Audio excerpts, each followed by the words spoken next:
treatment or breast cancer, like her sisters.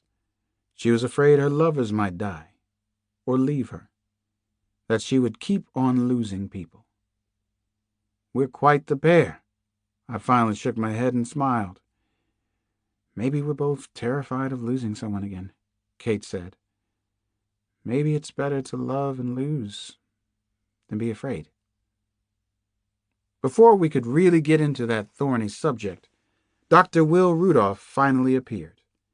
I looked at the time on the dashboard clock. It was 10:20. Rudolph was decked out in all-black party clothes, form-fitting blazer, turtleneck, clinging slacks, snazzy cowboy boots. He got into a white Range Rover this time, instead of the BMW sedan. He looked freshly showered. Probably had taken a nap. I envied him that. Black on black for the good doctor, Cade said with a tight smile. Dressed to kill? Maybe he has a dinner date, I said. Now there's a scary idea. He sups with the women, then kills them. That could get him inside their apartments at least. What a terrible creep. 2 unbelievable creeps on the loose. I started up our car and we followed Rudolph. I didn't see any FBI coverage, but I was sure they were there. The Bureau still hadn't brought in the LAPD on this. It was a dangerous game, but not an unusual one for the FBI. They considered themselves the best policemen for any job and the ultimate authority. They had decided this was an interstate crime spree, so it was theirs to solve. Somebody at the Bureau had a hard-on for this case. Vampires always hunt at night, huh? Kate said as we headed south through L.A. That's what this feels like, Alex. Bram Stoker's The Gentleman Caller, a real-life horror story. I knew what Kate was feeling. I felt it, too. He is a monster, only he's created himself, so is Casanova. It's another similarity they share. Bram Stoker, Mary Shelley, they wrote only about human monsters roaming the earth. Now we have sickos living out their elaborate fantasies. What a country. Love it or leave it, bub, Kate said with a drawl and a wink. I had done enough surveillance early in my career to get reasonably good at it. I figured I had earned a graduate degree in tracking during the Sanji/Murphy manhunt. So far, I'd noticed that the West Coast FBI was good, too. Agents Asaro and Cosgrove checked in on the radio as soon as we started to move again. They were in charge of the tracking unit on Will Rudolph. We still didn't know if he was the gentleman. We had no proof. We couldn't move on Dr. Rudolph yet. We followed the Range Rover west through Los Angeles. Rudolph finally turned onto Sunset Drive and took it all the way to the Pacific Coast Highway. Then he headed north on U.S. Highway 1. I noticed that he was careful to keep the Range Rover at the speed limit inside L.A., but once he hit the open road, he started to fly. Where the heck is he going? My heart's in my throat, Kate finally admitted. We'll be okay. It seems scary chasing him at night, I said. It did feel as if we were alone with him. Where the hell was he going? Was he hunting? If his pattern held, he was due for another killing soon. He had to be in heat. It turned out to be a very long ride. We watched the stars brighten the coastal California night. 6 hours later, we were still tacking on Highway 1.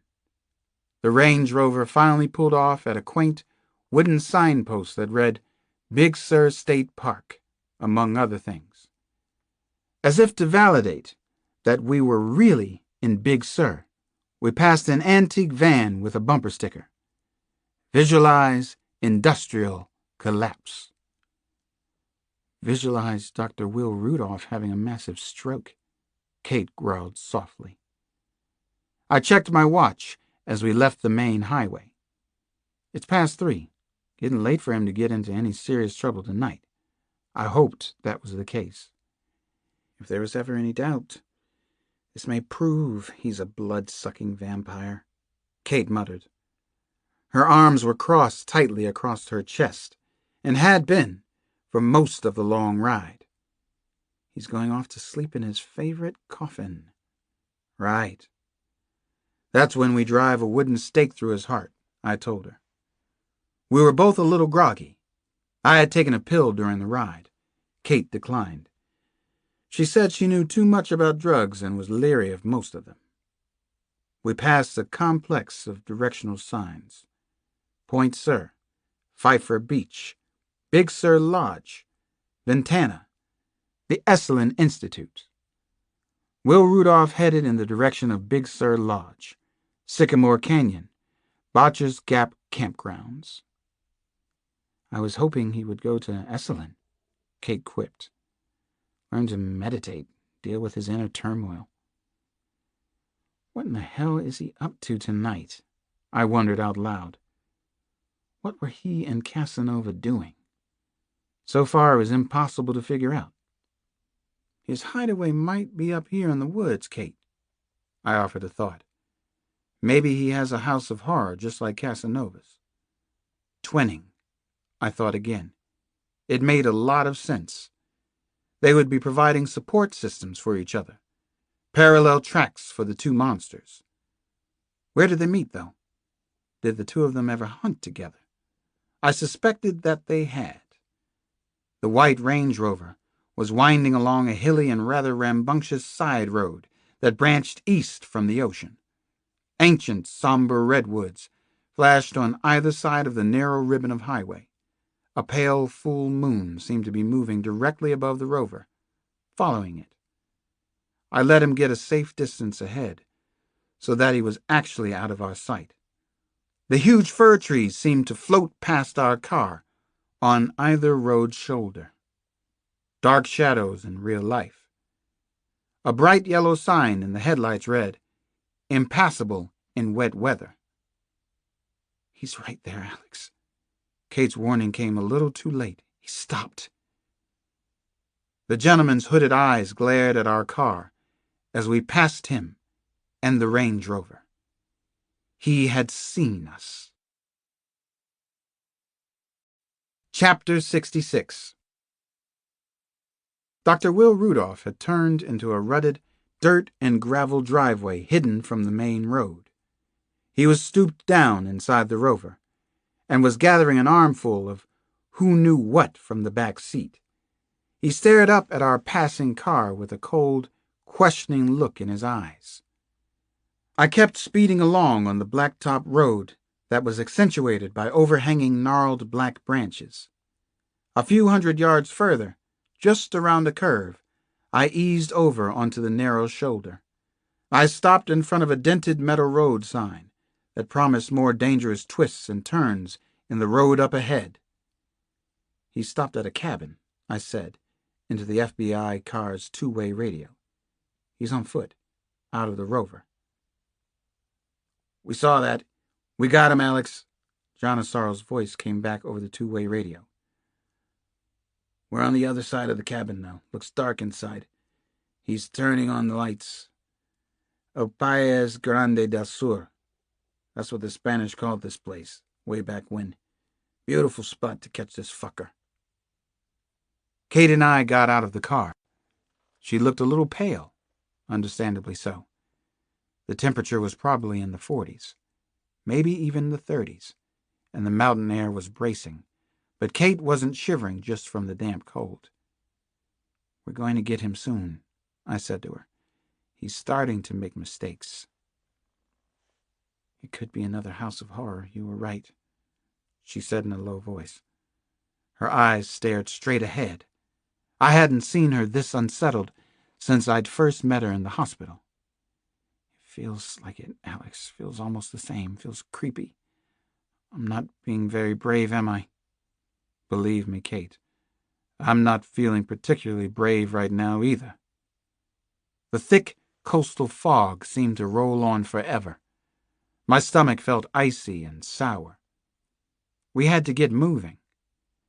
Kate and I went into the dark screen of woods, heading toward the cabin. The north wind whistled and howled loudly through the towering redwood and fir trees. I had no idea what to expect from here on. "Shit," Kate whispered her summation of the night's experience. "I'm not kidding, Alex. You've got that right."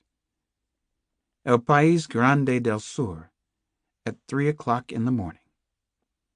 Rudolph had come to a lonely outpost on the edge of the earth. Casanova had a house in the south, in the deep woods too, a disappearing house, where he kept a collection of young women. I thought of the spooky diaries in the Los Angeles Times. Could Naomi have been moved out here for some crazy psychopathic reason? Maybe she was being kept in the cabin, or somewhere nearby. I stopped walking suddenly. I could hear wind chimes, which sounded particularly creepy under the circumstances. Up ahead, a small cabin was visible. It was pink, with white doors and white window trim. It looked like a pleasant enough summer place. "He left a light for us," Kate whispered behind me. I remember that Casanova used to play loud rock and roll music when he was in the house. I could tell it was painful for her to be thinking about her captivity again, to be reliving it. "You see any similarities to this cabin?" I asked her. I was still trying to be very still inside, trying to get ready for the gentleman. "No. I only saw the inside of the other place, Alex. Let's hope it won't disappear on us." "I'm hoping for a lot of things right now. I'll put that on the list." The cabin was an A-frame, and probably built to be a vacation home or weekend retreat. There were 3 or 4 bedrooms from the look of it. I took out my Glock as we got closer. The Glock was the weapon of choice these days in the inner city. It weighed a little over a pound when loaded, and was easily concealed. It would probably work fine in El País Grande del Sur, too. Kate kept behind me as we moved toward a clearing in the trees that served as a backyard. There were actually 2 lights glittering and drawing bugs to the house. One was the front porch lamp. The second was in the back of the cabin. I made my way toward the second, dimmer light in the back. I gestured for Kate to stay back, which she did. This could be the gentleman caller, I warned myself. Take it very slow. This could also be a trap. Anything could happen here. There's no predicting from here on. I could see into a rear bedroom window. I was less than 10 steps away from the cabin walls, and probably the mass murderer who was terrifying the West Coast. Then I saw him. Dr. Will Rudolph was pacing around the small wood-paneled room, and he was talking to himself. He appeared to be highly agitated. He was hugging himself with both arms. As I moved closer, I could see that he was perspiring heavily, not in good shape at all. The scene reminded me of quiet rooms in mental hospitals, where patients sometimes go to act out their problems and volatile emotions. Rudolph suddenly screamed at someone, but there was no one else in the room. His face and his neck were bright crimson red as he screamed again and again at absolutely no one. He was screaming at the top of his lungs. His veins looked ready to burst. Seeing him like this chilled me, and I slowly backed away from the cabin. I could still hear his voice, hear the words ringing in my ear. "God damn you, Casanova! Kiss the girls! Kiss the fucking girls yourself from now on!" Chapter 67. "What the hell is Cross doing?" Agent John Asaro asked his partner. They were in the thick woods on the other side of the cabin at Big Sur. The cabin reminded Asaro of the band's first album, Music from Big Pink. He half expected flower children and hippies to step out of the fog. "Maybe Cross is a peeping Tom, Johnny. What do I know? He's a guru, A squirrel profiler. He's Carl Craig's boy, Ray Cosgrove said with a shrug. So that means he can do whatever he wants to do? Probably. Cosgrove shrugged a second time. He had seen far too many crazy situations, too many special accommodations in his bureau career to let this one bother him. First of all, Cosgrove said, whether we like it or not, he has Washington's blessing. I hate Washington with a freaking passion that just won't quit, Asaro said. Everybody hates Washington, Johnny. Second, Cross strikes me as a pro at least. He's not just some glory hound. Third, the older, more experienced partner continued, and most important, what we have on Dr. Rudolph is hardly conclusive evidence that he's our squirrel. Otherwise, we would have called in the LAPD, Army, Navy, Marines. Maybe the late Miss Lieberman made a mistake when she logged his name into her computer. She definitely made some kind of mistake somewhere, Johnny. Maybe her hunch was all wrong. Maybe Will Rudolph was an ex-boyfriend of hers. She was just doodling his name on her PC. Doubtful, but a possibility, Cosgrove said. So we watch Dr. Rudolph and we watch Dr. Cross watch Dr. Rudolph, Agent Azaro said. You got it, partner. Maybe Dr. Cross and Dr. McTiernan will provide us with a little entertainment at least. Hey, you never know about these things, Raymond Cosgrove said. He was smiling now. He thought this whole thing was probably a wild goose chase, but it wouldn't be his first one. This was a huge, nasty case no matter what. It was interstate now, and every possible lead was being chased down with a vengeance. A coast-to-coast serial squirrel connection. So he and his partner, and 2 other FBI agents, were going to hang around in the dark woods of Big Sur all night and into the morning if need be. They would dutifully watch the summer cabin of a plastic surgeon from L.A., who maybe was a real bad killer, but maybe was just a plastic surgeon from L.A. They would watch Alex Cross and Dr. McTiernan and speculate about the 2 of them. Cosgrove wasn't really in the mood for any of this. On the other hand, it was a big case, and if he did happen to catch the gentleman caller, he might just become a glory hound himself. He wanted Al Pacino to play him in the movie. Pacino did Spanish Guys, right? Chapter 68. Kate and I moved back a safe distance from the cabin. We ducked behind a stand of thick fir trees. I heard him scream, Kate said when we got into the deeper woods. What did you see back there, Alex? I saw the devil. I told her the truth. I saw an absolutely crazy and evil man talking to himself. If he isn't the gentleman, he does a great imitation. The 2 of us took shifts watching Rudolph's hideaway over the next several hours. That way we both got some rest. Around 6 in the morning, I met with the FBI team, and they gave me a pocket-sized walkie-talkie in case we needed to talk in a hurry. I still wondered how much they'd told me of what they knew. When Dr. Will Rudolph eventually made another appearance outside, it was past 1 o'clock on Saturday afternoon. The silver-blue nimbus of sea mist had finally burned off. Scrub jays swooped and hollered overhead. Under different circumstances, it would have been a nice setting for a weekend in the mountains. Dr. Rudolph cleaned up in a whitewashed outdoor shower behind the house. He was muscular, with a washboard stomach, and looked agile and fit. He was extremely handsome. He cavorted and danced around in the nude. His bearing seemed a little formal. The gentleman. He's so unbelievably sure of himself, Alex, Kate said, as we watched Rudolph from the woods. Just look at him. Everything seemed very odd and ritualistic. Was the dance part of his act? His pattern? When he finished his shower, He walked across the backyard to a small wildflower garden.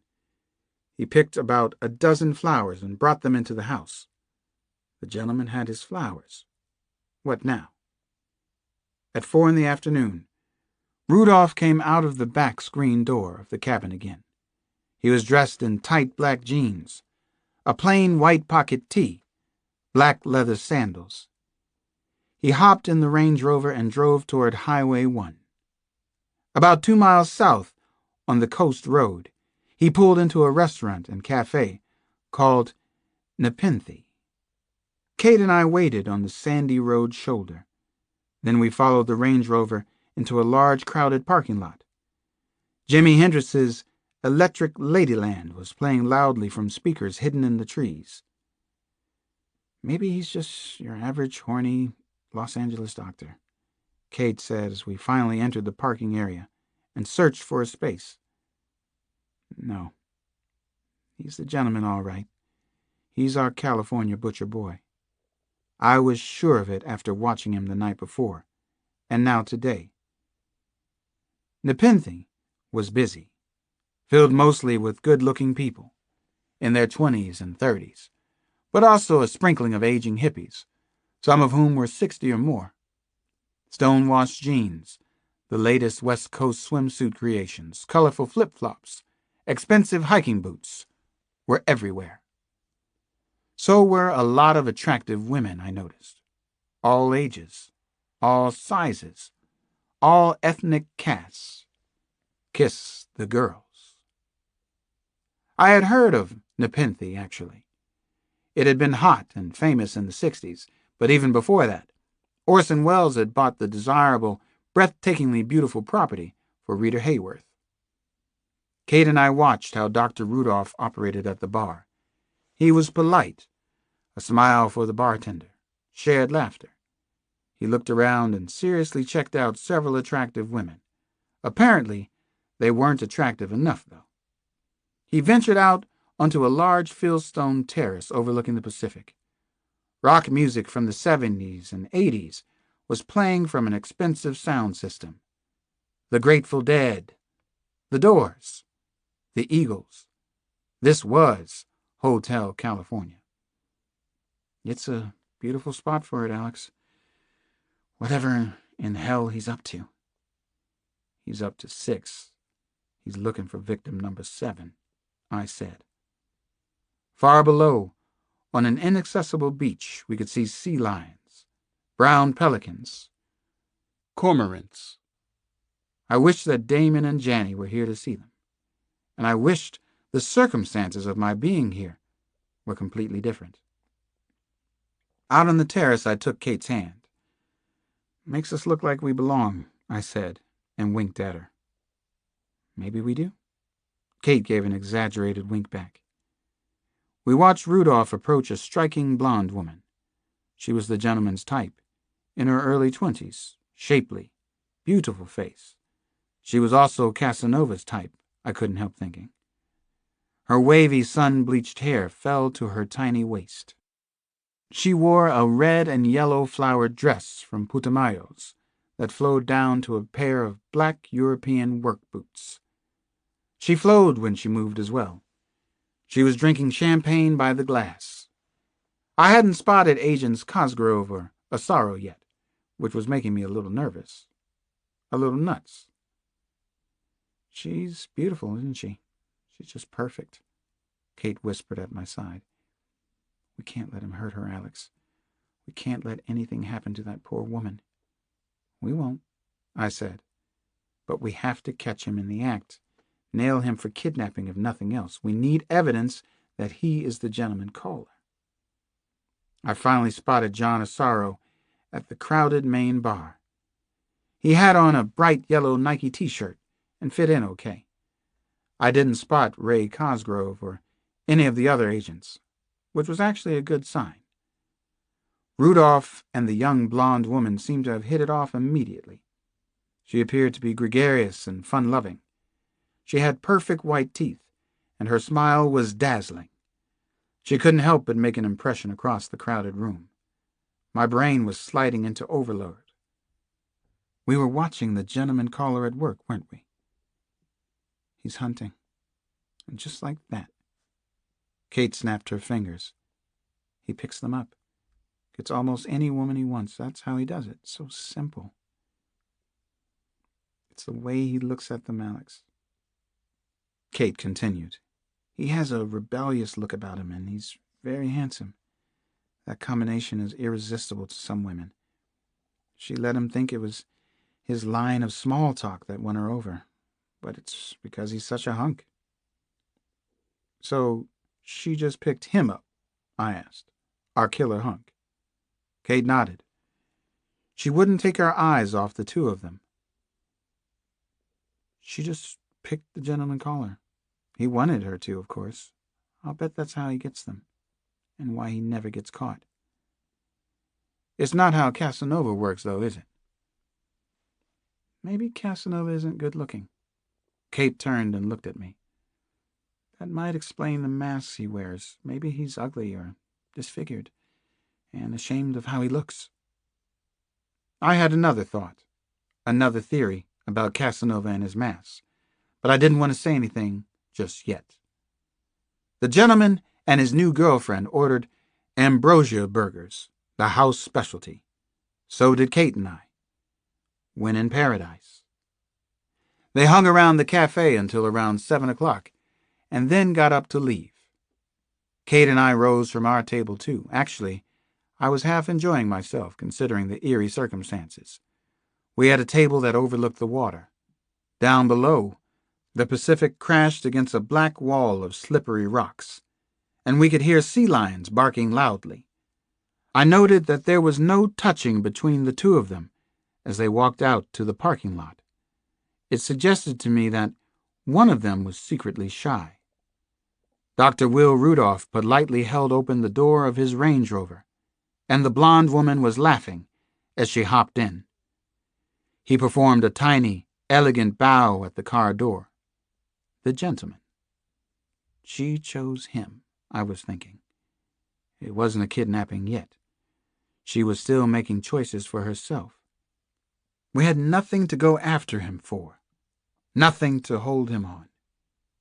Perfect crimes on both coasts. Chapter 69. We trailed the Range Rover at a discreet distance, straight back to the cabin. I parked about a quarter of a mile up the road. My heart was hammering hard and loud. This was the moment of truth. The real deal was going down now. Kate and I ran back through the woods and found a safe spot that was well hidden from view. It was less than 50 yards from Dr. Rudolph's hideaway, and we could still hear the musical tinkle of the wind chimes as they moved gently. The cold, damp sea mist was inching in, and I could feel a chill right up through my shoes. The gentleman caller was inside that cabin up ahead, getting ready to do what? My stomach felt hollow and incredibly tight. I wanted to move on him in the worst way. I didn't want to think about how many times Dr. Will Rudolph had done this before. Taken a young woman somewhere, mutilated her, taken home feet, eyes, fingers, a human heart, souvenirs of his kill. I glanced at my wristwatch. Rudolph had been inside the cabin for only a few minutes with the blonde woman from Nepenthe. I'd seen movement in the woods on the other side of the house. The FBI was there. It was getting hairy. Alex, what if he kills her? Kate asked. She stood close to me, and I could feel the heat from her body. She knew what it felt like to be a captive in a house of horror. She understood the danger better than anyone. He doesn't grab his victims and kill them immediately. The gentleman caller has his routine, I said to Kate. He's kept every one of his victims for a day. He likes to play. He won't break away from the pattern. I believed that, but I didn't know it for certain. Maybe Dr. Rudolph knew we were outside. Maybe he wanted to get caught. Maybe. I remembered stalking the madman Gary Sanji/Murphy. It was hard not to rush the cabin. Take our chances right now. We might find physical evidence of other murders inside. Maybe the missing body parts were kept there. Maybe he did the actual killing here in Big Sur. Or maybe he was planning another kind of surprise for us. The drama was unfolding less than 50 yards away. I'm going to try to get in a little closer, I finally said to Kate. I have to see what's happening in there. I'm glad you said that, Kate whispered. The talk was cut short. A blood-curdling scream came from the cabin. Help! Help me! Somebody help me! The blonde woman screamed. I ran at full speed for the closest door into the cabin. So did at least 5 men in dark blue windbreakers from the other side of the house. I spotted Asaro and Cosgrove among them. FBI, the windbreakers read. Rain slicker yellow on navy blue. All hell was breaking loose in Big Sur. We were about to meet the gentleman. Chapter 70. I got there first, at least I think I did. I threw myself hard against the cabin's wood plank back door. It wouldn't give. On the second try, the frame splintered, and the door burst open with a wounded grunt. I charged into the cabin with my pistol drawn. I could see across the small kitchen and all the way down a narrow hallway that led into a bedroom. The blonde woman from Nepenthe was naked and curled sideways on an antique brass bed. Wildflowers had been thrown around her body. Her wrists were pinioned with handcuffs near the small of her back. She was in pain, but at least she was still alive. The gentleman caller wasn't there. From outside the cabin, I heard a loud bark, the harsh sound of gunfire. At least 6 shots were fired in rapid succession, like a string of powerful firecrackers. Jesus, don't kill him, I shouted as I ran from the cabin. Complete chaos reigned in the woods. The Range Rover was already backing wildly from the driveway when I came out. 2 of the FBI men were down on the ground. One was Agent Ray Cosgrove. The others had opened fire on the Range Rover. A side window exploded. Jagged holes opened in the Range Rover's sheet metal. The off-road vehicle swerved sideways, its wheels spinning in the dirt and gravel. "Don't kill him!" I yelled again. No one even looked at me in the wild confusion of the moment. I sprinted through the side woods, hoping to cut off Rudolph if he headed west, back towards Highway 1. I got there just as the Range Rover made a shrieking, skidding turn onto the road. A gunshot blew out another side window. Great. The FBI was shooting at both of us now. I grabbed the passenger side door and yanked hard at the handle. It was locked. Rudolph tried to accelerate, but I held on tightly. The Rover fishtailed, still caught in the swale of driveway gravel. That gave me time to grab the roof rack with my free hand. I pulled myself onto the roof. Rudolph finally got the Rover onto the concrete roadway and accelerated. He floored the vehicle for 70 yards.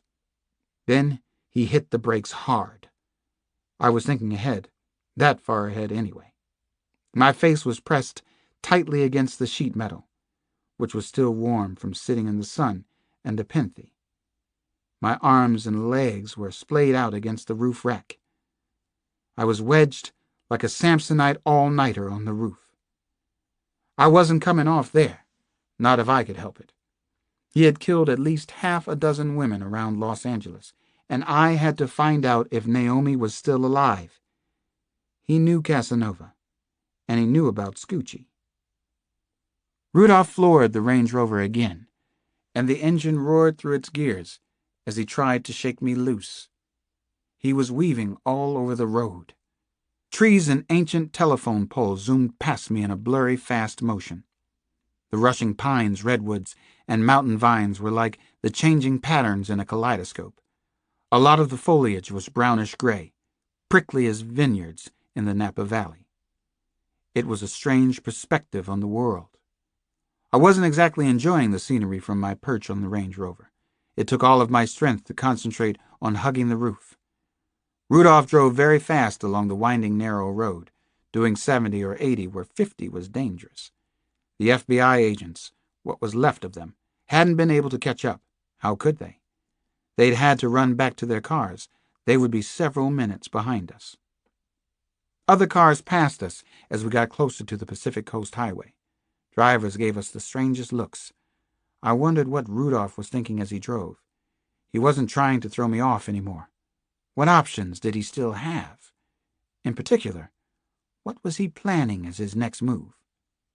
We were both temporarily in check. Somebody had to lose very big and very soon, though. Will Rudolph had always been too clever to be caught. He wouldn't expect to be stopped now. But how would he get out of this one? I heard the noisy diesel chug of a VW van. I saw the rear end of the van coming fast. We passed it as if we were standing still. There was a flow of traffic against us as we approached the ocean road. Mostly kids out for an early evening spin. Some of them pointed at the Range Rover and thought it was a big joke.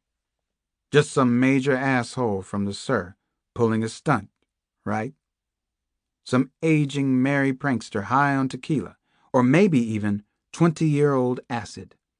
A crazed man hanging onto the roof of a Range Rover, doing 70 miles an hour in what amounted to a very scenic parking lot.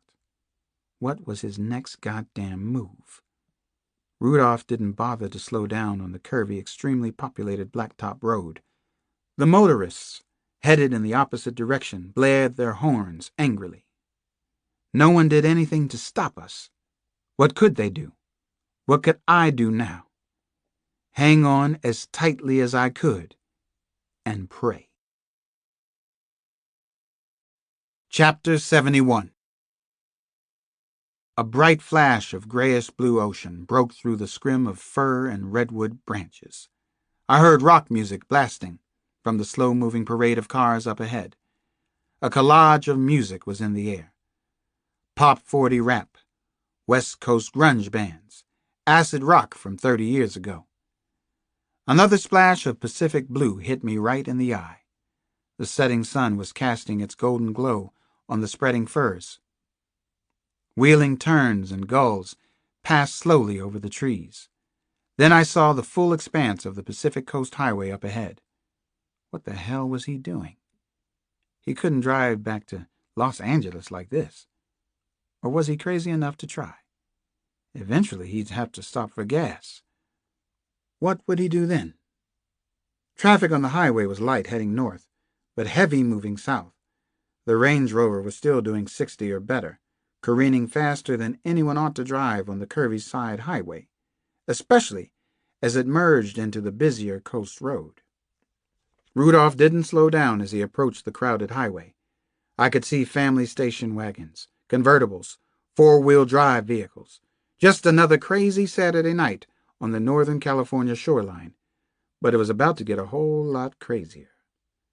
We were 50 yards from the highway now. He was going as fast as ever, if not faster. My arms were stiff and numb. My throat was dry from exhaust fumes. I didn't know how much longer I could hold on. Then suddenly, I thought I knew what he was going to do. "You son of a bitch!" I yelled just to yell. I wedged my body even tighter against the straining metal roof rails. Rudolph had created the impromptu escape plan. He was only 10 to 15 yards from the highway traffic. No more than that. Just as the Rover reached the sharp turn onto the Pacific Coast Highway, he braked hard. The loud screech of radial tires was terrifying, especially from where I was listening. A bearded face in a passing multicolored minivan yelled out, "Slow down, you asshole!" Which asshole, I wondered. This asshole definitely wanted to slow down. The top-heavy Range Rover held its path for a few yards.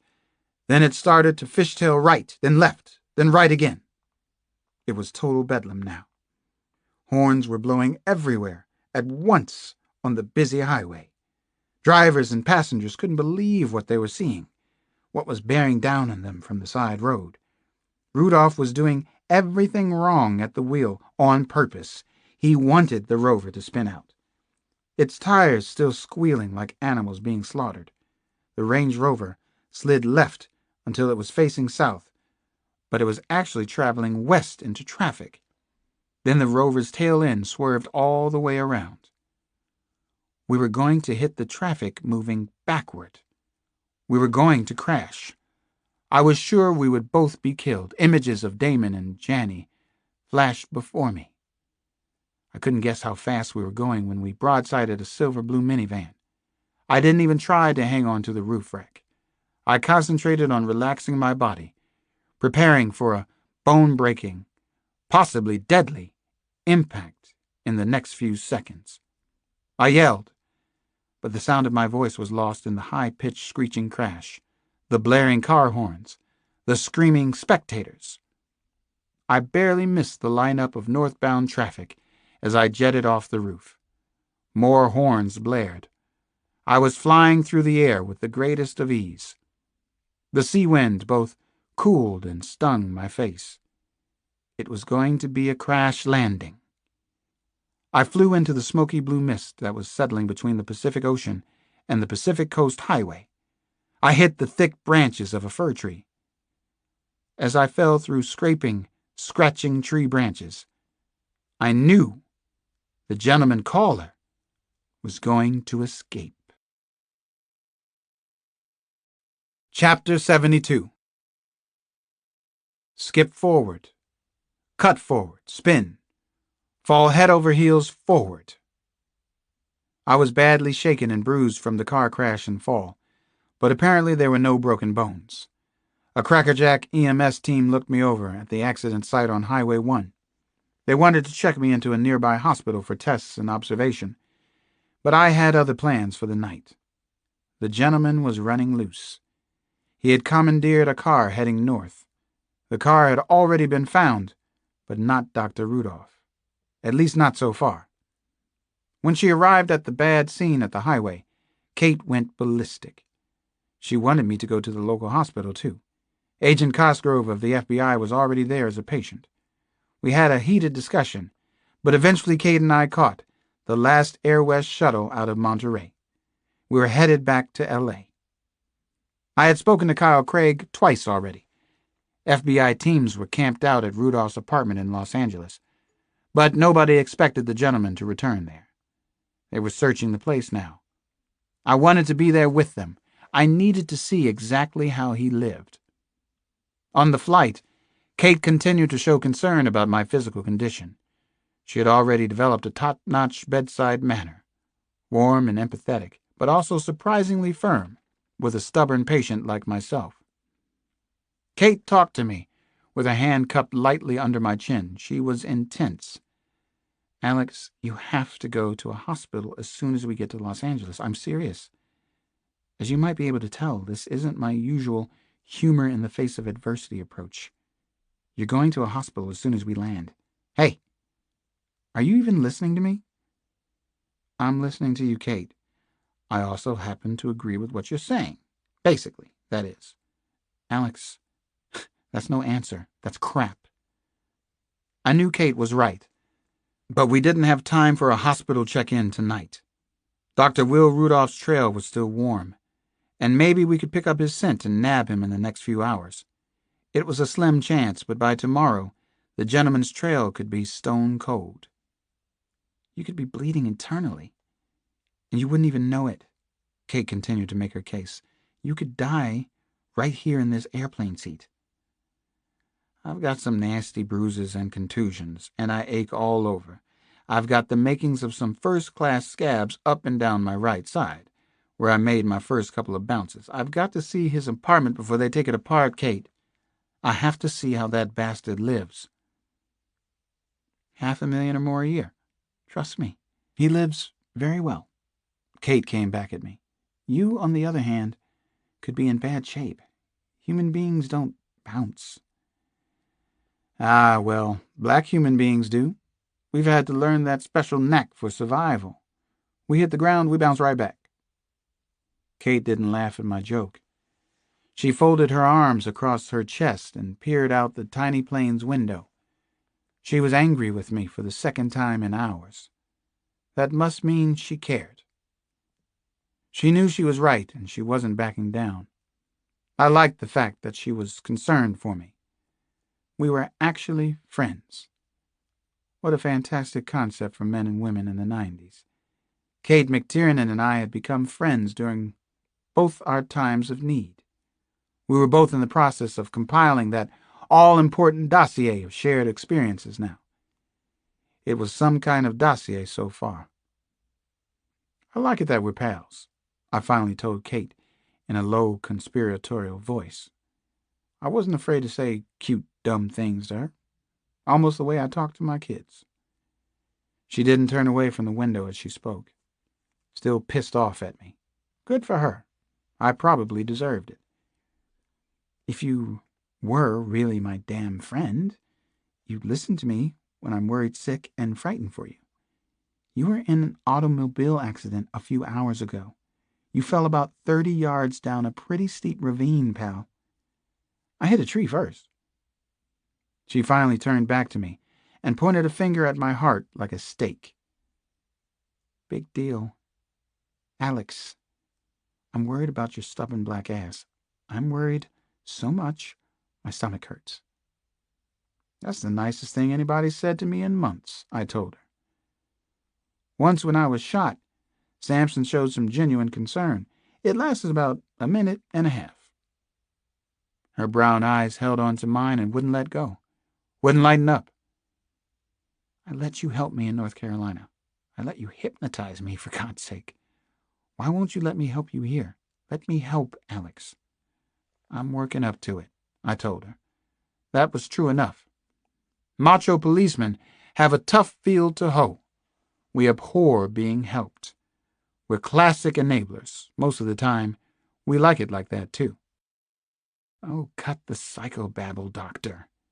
It's self-serving and doesn't reflect you at your best. I'm not at my best. I was just in a terrible accident. It went on like that between us for the remainder of the shuttle flight to Los Angeles. Toward the end of the ride, I catnapped peacefully on Kate's shoulder. No complications. No unnecessary baggage. Very, very nice.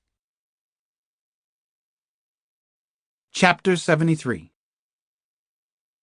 Unfortunately, the California night was still young and probably extremely dangerous for everyone involved. When we arrived at Rudolph's penthouse apartment at the Beverly Comstock, the LAPD was everywhere. So was the Federal Bureau of Investigation. It was police bedlam. We could see the flashing crimson and blue emergency lights from several blocks away. The local police were justifiably angry for being kept out of the chase by the FBI. It was a very nasty, very political, very sensitive mess. This wasn't the first time the FBI had been high-handed with a local police agency. It had happened to me back in Washington, plenty of times. The Los Angeles press posse was there too, and in full force. Newspaper, local TV, radio, even a few film producers were on the scene. I wasn't happy that many of the reporters knew Kate and me by sight. They called out to us as we hurried through police lines and barricade. "Kate, give us a few minutes. Give us a break. Dr. Cross, is Rudolph the gentleman caller? What went wrong up in Big Sur? Is this the killer's apartment?" "No comment right now," I said, trying to keep my head down, eyes down. "From either one of us," Kate added. The police and FBI led us inside the gentleman caller's apartment. Technical people were busy in every room of the expensive-looking penthouse. Somehow, the Los Angeles detectives seemed smarter, slicker, richer than cops in other cities. The rooms were sparsely decorated, almost as if no one lived there. The furniture was mostly leather, but with lots of chrome and marble touches. All angles, no curves. The art on the wall was modern and vaguely depressing. Jackson Pollock and Mark Rothko lookalikes, that sort of thing. It looked like a museum, but one with a lot of mirrors and shiny surfaces.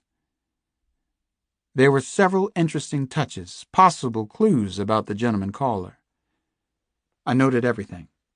Recording. Remembering. His dining room hutch held sterling silver, bone china, real stoneware, expensive linen napkins. The gentleman knew how to set his table. On top of his desk were formal writing paper and envelopes with elegant silver trim. Always the gentleman.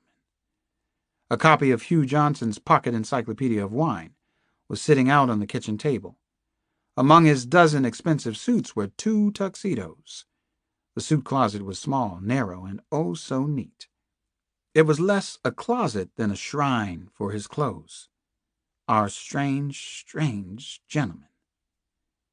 I came over to Kate after an hour or so of touring the gentleman's place. I had read the local detectives' reports. I'd talked to most of the techs, but so far they had nothing. That didn't seem possible to any of us. The newest laser equipment was being brought from downtown Los Angeles. Rudolph had to have left clues somewhere, but he hadn't. So far, that was his closest parallel to Casanova. "How are you doing?" I asked Kate. "I'm afraid I've been lost in my own world for the last hour." We were at a window overlooking Wilshire Boulevard and also the Los Angeles Country Club. Lots of shimmering car and building lights surrounded an 18-hole expanse of darkness. A disturbing Calvin Klein billboard was brightly lit up down on the street. It showed a naked model on a couch. She looked to be about 14. Obsession, the ad proclaimed. For men. "I've got my second or third wind," Kate said. "All the world's a hideous nightmare suddenly, Alex. Have they found anything at all?" I shook my head as I looked at the two of us in the dark, reflective window. "It's maddening. Rudolph commits perfect crimes, too. The techies might eventually match fiber from his clothes to one or more of the crime scenes, but Rudolph is unbelievably careful. I think he has a knowledge of forensic evidence. There's enough written about it these days, isn't there? Most doctors are pretty good at absorbing technical information, Alex."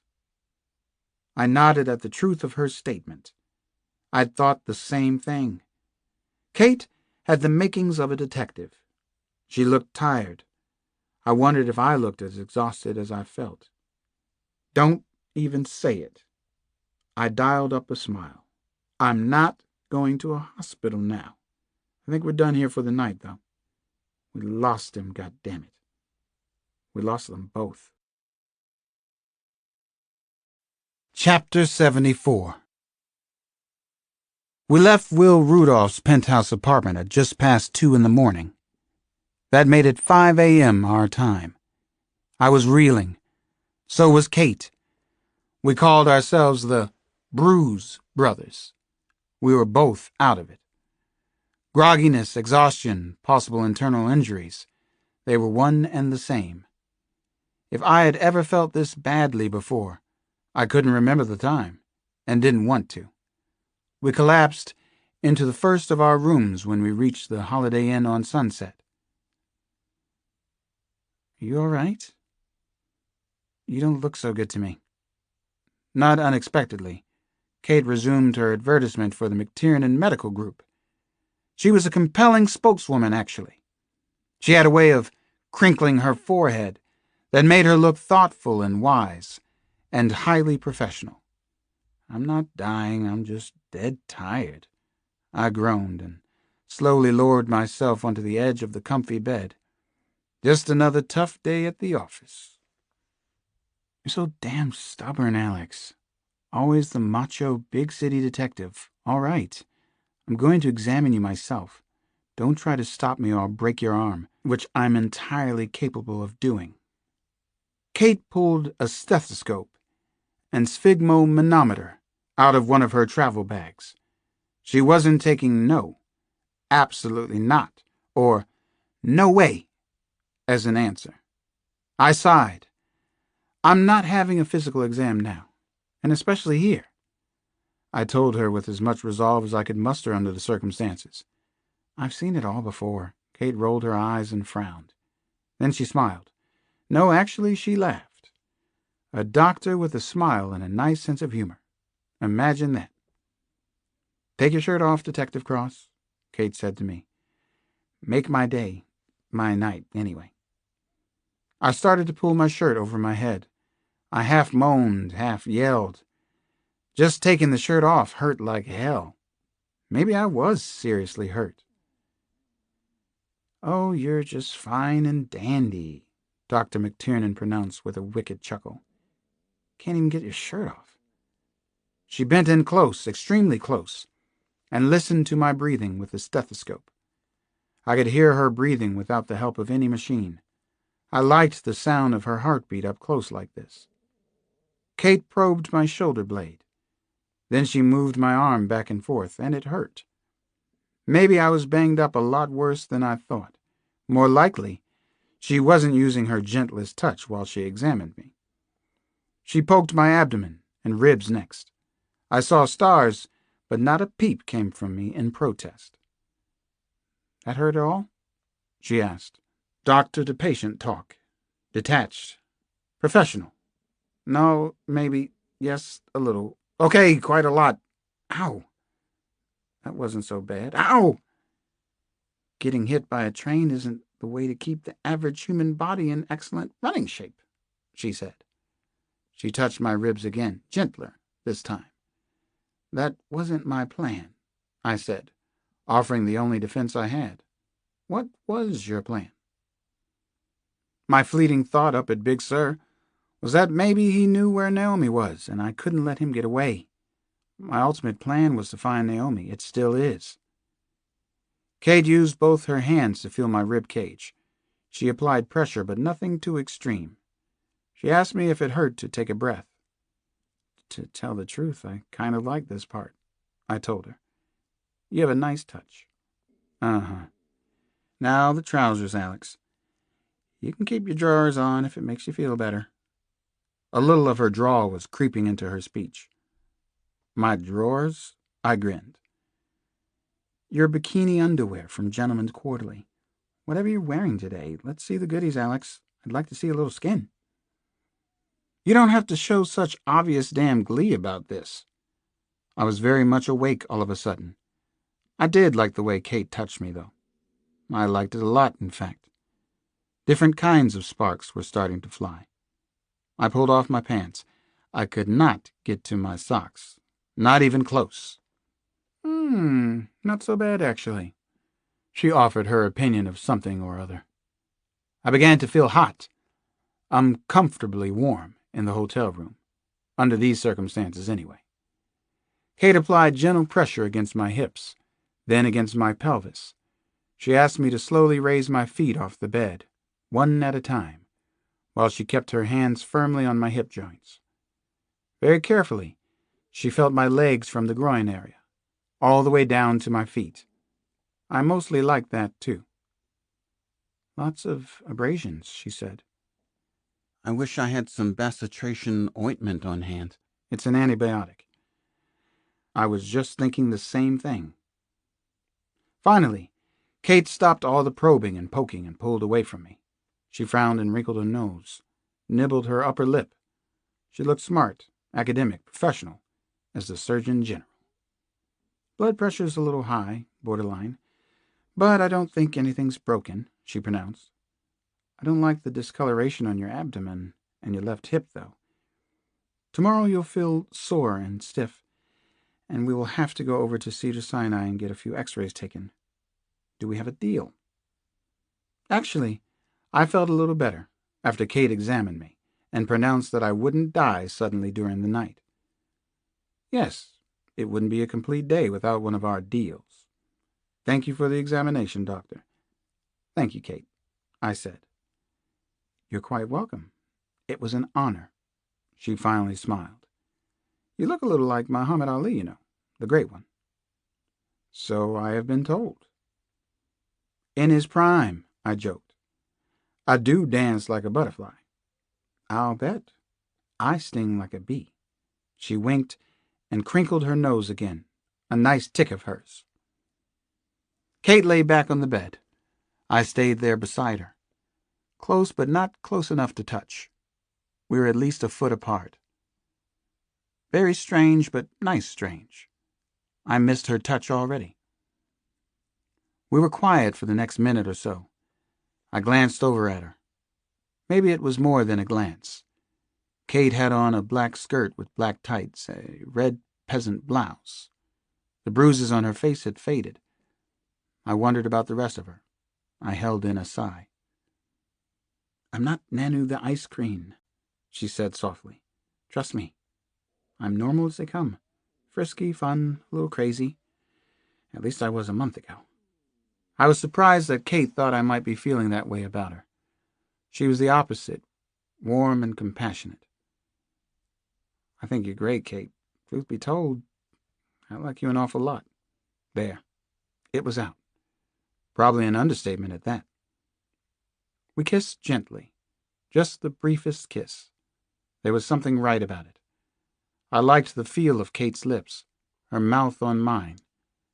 We kissed again, maybe to prove that the first one hadn't been a mistake, or maybe to prove that it had been. I felt as if I could kiss Kate all night, but we both gently pulled away. This was probably more than either of us could handle right now. "Don't you admire my self-control?" Kate smiled and said. "Yes and no," I told her. I pulled on my hair shirt again. It took some effort and produced hellacious pain. I would definitely go for X-rays tomorrow. Kate started to cry and buried her face in the pillow. I turned toward her and put my hand on her shoulder. "You okay? Hey." "I'm sorry, shoot," she whispered, trying to stop the tears. I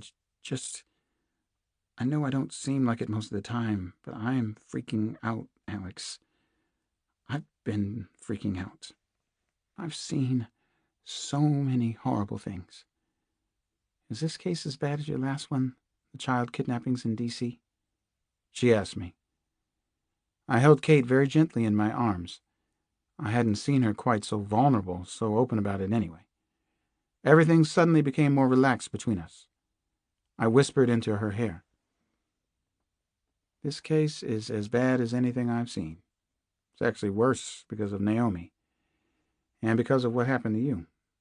I want him more than I wanted Gary Sanji. I want both of these monsters." "When I was a very little girl back home," Kate said, still in a whisper, "I was just learning to talk. I was probably 4 months old."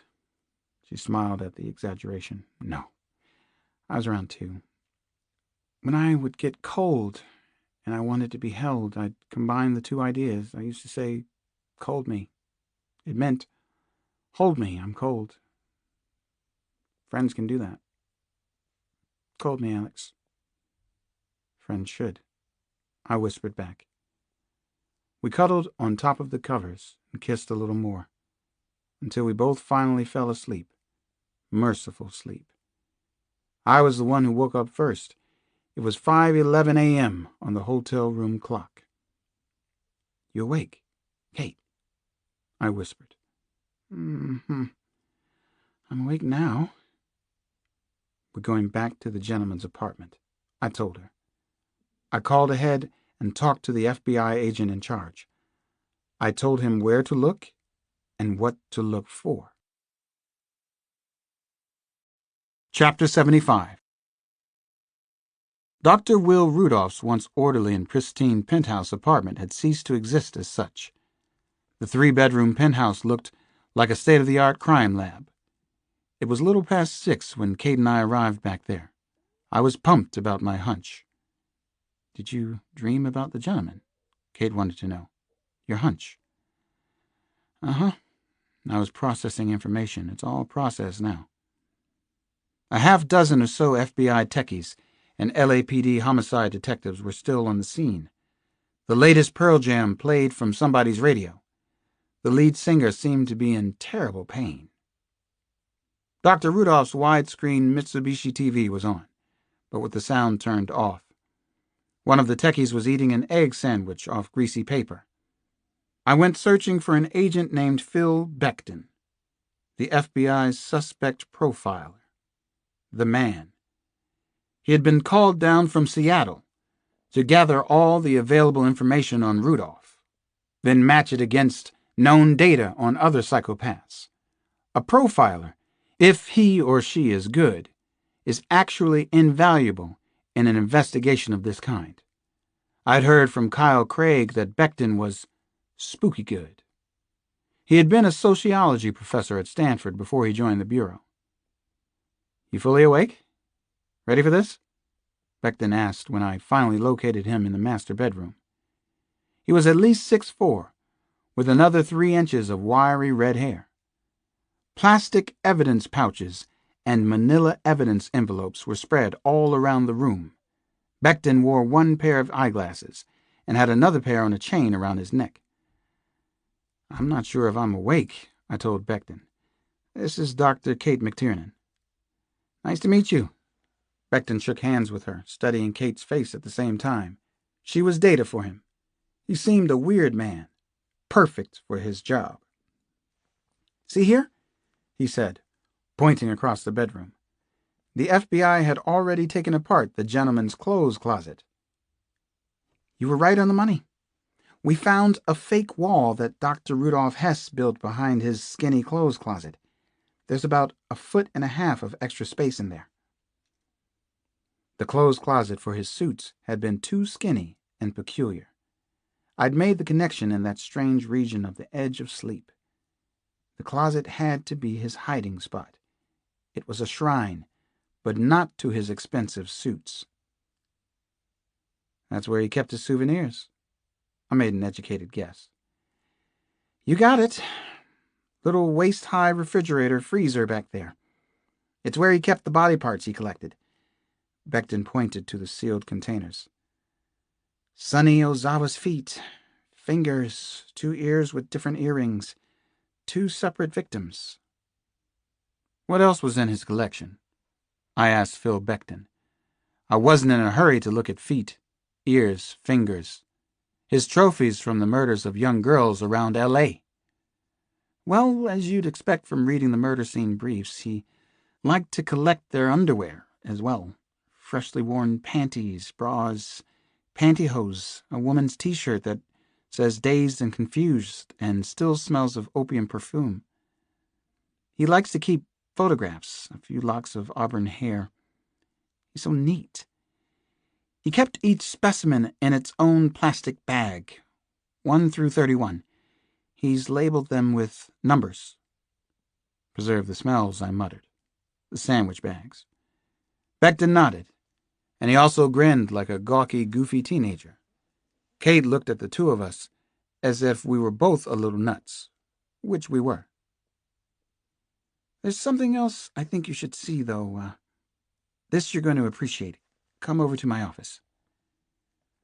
On a plain wooden table next to the bed were some of the gentleman's treasures and souvenirs.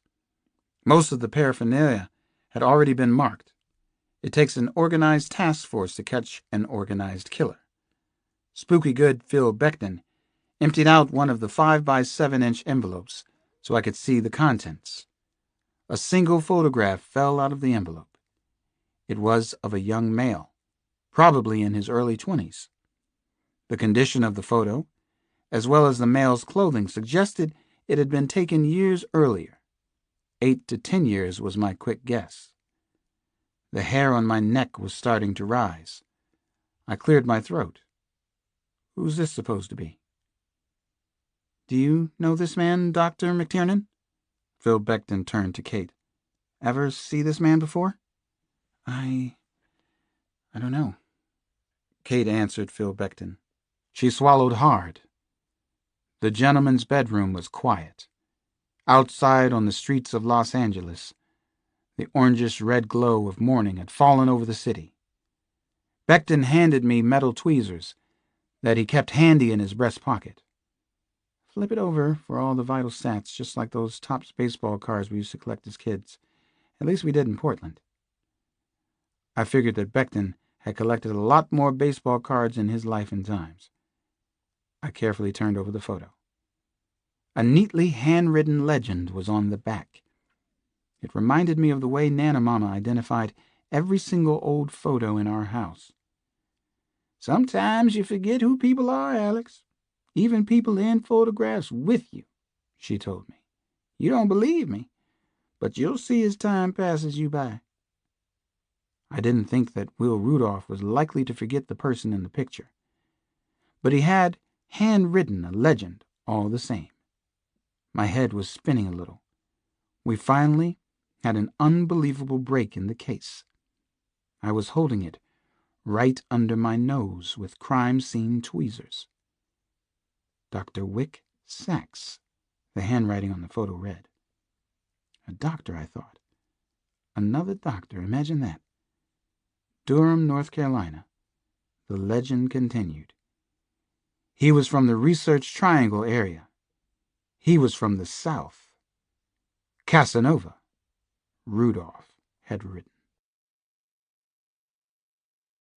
Part 4. Twinning. Chapter 76.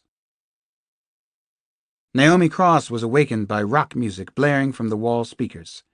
She recognized the Black Crows. The overhead lights flashed on and off. She jumped out of bed and quickly pulled on wrinkled jeans and a turtleneck and ran to the door of her room. The loud music and boldly flashing lights signaled a meeting. Something terrible has happened, she thought. Her heart was in free fall. Casanova kicked open the door. He had on tight jeans, engineering boots, a black leather jacket. His mask was painted with chalky streaks that resembled lightning. He was in a frenzy. Naomi had never seen him look this angry. "Living room, now!" he shouted as he grabbed her arm and yanked her out of the room. The floor of the narrow corridor felt damp and cold under Naomi's bare feet. She had forgotten to put on her sandals. It was too late to go back for them. She fell in step with a young woman. The two of them walked nearly parallel to each other. Naomi was surprised when the woman quickly turned her head and stared at her. The eyes were large and deep green. Naomi had given her the name Green Eyes. "I'm Kristen Miles," the woman spoke in a hurried whisper. "We have to do something to help ourselves. We have to take a chance, and soon." Naomi said nothing in response, but she reached out and lightly grazed the back of Green Eye's hand. Contact was forbidden, but just to touch another human inside the horrifying prison was necessary now. Naomi looked into the woman's eyes and saw only defiance, no fear. That made her feel so good. Both of them had kept themselves together somehow. The captive women in the hallway glanced furtively at Naomi as they shuffled in silence toward the living room in the strange house. Their eyes were dark and hollow. Some of them didn't wear makeup anymore, and their appearance frightened Naomi. It was getting worse every day, ever since Kate McTiernan had managed to escape somehow. Casanova had brought a new girl to the house, Anna Miller. Anna was breaking the house rules, just as Kate McTiernan had done. Naomi had heard the woman's cries for help, and Casanova might have heard them too. It was difficult to figure out when he would be away. He kept very odd hours. Lately, Casanova was leaving them without any contact for longer and longer periods. He wasn't going to let them go. That was one of his lies. Naomi knew it was getting dangerous for all of the woman. Naomi sensed something desperate in the air. She could hear cries of alarm up ahead. She tried to calm her own mounting fears and panic. She had lived in the projects of Washington. She'd seen horror before. 2 of her friends had been murdered by the time she was 16. Then she heard him. His voice was strange and high-pitched. He was a madman. "Come right in, ladies. Don't be shy. Don't stop on the doorway. Come in, join the party. The swingin' soiree." Casanova was yelling above the testosterone rock and roll that blared through the walls. Naomi closed her eyes for a brief moment. She tried to collect herself. "I don't want to see this, whatever it is, but I have to." She finally entered the room. Her body began to shake. What she saw was worse than anything she remembered from the projects. She had to push her fist into her mouth to keep from screaming out.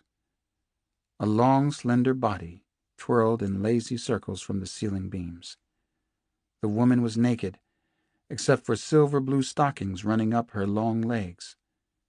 A blue high-heeled shoe dangled from one foot. The other shoe had dropped to the floor and lay on its side.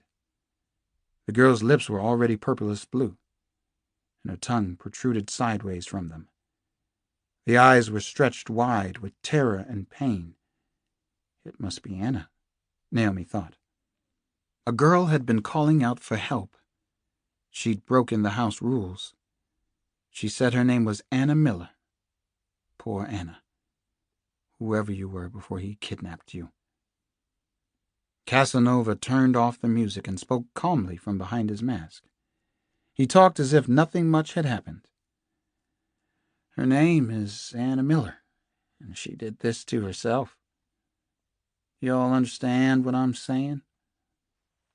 She was plotting through the walls, talking about escaping. There's no escape from here. Naomi shuddered. No, there is no escape from hell, she thought. She looked at Green Eyes and nodded her head. Yes, they had to take a chance, and soon. Chapter 77. The gentlemen stopped to play the game in Stoneman Lake, Arizona. It was a beautiful morning for it. It was crisp and cool, and the smell of a wood fire was in the air. He was parked in woods among the boulders, just off the rural road. No one could see him. He sat there and thought about the way this should go down as he watched a cozy, white-shingled family house through hooded lids. He could actually feel the beast taking over, the transformation, the strange passion that accompanied it.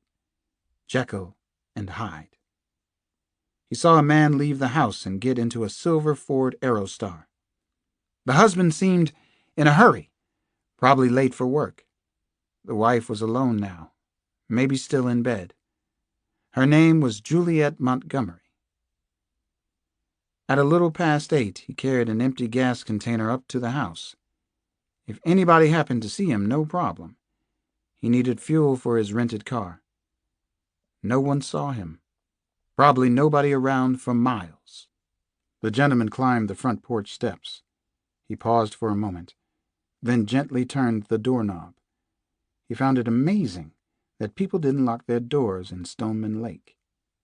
God, he loved this. Lived for it, his times as Mr. Hyde. Juliet was making breakfast for herself. He could hear her half humming, half singing, as he made his way across the living room. The aroma and the crackling sound of bacon frying made him think of his family's house in Asheville. His father had been the original gentleman, Army colonel and proud and arrogant about it, inflexible asshole who was never pleased about anything his son did. Big fan of the thick leather belt to instill discipline. Liked to scream at the top of his lungs as he beat the shit out of him. Raised the perfect son. High school standout scholar and athlete. Phi Beta Kappa undergrad. High honors in Duke Medical School. Human monster. He watched Juliet Montgomery from the doorway that led into her spotlessly clean kitchen. The window shades were up, and the room was flooded with sunlight. She was still singing, an old Jimi Hendrix song called Castles Made of Sand. Unexpected tune from the pretty lady. He loved watching her like this, when she thought she was alone, singing something she'd probably be embarrassed to in front of him, carefully laying out her 3 strips of bacon on a paper towel that came close to matching the beige and brown kitchen wallpaper. Juliet wore a sheer white cotton negligee that fluttered around her thighs as she moved between the stove and table. She was in her mid-20s, long dancer's legs, nicely tanned, bare feet on the kitchen linoleum, auburn hair she'd bothered to brush before coming down to make her breakfast. A set of knives in a butcher block holder sat on the counter. He took out the cleaver. The knife made a soft ringing noise as it lightly struck a stainless steel pot on the counter. She turned at the sound. Very lovely in profile, freshly scrubbed, radiant. Juliet liked herself, too. He could tell that she did. "Who are you? What are you doing in my house?" The words came out in small gasps. Her face was as pale as her negligee. "Now move fast," he told himself. He grabbed Juliet and held the cleaver up high. Shades of Hitchcock's Psycho and also Frenzy. High-concept melodrama. "Don't make me hurt you. It's all in your control," he said softly. She stopped the scream before it got out of her mouth, but the scream was in her eyes. He loved the look on Juliet's face, lived for it. "I won't hurt you, as long as you don't do anything to hurt me. Are we all right so far? Are we clear as a bell?" She nodded her head curtly. A couple of nods. Her blue-green eyes were tilted up strangely. She was afraid to move her head too much for fear he'd slash her. She sighed. Amazing. She seemed to trust him a little. His voice had that effect on people, his style and fine manners. Mr. Hyde, the gentleman caller. She was looking deeply into his eyes, searching for some explanation. He had seen that questioning look so many times before. "Why?" it said. "I'm going to take off your panties now. No doubt this has been done for you before, so there's no reason to panic. You have the softest, nicest skin, I mean that," said the gentleman. The cleaver slashed quickly. "I like you, Juliet. I really do. As much as I'm able to like anyone," the gentleman said in his softest voice. Chapter 78. Kate McTiernan was home again. Home again, home again. Jiggity-jig. First thing she did was to call her sister Carol Ann, who lived far away in Maine now. Then she called a few close friends in Chapel Hill. She reassured them that she was perfectly all right. That was total bullshit, of course. She knew that she wasn't anything close to all right, but why cause them to worry? It wasn't Kate's way to inconvenience other people with her unsolvable problems. Alex didn't want her to go back to her house, but she had to. This was where she lived. She tried to calm herself a little, to slow down the big bad world in her head at least. She drank wine and watched late-night TV. She hadn't done that in years, centuries. She was missing Alex Cross already, and more than she wanted to admit to herself. Staying home and watching TV was a good test, but she was failing miserably. She was such a slump sometimes. She had developed, what, a schoolgirl crush on Alex? He was strong, smart, funny, kind. He loved children, and he was even in touch with the child in himself. He had a sculpted body, fabulous bone structure, a sensational torso also. Yes, she had a crush on Alex Cross. Understandable. Nice. Only, maybe it was more than a crush. Kate wanted to call Alex at his hotel in Durham. She picked up the phone a couple of times. No, she wouldn't let herself do it. Nothing was going to happen between her and Alex Cross. She was an intern, and she wasn't getting any younger. He lived in Washington with his 2 children and his grandmother. Besides, they were too much alike, and it wouldn't work out. He was a willful black man. She was an extremely willful white woman. He was a homicide detective, but he was also sensitive and sexy and generous. She didn't care whether he was black, green, or purple. He made her laugh. He made her as happy as a clam in deep, wet sand. But nothing was going to happen between her and Alex. She would just sit here in her scary apartment, drink her cheap Pinot Noir, watch her bad, semi-romantic Hollywood movie, be afraid, be a little horny, let it get worse. That's what she would do. Damn it. Build her character. She had to admit she was frightened to be in her own house, though. She hated that feeling. She wanted all of this shitty madness to stop, but it wouldn't. Not even close. There were still 2 horrifying monsters on the loose out there. She kept hearing creepy noises all around her in the house. Old creaking wood, banging shutters, wind chimes she had put on an old elm tree outside. The chimes reminded her of the cabin in Big Sur. They had to come down tomorrow, if not sooner. Kate finally fell asleep with the wine glass, which was really an old Flintstone's jelly glass, balanced in her lap. The glass was a holy relic from the house in West Virginia. She and her sisters used to fight over it sometimes at breakfast. The glass was tipped and spilled onto her bed covers. It didn't matter. Kate was dead to the world, for one night at least. She didn't usually drink much. The Pinot Noir hit her like the freight trains that used to rumble through Birch when she was a kid. She woke up 3:00 a.m. with a throbbing headache and hurried into her bathroom, where she got sick. Images of Psycho flashed through her mind as she bent over the sink. She thought of Casanova in the house again. He was in the bathroom, wasn't he? No. Of course, no one was there. Please make this stop. Make this end right now. She went back to bed and crawled under the covers. She heard the wind rattling the shutters, heard those stupid chimes. She thought about Death, her mother, Suzanne, Marjorie, Kristen. All gone now. Kate McTiernan pulled the blanket over her head. She felt like a little girl again, afraid of the boogeyman. Okay, she could handle that. Trouble was, she could see Casanova and the horrifying death mask whenever she closed her eyes. She held a secret thought buried in the center of her chest.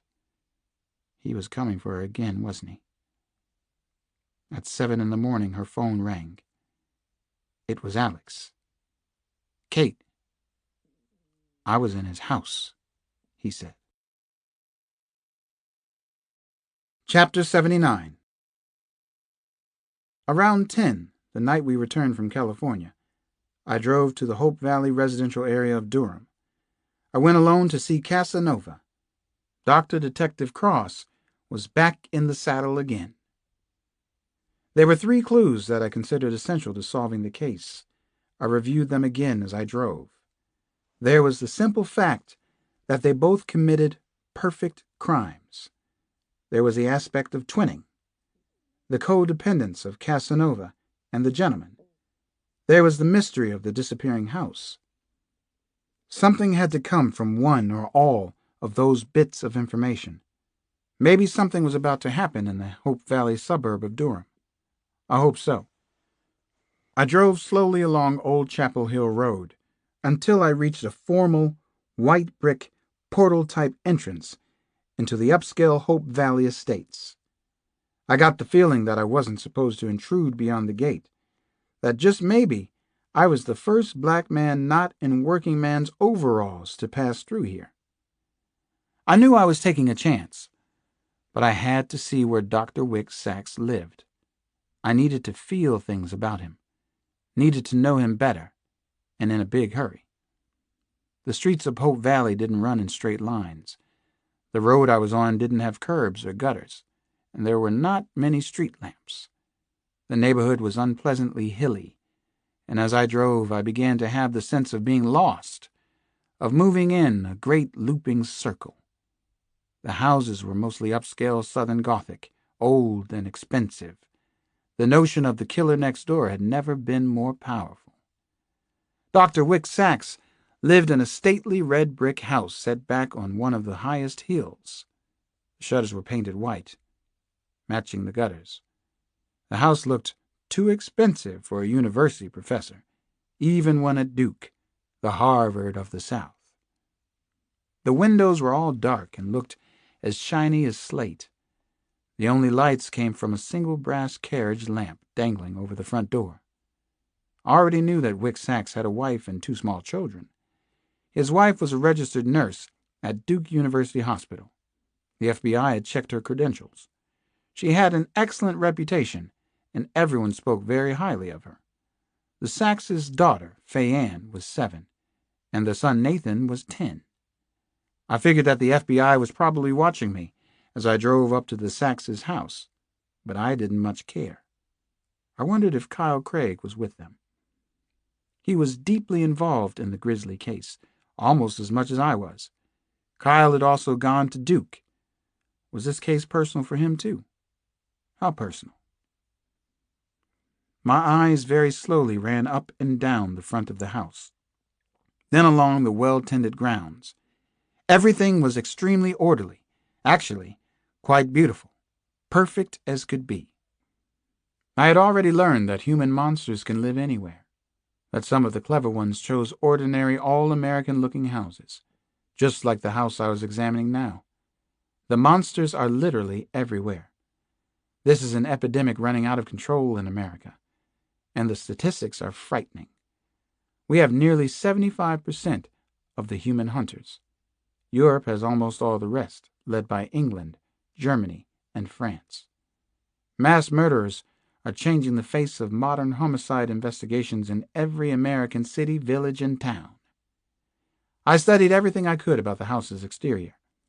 The southeast side had what was known as a Florida room. There was a patio, which was living room size. The lawn was fescue, and it was extremely well kept. There was no moss, no crabgrass, no weeds.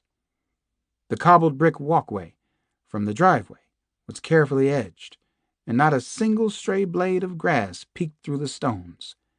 The bricks of the walk perfectly matched the bricks of the house. Perfect.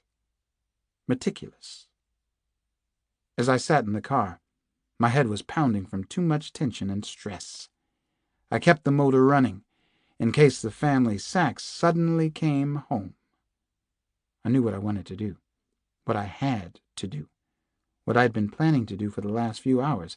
I needed to break into his house. I wondered if the FBI would try to stop me, but I didn't think they would. I believed that maybe they actually wanted me to break inside and look around. We knew very little about Dr. Wick Sachs. I still wasn't officially involved in the Casanova manhunt, and I could try things that the others couldn't. I was supposed to be the loose cannon. That was my deal with Kyle Craig. Scoochie was out there someplace. At least I prayed that she was still alive. I hoped that all the missing women were alive. His harem, his odalisques, his collection of beautiful, special women. I shut off the motor and took a deep breath before I climbed out of the car. I walked quickly across the springy lawn in a crouch. I remembered something that Satchel Paige used to say. Keep the juices flowing by jangling around gently as you move. I was jangling. Shaped boxwoods and azaleas ran along the front of the house. A child's red bike with silver streamers on the handlebars lay on its side near the porch. Nice, I was thinking, as I hurried along. Too nice. Casanova's child's bike. Casanova's respectable house in the suburbs. Casanova's fake, perfect life.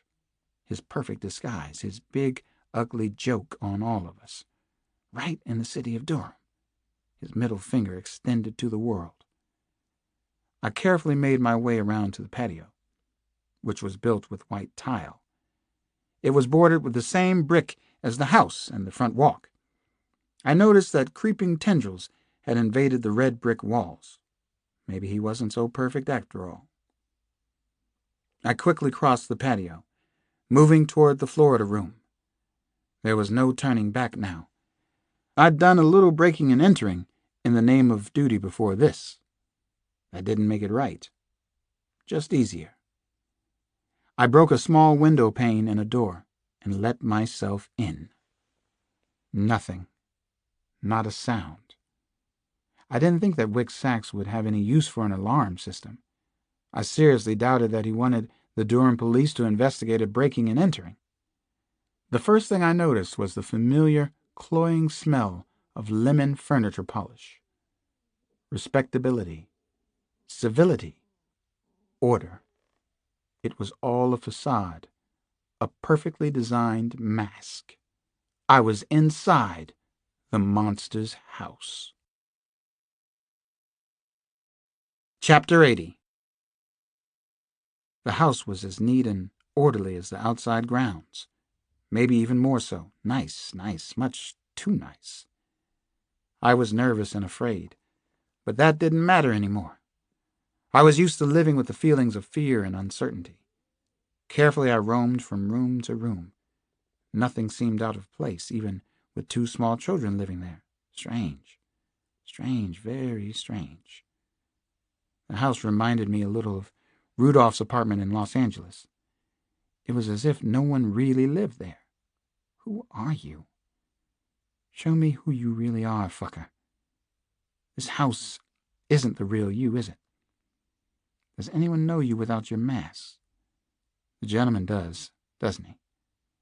The kitchen was right out of Country Living magazine. Antiques and other beautiful things were in almost every room. In a small study, the professor's notes and papers were strewn everywhere, covering every available surface. He's supposed to be very orderly and neat, I thought, and stored the conflicting data. Who was he? I was searching for something specific, but I didn't know exactly where to look. Down in the basement I saw a heavy oak door. It was unlocked. It led into a small furnace room. I searched the room carefully. On the far side of the furnace room I found another wooden door.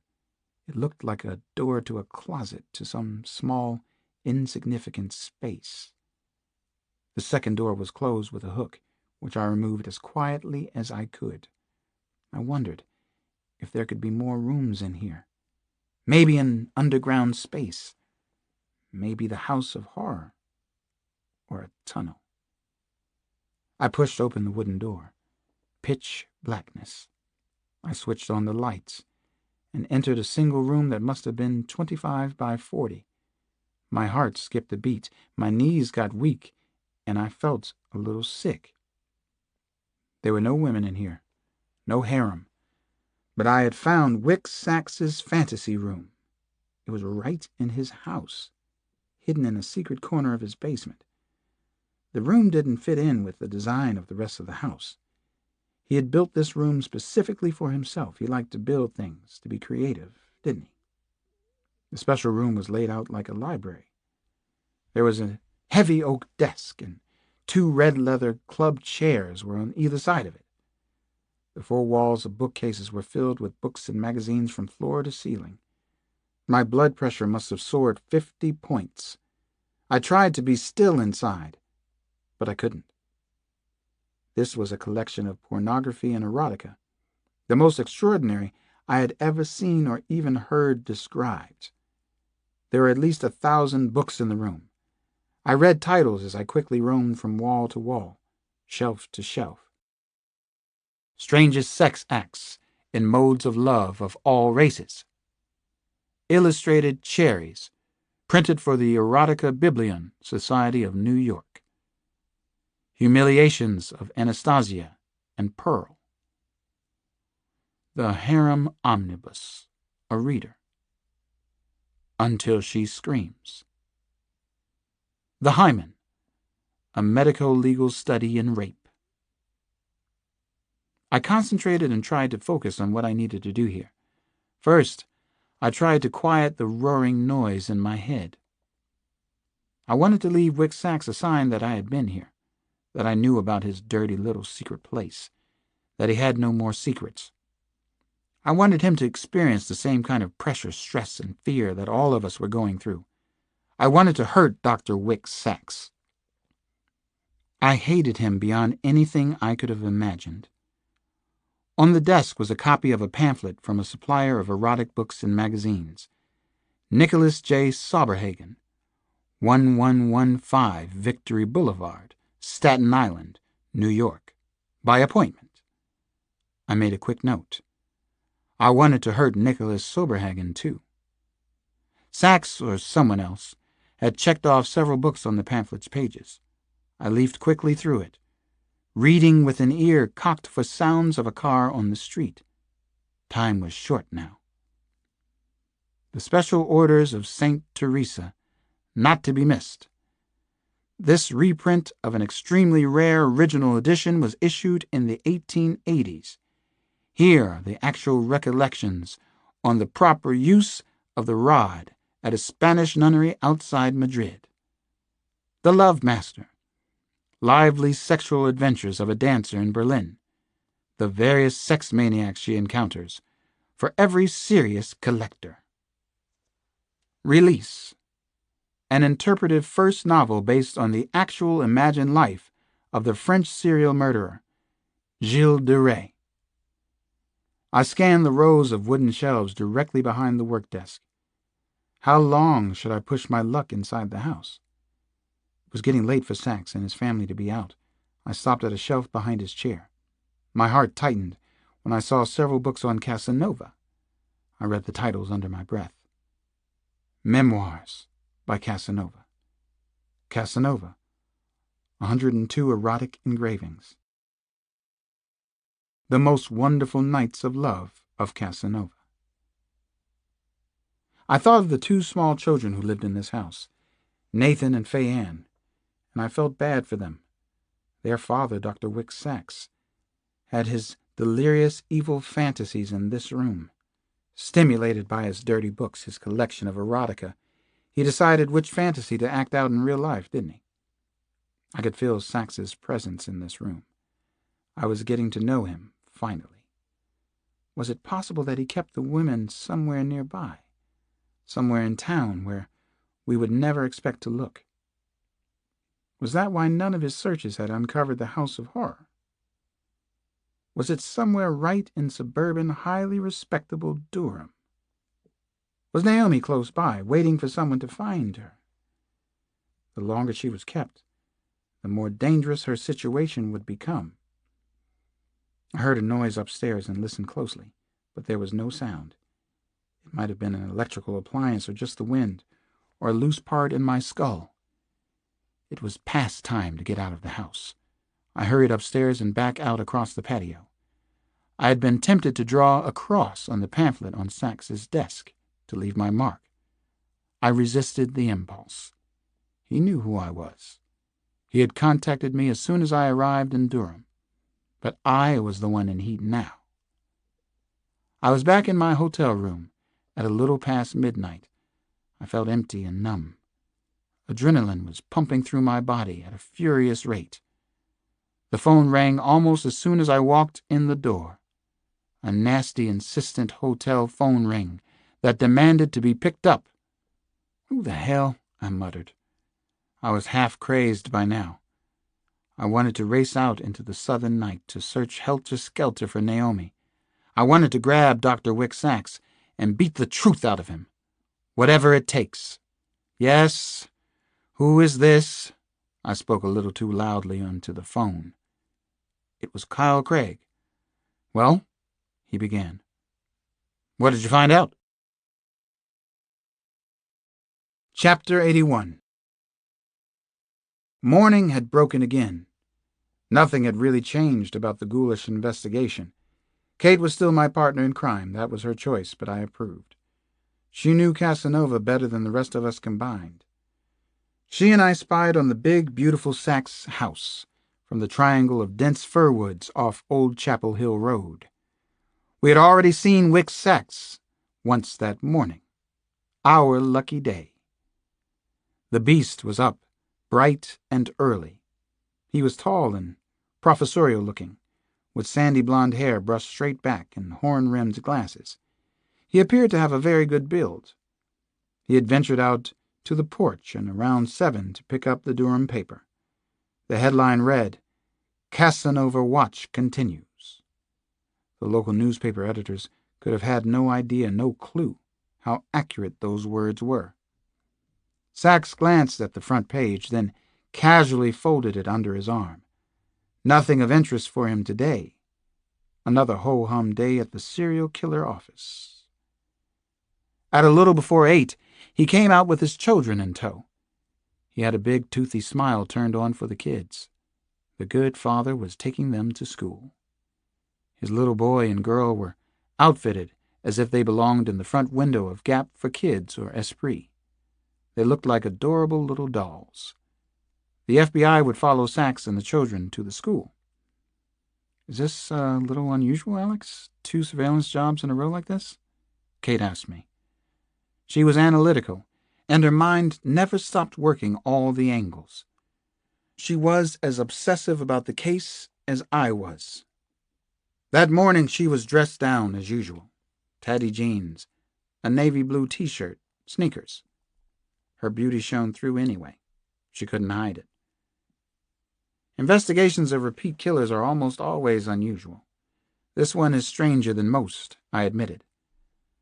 I talked about the twinning angle again. 2 badly twisted men with no one to talk to share with. No one to understand until they met each other. Then, a powerful connection between the 2 killers. Kate was a twin, but she'd experienced a benign form of twinning. With Casanova and the gentleman, it was something else. Wick Sachs came right back from the drop-off at school. We could hear him whistling cheerfully as he strolled to his perfect house. Kate and I had talked about the fact that he was a doctor after all, though a doctor of philosophy. Nothing much happened for the next few hours. There was no sign of Sachs or his wife, the lovely Mrs. Casanova. Wick Sachs left the house on the hill again at 11. He was blowing off his teaching classes today. He had already missed his 10 o'clock tutorial, according to the schedule I had from Dean Lowell. Why was that? What slick game was he playing now? There were 2 cars in the circular driveway. He chose the burgundy one, a Jaguar XJS convertible with a tan top, 12-cylinder engine. The other car was a black Mercedes sedan, not too shabby on a professor's salary. He was heading out now, hitting the road. Was he going to visit his girls? Chapter 82. We followed Wick Sachs's sporty Jaguar onto Old Chapel Hill Road. We eased through Hope Valley, passing very substantial houses that had been built in the 20s and 30s. Sachs didn't seem to be in a hurry. So far, this was his game. We didn't know the rules or even what game he was playing. Casanova, the beast of the Southeast. Kyle Craig was still working on a financial investigation of Sachs with Internal Revenue. Kyle also had half a dozen agents filling in all the dots that might connect Sachs and Will Rudolph in the past. The 2 had definitely been classmates at Duke, high honor students, Phi Beta Kappa. They had known each other but weren't close friends in school. At least they didn't seem to have been. Actually, Kyle had been at Duke then, too, in the law school. Phi Beta himself. When had the actual twinning taken place? How had the strong, freakish bond occurred? Something wasn't making sense to me about Rudolph and Sachs yet. What if he lets that XJS out? Kate said as we discreetly followed the monster to what we hoped was his lair in the woods, his harem, his disappearing house. We were tailing Sachs in my old Porsche. I doubt he wants to draw a lot of attention to himself, I told her, although the XJS and the Mercedes kind of worked against that theory. Besides, a Jaguar isn't much of a test for a Porsche. Even a Porsche from another century? Kate asked. Ho, I answered her. Ho. Sachs drove down Interstate 85, then turned onto 40. He got off at the exit for Chapel Hill. We followed him for another 2 miles through town. He finally stopped and parked near the University of North Carolina campus on Franklin Street. All this is making me feel so weird, Alex. A professor at Duke University, a wife, and 2 beautiful children, Kate said. The night he grabbed me, he probably followed me off the campus. He watched me. I think he chose me right here. I glanced over at Kate. You okay? I asked her.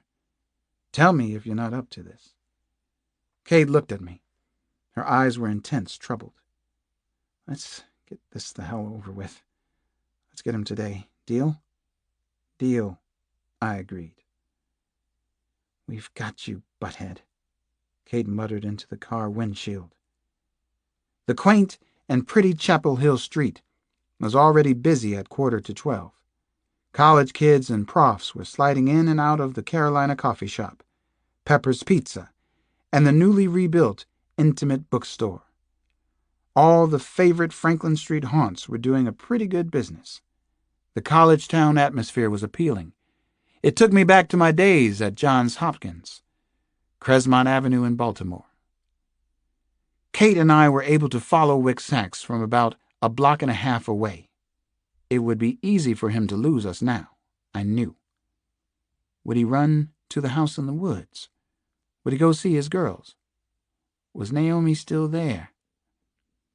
He could easily duck into the record bar or into Spanky's restaurant on the corner, come out a side door and disappear. A game of cat and mouse had begun. His game, his rules, always his rules so far.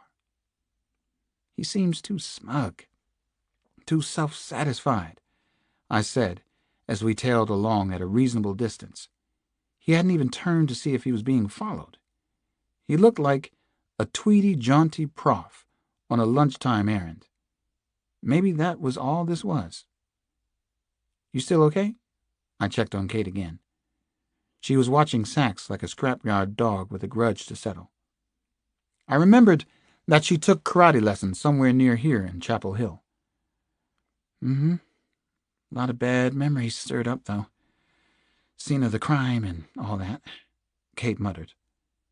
Wick Sachs finally stopped in front of the nicely retro Varsity Theater in downtown Chapel Hill. He stood next to a community billboard covered with all sorts of handwritten notices and posters, mostly aimed at university students and faculty members. Why would that scum be going to a movie? Kate whispered, sounding more incensed than ever. Maybe because he likes to escape, as in sublimate. This is the secret life of Wick Sachs. We're watching it.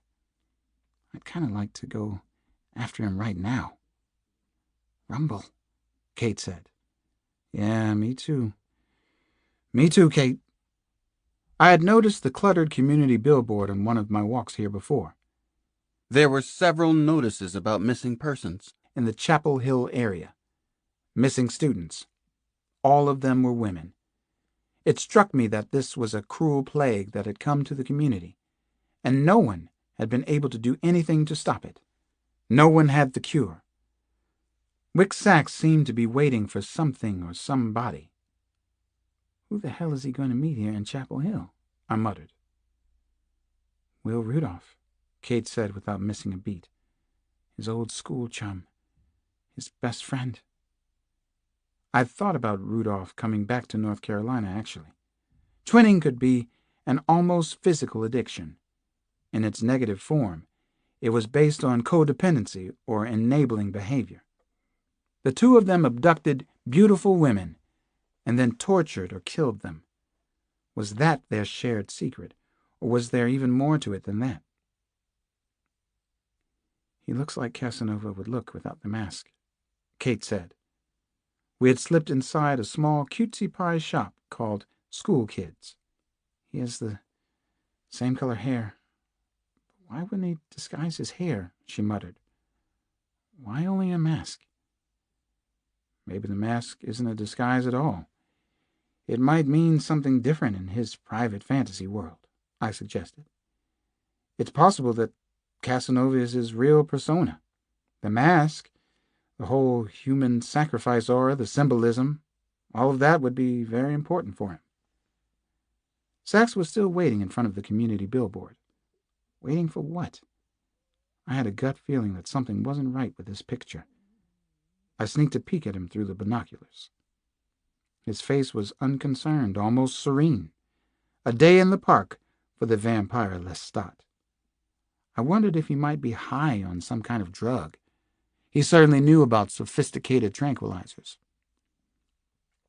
Behind him on the community board were all sorts of messages. I could read them with the binoculars. Missing, Carolyn Eileen DeVito. Missing, Robin Schwartz. Missing, Susan Pyle. Women for Jim Hunt for governor. Women for Lieutenant Governor Lori Garnier. The mine sirens at the cave. All of a sudden, I had a possible answer. Messages. Casanova was sending out a cruel message for us, for anyone who was watching him, anyone who dared to follow him. I slammed my hand down hard against the dusty windowsill inside the small store. "Son of a bitch is playing mind games," I nearly shouted in the crowded shop where we were watching Wick Sacks. The elderly shopkeeper eyed me as if I were dangerous. I was dangerous. "What's wrong?" Kate was suddenly peering over my shoulder, leaning her body against me, trying to see whatever it was that I saw up the street. "It's the poster behind him. He's been standing under it for the past 10 minutes. That's his message, Kate, to whoever's following him. That bright orange and yellow poster says it all." I handed her the binoculars. One poster on the bulletin board was larger and more prominent than the others. Kate read it out loud. "Women and children are starving. As you walk by with loose change in your pocket, please change your behavior now. You can actually save lives." Chapter 83. "Oh, Jesus, Alex," Kate spoke in a tense whisper. "If he can't go out to the house, they'll starve. And if he's followed, he won't go out to the house. That's what he's telling us. Women are starving. Change your behavior now." I wanted to take out Wick Sacks right there. I knew there was nothing we could do to stop him. Nothing legal anyway. Nothing sane. "Alex, look." Kate sounded in alarm. She handed me the glasses. A woman had come up to Sacks. I squinted through the binoculars. The noonday sun was bright off shiny glass and metal surfaces up and down Franklin Street. The woman was slender and attractive, but she was older than the women who had been abducted. She had on a black, silky blouse, tight black leather slacks, black shoes. She was carrying a briefcase loaded with books and papers. "She doesn't seem to fit his mold, his pattern," I said to Kate. "She looks in her late 30s. "I know her. I know who she is, Alex," Kate whispered. I looked at her. "Who, for God's sake, Kate?" "She's a professor in the English department. Her name is Suzanne Wellesley. Some of the students call her Runaround Sue. There's a joke about Suzanne Wellesley throwing her underwear against the wall, and it sticks." "They could tell the same joke about Dr. Sacks," I said. "He had a nasty reputation as a rake on campus. He'd had the bad rep for years, but no disciplinary action was ever taken. More perfect crimes. He and Miss Suzanne Wellesley kissed in front of the hunger billboard. A tongue kiss. I could see as I watched through the binoculars. A very hot embrace, too, with no apparent concern about the public venue. I had second thoughts about the message. Maybe it was just a coincidence. Only I didn't believe in coincidences anymore. Maybe Suzanne Wellesley was involved with the house that Sacks kept. There could be others, too. Maybe this whole thing involved some kind of adult sex cult. I knew they existed, even in our nation's capital. They existed and flourished. The two of them walked casually a short way down crowded Franklin Street, in no apparent hurry. They were headed in our direction. Then they stopped at the Varsity Theater ticket booth. They were holding hands, cute as could be. Damn him. "He knows he's being watched," I said. "What is his game?" "She's looking this way. Maybe she knows too.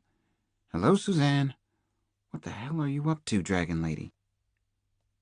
They bought movie tickets, like any normal couple, and went inside. The theater marquee advertised, "Roberto Benigni is Johnny Cecchino, riotous comedy." I wondered how Sacks could be in the mood for an Italian comedy. Was Casanova that cool?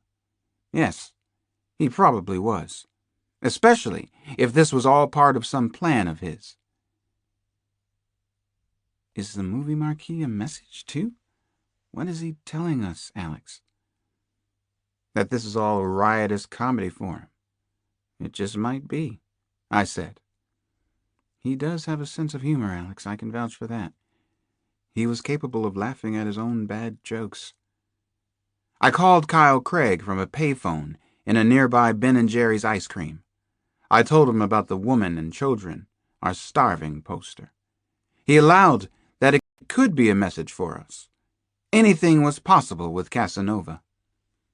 When I came out of the store, Sachs and Suzanne Wellesley were still inside the Varsity Theater, presumably laughing riotously at the Italian actor Roberto Benigni. Or perhaps Sachs was laughing at us. Women and children are starving. Just past 2:30, Sachs and Dr. Wellesley came out of the Varsity Theater. They strolled back to the corner of Franklin and Columbus. The half-block walk seemed to take 10 minutes. They ducked inside the ever-popular Spanky's, where they had a late lunch. Isn't this sweet? Young love, Cade said with a hiss in her voice. Damn him. And damn her, too. Damn Spanky's for giving them food and grog. They sat near the front window inside the restaurant. On purpose. They held hands at their table and kissed a few times. Casanova the lover? A lunchtime tryst with another professor. None of it made any sense yet. At 3:30, they left Spanky's restaurant and walked the half-block back to the message board. They kissed again, but this time with more restraint, and finally parted. Sachs drove back to his house in Hope Valley. Rick Sachs was definitely playing with us. His own game, for his own private pleasure. Rat and cat. Chapter 84. Kate and I decided to have a late supper at a place called Frog and the Redneck in downtown Durham. She said we had to have a couple hours break from the action. I knew she was right. Kate wanted to go home first, and asked me to call for her in a couple of hours. I wasn't prepared for the Kate who opened the door of her apartment. It wasn't Kate's usual bas couture look. She had on a beige linen sheath, with a flowered blouse worn as a jacket. Her long brown hair was tied back with a bright yellow scarf. My Sunday go-to-eatin' clothes, Kate said, with a conspiratorial wink. Except I can never afford to go out to eat on my post-med school budget. Occasionally KFC or Arby's. You have a hot date tonight? I asked her in my usual kidding tone. I wondered who was kidding whom, though. She casually took my arm in the crook of hers. As a matter of fact, maybe I do. You look nice tonight. Very dashing. Very cool. I had abandoned my usual bas couture look, too. I'd decided on dashing and cool instead. I don't remember much about the car ride to the Durham restaurant, except that we talked all the way. We never had any trouble talking. I don't exactly remember the meal, except that it was very good regional/continental grub. I have the recollection of Muscovy duck, of blueberries and plums and whipped cream. What I remember most clearly is Kate sitting with one arm propped on the table, her face resting easily on the back of her hand. A very nice picture portrait. I remember Kate taking off the yellow scarf at one point during dinner. Too much, she said and grinned. I have a new pet theory du jour, about the two of us. I think it's right. Do you want to hear it? She asked me. She was in a good mood, in spite of the harrowing and frustrating investigation. We both were. Nah, said the wise guy in me, the part afraid of too much in the way of emotions. Lately, anyway. Kate wisely ignored me and went on with her theory. I'll start. Alex, we're both really, really afraid of attachments right now in our lives. That's obvious. We're both too afraid, I think. She was carefully leading the way. She sensed this was difficult territory for me. And she was right. I sighed. I didn't know if I wanted to get into any of this right now, but I plunged ahead. Kate, I haven't told you much about Maria. We were very much in love when she died. It was like that between us for 6 years. This isn't selective memory on my part. I used to tell myself, God, I'm unbelievably lucky I found this person. Maria felt the same way. I smiled. Or so she told me. So, yes, I am afraid of attachments. Mostly I'm afraid of losing someone I love that much again. I'm afraid of losing someone else too, Alex, Kate said in a soft voice. I could barely hear her words. Sometimes she seemed shy, and it was touching. There's a magical line in The Pawnbroker, magical to me anyway. Everything I loved was taken away from me, and I did not die. I took her hand and kissed it lightly. I felt an overwhelming tenderness toward Kate at that moment. I know the line, I said. I could see anxiety in her dark brown eyes. Maybe we both needed to take this thing forward. Whatever was beginning to happen between us, whatever the risk might be. Can I tell you something else? One more true confession. That doesn't come easily. This is a bad one, she said. I want to hear it. Of course I do. Anything you want to tell me. I'm afraid I'm going to die just like my sisters, that I'll get cancer too. At my age, I'm a medical time bomb. Oh, Alex, I'm afraid to get close to someone and then get sick on them. Kate let out a long, deep breath. It was obviously a hard thing for her to say.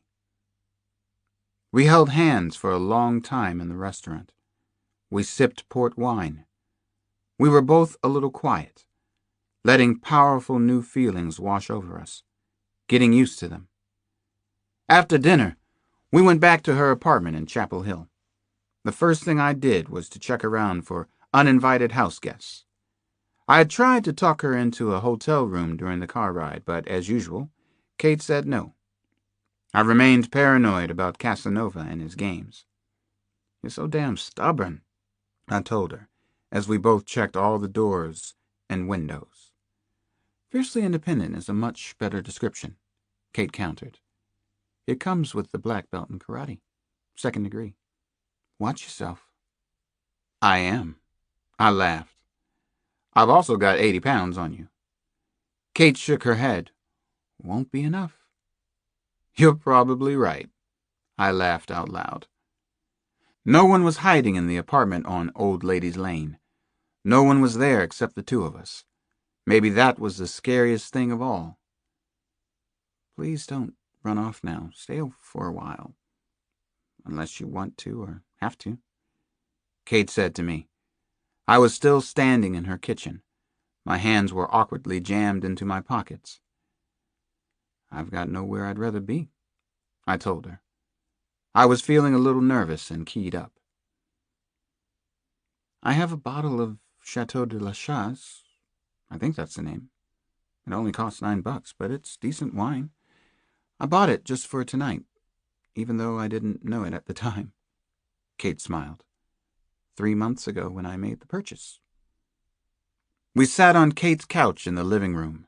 The place was neat, but still funky. There were black and white photos on the walls of her sisters and her mother. Happier times for Kate. There was an amazing picture of her in a pink uniform at the Big Top truck stop, where she worked to pay her way through school. The waitressing job was part of the reason medical school had meant so much to her. Maybe the wine made me tell Kate more about Jesse Flanagan than I wanted to. It had been my only attempt at a serious attachment since Maria's death. Kate told me about her friend, Peter McGrath, history professor at the University of North Carolina. As she talked about Peter, I had the disturbing thought that maybe he was one suspect we had glossed over too quickly. I couldn't leave the case alone, not even for one night. Maybe I was just trying to escape into my work again. Still, I made a mental note to check out Dr. Peter McGrath a little more carefully. Kate leaned in close to me on the couch. We kissed. Our mouths made a perfect fit. We had both done this before, kissed, but maybe never as well. "Will you stay tonight? Please stay," Kate whispered. "Just this one night, Alex. We don't have to be scared about this, do we?" "No, we don't have to be scared," I whispered back. I felt like a schoolboy. Maybe that was okay, though. I didn't know exactly what to do next. How to touch Kate, what to say, what not to do. I listened to the soft hum of her breathing. I let everything take its natural course. We kissed again, as gently as I ever remember kissing anyone. We were both needy, but we were so vulnerable at that moment. Kate and I went to her room. We held each other for a long time. We talked in whispers. We slept together. We didn't make love that night. We were best friends. We didn't want to ruin it. Chapter 85. Naomi thought that she was finally losing the last pieces of her sanity. She had just seen Alex kill Casanova, even though she knew it hadn't really happened. She'd seen the shooting with her own eyes. She was hallucinating, and she couldn't stop the waves of delusion anymore. She talked to herself sometimes. The sound of her own voice was comforting. Naomi became quiet and thoughtful as she sat on an armchair in the darkened prison cell. Her violin was there, but she hadn't played it in days. She was afraid for a whole new reason now. Maybe he wasn't coming back again. Maybe Casanova had been caught, and he wouldn't tell the police where he kept his captives. That was his ultimate leverage, wasn't it? That was his diabolical secret, his final edge and bargaining chip. Maybe he'd already been killed in a shootout. How could the police hope to find her and the others if he was dead? Something's happened, she thought. He hasn't been here in the last 2 days. Something has changed. She desperately wanted to see sunny blue skies, grass, the Gothic spires of the university, the layered terraces at the Sarah Duke Gardens, even the Potomac River in all its muddy gray glory back home in Washington. She finally got up from the easy chair beside her bed, very, very slowly. Naomi shuffled across the bare wooden floor and stood by the locked door with her cheek pressed against the cool wood. Should I do this crazy thing? She wondered. Do I sign my own death warrant? Naomi could barely catch her breath. She listened for sounds in the mysterious house, any tiny, insignificant sound at all. The rooms had been soundproofed, but if you made enough noise, some sound carried through the eerie building. She went over what she wanted to say, exactly what she would say. My name is Naomi Cross. Where are you, Kristen? Green Eyes. I've decided that you're right. We have to do something. We have to do something together. He's not coming back. Naomi had thought this moment through clearly, intelligently, she hoped. But she couldn't say the words out loud. She understood that plotting against him could mean her death. Kristen Miles had called out to her a few times during the past 24 hours, but Naomi hadn't answered back. It was forbidden to talk, and she had seen his warning to them. The hanged woman a few days before, poor Anna Miller, another law student. She couldn't hear anything right now. White noise, that was all. The static of silence, the gentle hum of eternity.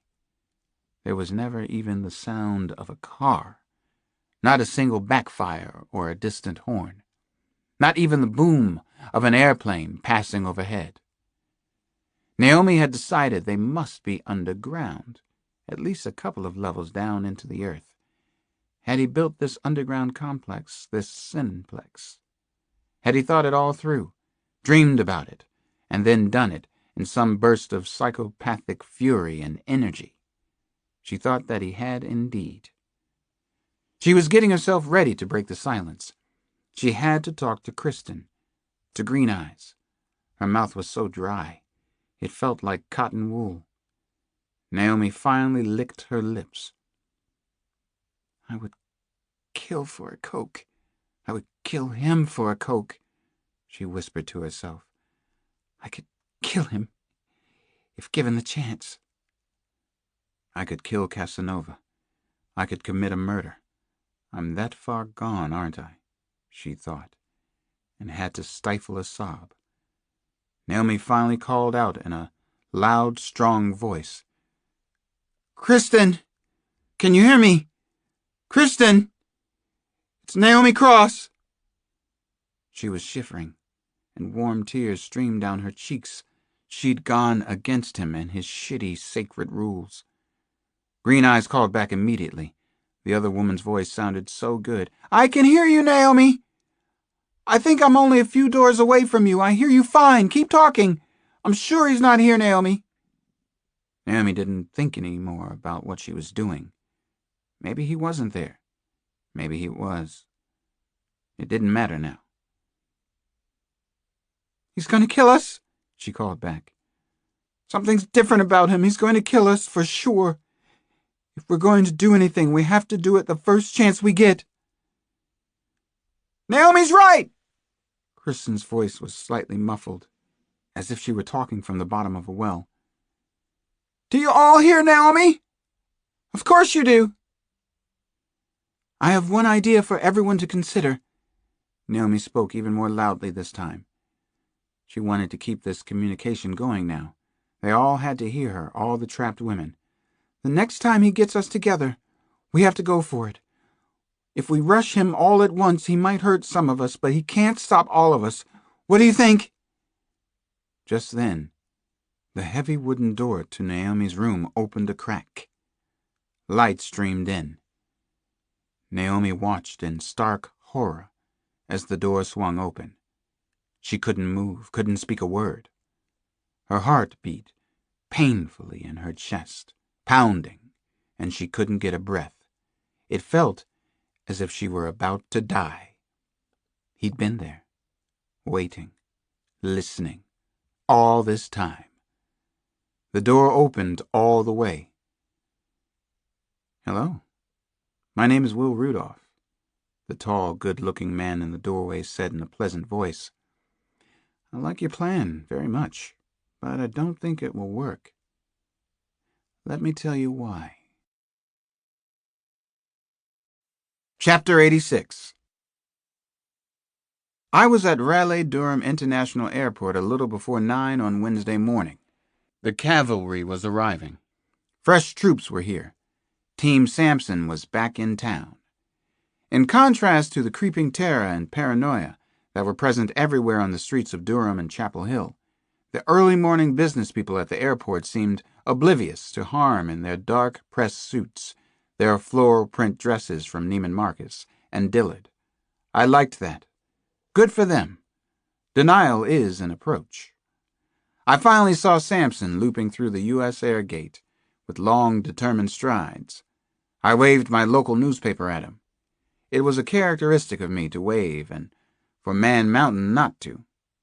He gave me a city-cool head nod, though. Bad to the bone. Just what the doctor ordered. I brought Sampson up to speed while we drove from the airport to Chapel Hill. I needed to check out the Wickagill River area. It was just another hunch of mine, but it could lead to something, like the location of the disappearing house. I had enlisted the help of Dr. Lewis Freed, a mentor and former teacher of Seth Samuels. Dr. Freed was a noted black historian on the Civil War, a period I was also interested in. Slaves and the Civil War in North Carolina. In particular, the Underground Railroad that had been used for slaves escaping to the north. As we entered Chapel Hill, Sampson got to see for himself what the abductions and grisly murders had done to the once peaceful college town. This nightmarish scenes reminded me of a couple of my subway trips in New York City. It also reminded me a little of home, our nation's capital. The people of Chapel Hill now hurried along the picturesque streets with their heads down. They no longer made eye contact with one another, especially with strangers. Trust had been replaced by fear and terror. The sweet small townness had vanished. "You think Casanova is enjoying this invasion of the body snatcher's aura?" Sampson asked as we cruised the side streets bordering the University of North Carolina campus, former home base of Michael Jordan and too many other pro basketball stars to mention. "I think he's learned to enjoy being a local celebrity, yes. He likes to play the game. He's especially proud of his handiwork, his art." "Doesn't he want a larger venue? Larger canvas, so to speak?" Sampson asked as we climbed the gentle hills the college town had apparently been named for. "I don't know about that yet. He might be a very territorial wreck killer. Some wrecks are strictly territorial. Richard Ramirez, the son of Sam, the Green River Killer." I then told Sampson about my theory on twinning. The more I thought about it, the sounder it got for me. Even the FBI was starting to believe in it a little. The two of them have to be sharing some big secret. That they abduct beautiful women is only part of it. One of them thinks of himself as a lover, an artist. The other is a brutal killer, much more typical of serial killer cases. They complete each other. They correct each other's weaknesses. Together, I think they're virtually unstoppable. More importantly, I think they do too. "Which one is the leader?" Sampson asked a very good question. It was completely intuitive on his part, the way he always solves problems. "I think it's Casanova. He's definitely the more imaginative of the two. He's the one who hasn't made any major mistakes yet either. But the gentleman isn't really comfortable being a follower. He probably moved to California to see if he could succeed on his own, and he couldn't." "Is Casanova this kinky-ass college professor, Dr. Wick Sachs, the pornography professor you told me about? Is he our man, Sugar?" I peered across the front seat at Sampson. We were into the real deal now. Cop shop talk. "Sometimes I think it's Sachs, and that he's so goddamn clever and smart, he can let us know who he is. He enjoys watching us squirm. That could be the ultimate power game for him." Sampson nodded. One nod. "And other times, Dr. Freud, what is your alternative thought process on Dr. Sachs?" "Other times, I wonder if Sachs has been set up. Casanova is very bright, and he's been extremely careful. He seems to send out misinformation that has everyone chasing his own tail. Even Kyle Craig's getting uptight and crazy." Sampson finally showed his large, very white teeth. Maybe it was a smile, or maybe he was going to bite me. "Looks like I'm here just in the motherfucking nick of time." As I slowed for a stop sign on the side street, a man with a gun suddenly moved away from a parked car and toward us. There was nothing I could do to stop him. Nothing Sampson could do. The gunman pointed a Smith & Wesson right into my face, up against my cheekbone. End game, I thought. Tilt. "Chapel Hill Police!" the man shouted into the open window. "Get the hell out of the car! Assume the position!" Chapter 87. "You got here just in the nick of time," I muttered to Sampson under my breath. We climbed out of the car very slowly and carefully. "Looks like it," he said. "Be cool now. Don't get us shot or beat up, Alex. I wouldn't appreciate the irony." I thought I knew what was happening, and it made me incredibly angry.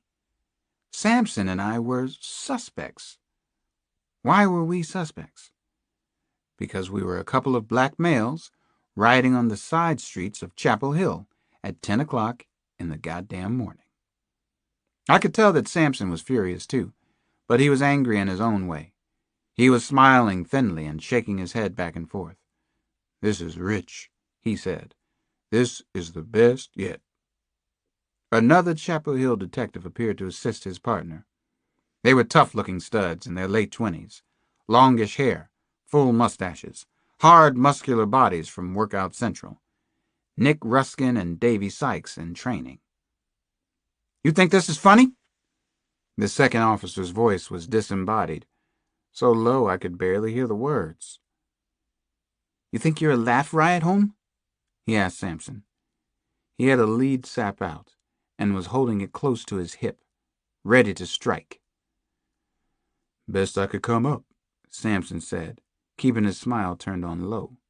He wasn't afraid of saps. My scalp was crawling and sweat dribbled slowly down my back. I couldn't remember being rousted recently, and I didn't like it one bit. Every bad I had felt since I had been here fell into place. Not that rousting black males is peculiar to North Carolina or the South anymore. I started to tell the cops who we were. "My name is—" "Shut the fuck up, asshole!" One of them popped me in the small of the back before I could finish. Not hard enough to leave a bruise, but it stung like a good rabbit punch. It hurt in a couple of ways, actually. "This one looks fucked up to me. Eyes are bloodshot," the low-voiced patrolman said to his partner. "This one is high." He was talking about me. "I'm Alex Cross. I'm a police detective, you motherfucker," I suddenly yelled at him. "I'm part of the Casanova investigation. Call Detectives Ruskin and Sykes right now. Call Kyle Craig from the FBI." At the same time, I spun around fast and hit the closest one in the throat. He dropped to the ground like a stone. His partner jumped forward, but Samson had him on the sidewalk before he could do anything too dumb. I took away the first stud's revolver, easier than I could disarm a 14-year-old hugger-mugger in D.C. "Assume the position," Samson said to his suspect. There was no merriment in his deep voice. "How many brothers you pull that shit on? How many young men you call homes and humiliate like that? Like you might fucking understand what their life is about. Makes me sick." "You know damn well the serial killer Casanova isn't a black man," I said to the disarmed Chapel Hill cops. "You haven't heard the last of this particular incident, gentlemen. Believe me on that one." "There have been a lot of robberies in this neighborhood," the deep-voiced one said. He was contrite all of a sudden, doing the corporate America's step and fetch it, the old two-step backstep. "Save the sorry bullshit," Samson said, jabbing out with his own gun, letting the two detectives feel a little humiliation of their own. Samson and I got back into our car. We kept the detectives' guns, souvenirs of our day. Let them explain it to their bosses back at police headquarters. "Son of a bitch," Samson said as we pulled away. I hit the steering wheel with the heel of my palm. I hit it a second time. The bad scene had shaken me more than I had realized. Or maybe I was just too ragged and frayed right then. "On the other hand," Samson said, "we did take those boys down like snap. Little bullshit racism gets my adrenaline flowing, blood boiling, gets the demons going. That's good. I have the proper edge now." "It's nice to see your ugly face again," I said to Samson. I had to smile, finally. We both did. Then we were both laughing, out loud, in the car. "Nice to see you too, brown sugar. You'll be happy to know you still got your looks, strain's not showing too bad. Let's go to work.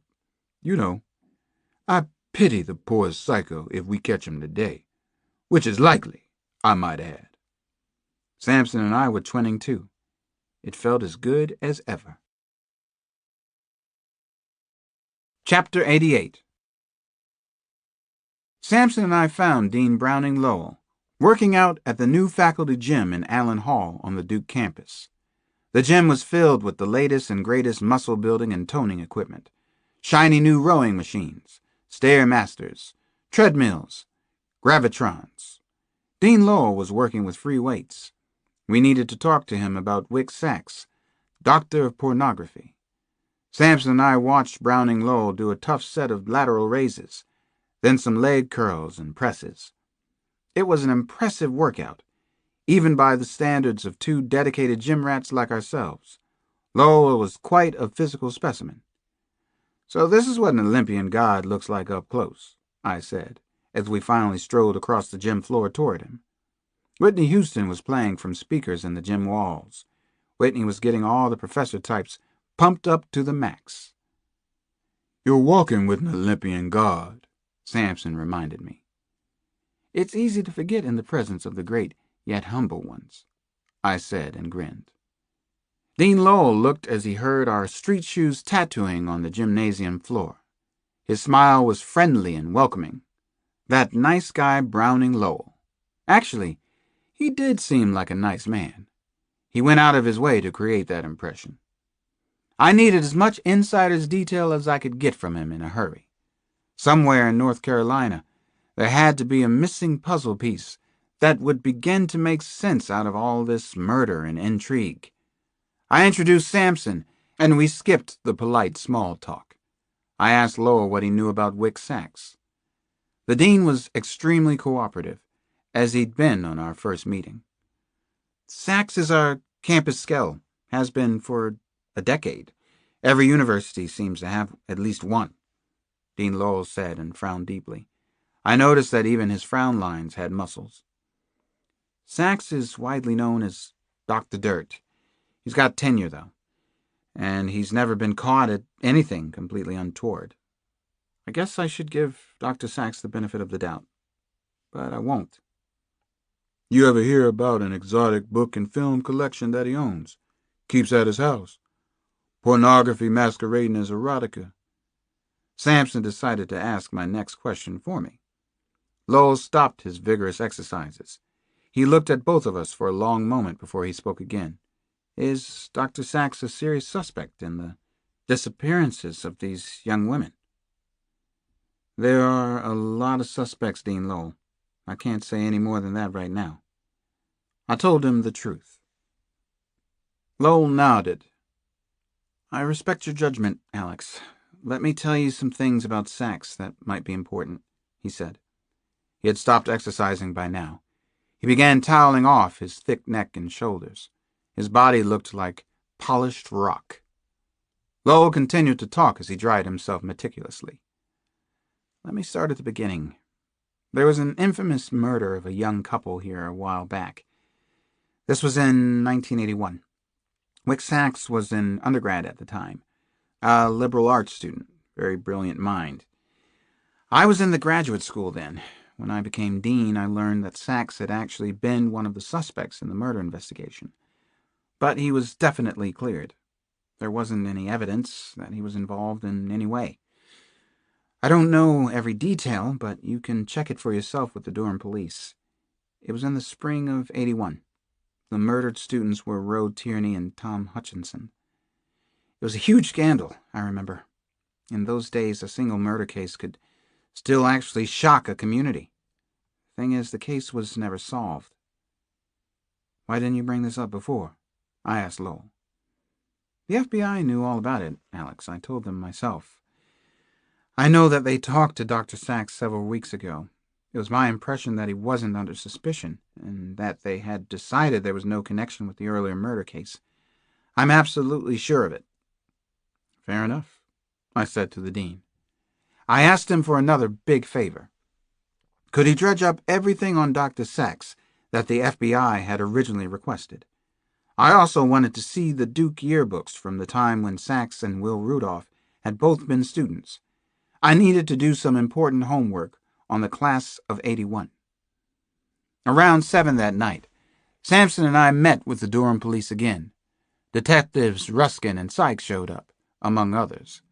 They were feeling heavy-duty pressure, too. They pulled us aside before the update on the Casanova investigation. The stress had gotten to them, cooled their jets a little. "Listen, you two have worked big bad cases like this before," Ruskin said. As usual, he was doing most of the talking. Davy Sykes didn't seem to like us any better now than he had on the first day we met. "I know that my partner and I got a little territorial at first. I want you to know, though, all we want to do is stop the killing now." Sykes nodded his large, block-like head. "We want to nail Sachs. Trouble is, our brass has us chasing our tails as usual." Ruskin smiled, and finally so did I. We all understood departmental politics. I still didn't trust the Durham homicide detectives. I was certain they wanted to use Sampson and me, or at least keep us out of the way. Also, I had the feeling they were still holding evidence back. The Durham homicide detectives told us they were mired in an investigation of medical doctors in the Research Triangle, doctors with any kind of criminal record or associations. Wick Sachs was the chief suspect, but not the only one. There was still a strong chance that Casanova would turn out to be someone we hadn't even heard of. That was the way it often worked with repeat killer cases. He was out there, but we might have no idea who he really was. That was the scariest part of all. The most frustrating, too. Nick Ruskin and Sykes took Sampson and me over to the suspects board that had been put up. There was 17 names on it at this point. 5 were doctors. Kate had originally believed that Casanova was a doctor, and Kyle Craig did too. I read off the doctors' names. Dr. Stefan Rahm, Dr. Francis Constantini, Dr. Richard DeLallo, Dr. Miguel Fesco, Dr. Kelly Clark. I wondered again if several people could somehow be involved with the House of Horror. Or was Wick Sachs our man? Was he Casanova? You're the big guru. Davy Sykes was suddenly leaning over my shoulder. Who is he, my man? Help us local yokels out. Catch the boogeyman, Dr. Cross. Chapter 89. Late that night, Casanova was on the move again. He was hunting again. He had missed the thrill these last few days, but this was going to be an important night. He easily penetrated the security of the sprawling Duke University Medical Center complex through a little-used gray metal door in the private parking area reserved for doctors. On the way to his appointed destination, he passed several chirping nurses and serious-faced young doctors. Some of the doctors and nurses nodded and even smiled at him. As always, Casanova fit in perfectly with the surroundings. He could go anywhere, and he usually did. As he hurried down the sterile white hospital corridors, his head was busy figuring out complicated, important calculations about his future. He'd had a hugely successful run here in the Research Triangle area and the Southeast, but it was definitely drawing to an end, starting tonight. Alex Cross and the other dreary plotters were getting too close to him. Even the Durham police were becoming dangerous.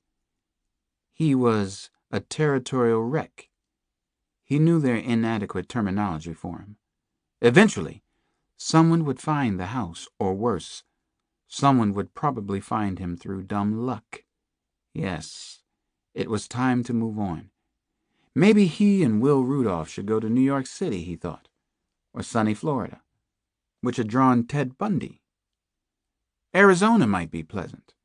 Spend the fall season in Tempe or Tucson, bustling college towns filled to bursting with prey. Or maybe they could settle in near one of the huge campuses in Texas. Austin was supposed to be nice. Or Urbana, Illinois. Madison, Wisconsin. Columbus, Ohio. He was leaning toward Europe, actually. Either London, Munich, or Paris. His version of the grand tour. Maybe that was the right concept for the times. A truly grand tour for the whiz kids. Who needed to watch Dracula when there were real monsters roaming the countryside day and night? Casanova wondered if anyone had managed to follow him into the medical center maze. How about Alex Cross? It was a possibility. Dr. Cross had relatively impressive staying power. He had bested that unimaginative child molester, that garden-variety psycho killer up in D.C. Cross had to be eliminated before he and Will Rudolph left the area for bigger and better things. Otherwise, Cross would follow them to hell and back. Casanova passed into Building 2 of the Byzantine Hospital maze. This was the way to the hospital morgue and maintenance, so the foot traffic was usually lighter. He peered down the long, off-white corridor behind him. No followers. No one willing to lead in this gutless, witless age either. Maybe they didn't know about him yet. Maybe they hadn't figured anything out. But they would eventually. There were clues. It could all be traced back to Roe Tierney and Tom Hutchinson, the unsolved Golden Couple murder, the very beginning for him and Will Rudolph. God, he was glad his friend was back. Rudolph always made him feel better when he was around. Rudolph truly understood desire and ultimately freedom. Rudolph understood him as no one else ever had. Casanova began to jog down a brightly polished corridor in Building 2 of the medical center. As he quickened his pace, the sound of his slapping footsteps echoed in the empty halls. In a few minutes he was in Building 4, all the way over on the northwest side of the hospital. He looked back one more time. Nobody had followed. Nobody had guessed right yet. Maybe they never would. Casanova came out into the brightly lit, almost orangish parking area. A black Jeep was parked close to the building, and he nonchalantly climbed inside. The vehicle had MD plates, State of North Carolina, yet another of his masks. He was feeling strong and sure of himself again. He felt wonderfully free and alive tonight. This was exhilarating. It could be one of his finest hours, actually. He felt as if he could fly through the silky black night. He took off to claim his victim. Dr. Kate McTiernan was next again. He missed her so much. He loved her. Chapter 90. The gentleman caller was on the move. Dr. Will Rudolph passed inexorably through the night toward his unsuspecting prey. His juices were surging, sloshing. He was going to make a house call, as an outstanding doctor should, at least a doctor who really cared. Casanova didn't want him out roaming the streets of Durham or Chapel Hill. He'd forbidden it, in fact. Understandable enough, admirable, but not possible. They were working together again. Besides, the danger was minimal at night, and the rewards far exceeded the risks. This next scene in the drama had to be done just right, and he was the one to do it. Will Rudolph was certain of that. He had no emotional baggage, no Achilles heel. Casanova did. Her name was Kate McTiernan. In a strange way, he thought, she had become his competition. Casanova had bonded with her in a special way. She was very close to the lover he claimed to be obsessively searching for. As such, she was dangerous to his own special relationship with Casanova. As he drove into Chapel Hill, he thought about his friend. Something was different and even more satisfying between them now. Being torn apart for almost a year made him appreciate the strange relationship. It was more powerful than ever. There was no one else he could talk to, not one person. How very sad, Rudolph thought. How droll. During his year in California, Will Rudolph had remembered all too well the searing loneliness he had experienced as a boy. He'd grown up at Fort Bragg, North Carolina, then in Asheville. He was a bird colonel's boy, an army brat, a true son of the South. Right from the beginning, he had been clever enough to keep up a facade. Honor student, polite, helpful, social graces to beat all. The perfect gentleman. No one had guessed the truth about his desires and needs, which was exactly why the loneliness had been so unbearable. He knew when the loneliness had ended, exactly when and where. He remembered the first dizzying meeting with Casanova. It had taken place right on the Duke campus, and it was a dangerous meeting for both of them. The gentleman remembered the scene so well. He had a small room like any other student on campus. Casanova had shown up one night, well past midnight, closer to 2, scared the shit out of him. He seemed so sure of himself when Rudolph opened the door and saw him there. There was a theatrical suspense movie called Rope. The scene reminded him of the movie. "You going to invite me in? I don't think you want what I have to say broadcast out here in a public hallway." Rudolph had let him in, shut the door.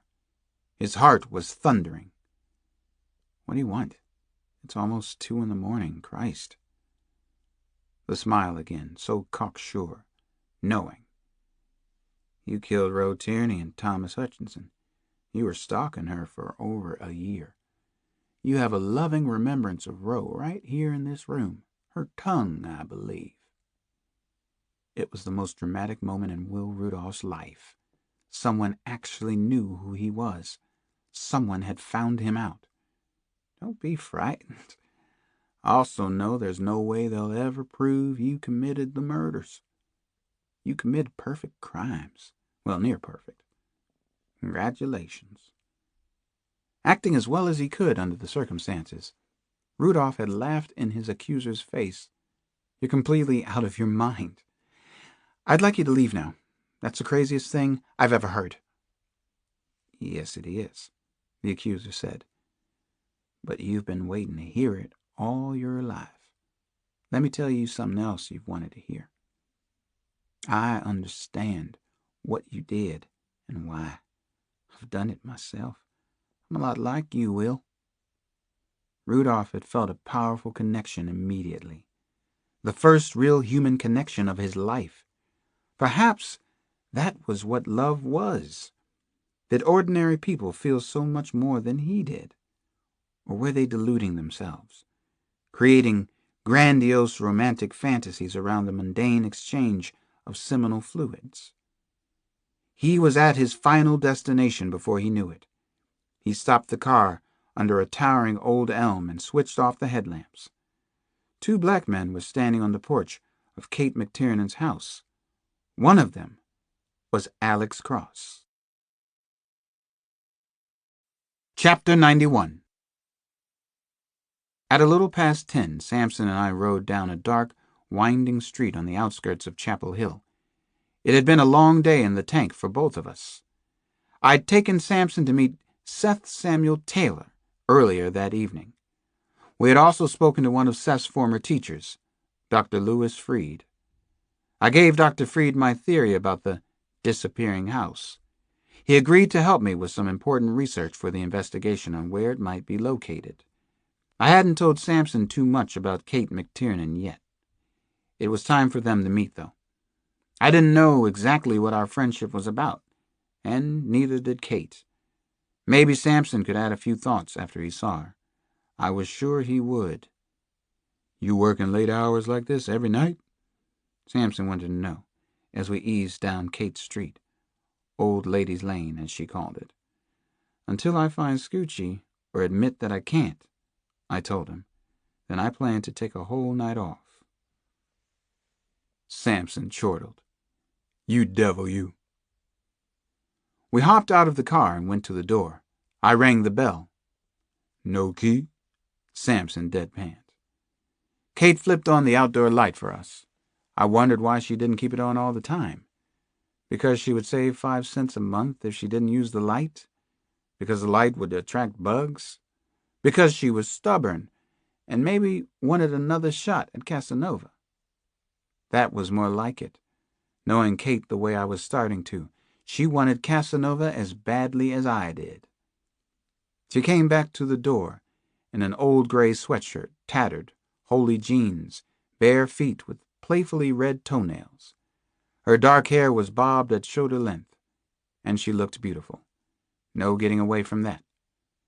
"It's like a damn bug house out here," Kate commented as she looked around her porch.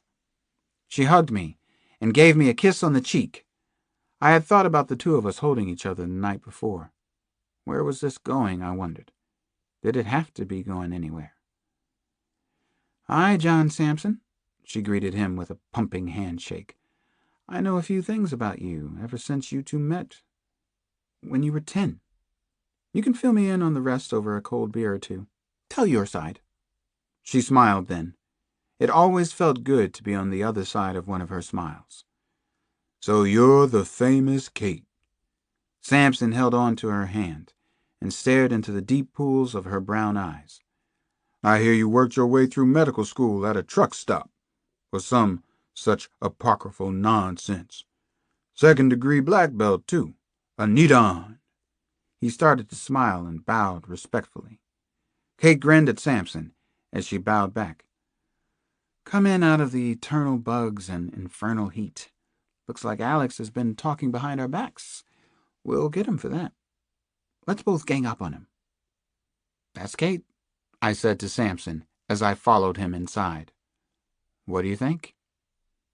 He looked back at me. "She likes you for some strange reason. She even likes me, which makes a lot more sense." We sat in her kitchen, and the talk was easy and comfortable, the way it usually was around her. Sampson and I drank beer, and Kate had several iced teas. I could tell that Kate and Sampson liked each other fine. There was nothing not to like about either of them. They were both independent spirits, very smart, generous. I filled her in on our latest day of detective work, our disappointing meeting with Ruskin and Sykes, and she told us about her day at the hospital, even some verbatims from her off-service notes. "Sounds like you have an eidetic memory to go with the black belt," Sampson said with a raised eyebrow about the size of a boomerang. "No wonder Dr. Alex is so impressed with you." "You are?" Kate gave me a look. "Well, you never told me that." "Kate, believe it or not, is not self-centered enough," I told Sampson. "Rare disease in our quarter century. It's because she doesn't watch much TV. She reads too many books instead." "It's not polite to analyze your friends in front of your other friends," Kate said to me with a little slap on the arm. We talked about the case some more, about Dr. Wick Sachs and his head games, about harems, the masks, the disappearing house, my newest theory involving Dr. Lewis Freed. "I was doing some light reading before you got here," Kate told us. "An essay on the male sexual urge, the natural beauty and power of it. It's about modern men trying to distance themselves from their mothers, from the smothering, cosmological mom. It proposes that many men want the freedom to assert their masculine identities, but contemporary society continually frustrates that. Comments, gentlemen?" "Men will be men." Sampson showed his big white teeth. "Good case in point. We're still lions and tigers at heart. Never met a cosmological mom, so I won't comment on that part of your essay." "What do you think, Alex?" Kate asked me. "Are you a lion or a tiger?" "I never liked certain things about most men," I said. "We are incredibly repressed, monochromatic because of it, insecure, defensive. Rudolph and Sachs are asserting their masculinity to the extreme. They refuse to be repressed by society's mores or laws." "Bada-bum." Sampson did a talk show drumbeat for me. "They think they're smarter than everyone else," Kate said. "At least Casanova does. He laughs at all of us. He's a nasty son of a bitch." "And that's why I'm here," Sampson told her, "to catch him and put him in a cage and lock the cage on a far mountain top. And by the way, he'd be stone dead in the cage anyway." The time passed like that, flashed by real quickly. Finally, it was getting late and we had to leave. I tried to talk Kate into staying at a hotel for the night. We had been over this subject repeatedly, and her answer was always the same. "Thanks for the concern, but no thanks," she said as she brought us out onto the porch. "I can't let him chase me out of my own house. That will not happen. He comes back, we tangle." "Alex is right about the hotel," Sampson said to her in the gentle voice he reserves for friends. There it was, a double recommendation from two of the sharpest cops around. Kate shook her head. I knew there was no sense in arguing with her anymore. "Absolutely not. I'll be just fine, I promise, she said. I didn't ask Kate if I could stay, but I wanted to. I didn't know if Kate even wanted me to stay. It was a little complicated with Sampson there. I suppose I could have given him my car to drive back, but it was already after 2:30. We all needed to get some sleep anyway. Sampson and I finally left. Very nice. Very interesting woman. Very smart. Not your type, Sampson said as we pulled away from the house. From him, it was a rare rave review. My type, he added. When we reached the end of the block, I turned and looked back at the house. It was cooler now, in the low 70s, and Kate had already turned off the porch light and gone in. She was stubborn, but she was smart. It had gotten her through med school. It had gotten her past the deaths of people she loved. She would be okay. She always had been. I called Kyle Craig when I got back to the hotel, though. "How's our man Sachs?" I asked him. He's just fine. He's all tucked in for the night. Not to worry. Chapter 92. After the good ship Alex and Sampson left, Kate carefully checked and double-checked all the doors and windows to her apartment. They were securely locked. She had liked Sampson right away. He was huge and scary, nice and scary, sweet and scary. Alex had brought his closest friend to see her, and she liked that. As she did her rounds, her safety check of Home Sweet Home, she ruminated about a new life, far away from Chapel Hill, far away from everything terrifying and bad that had happened here.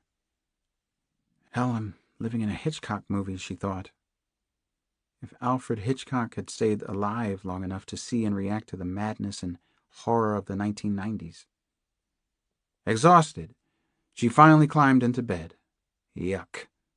She felt stale bread or cake crumbs against her legs.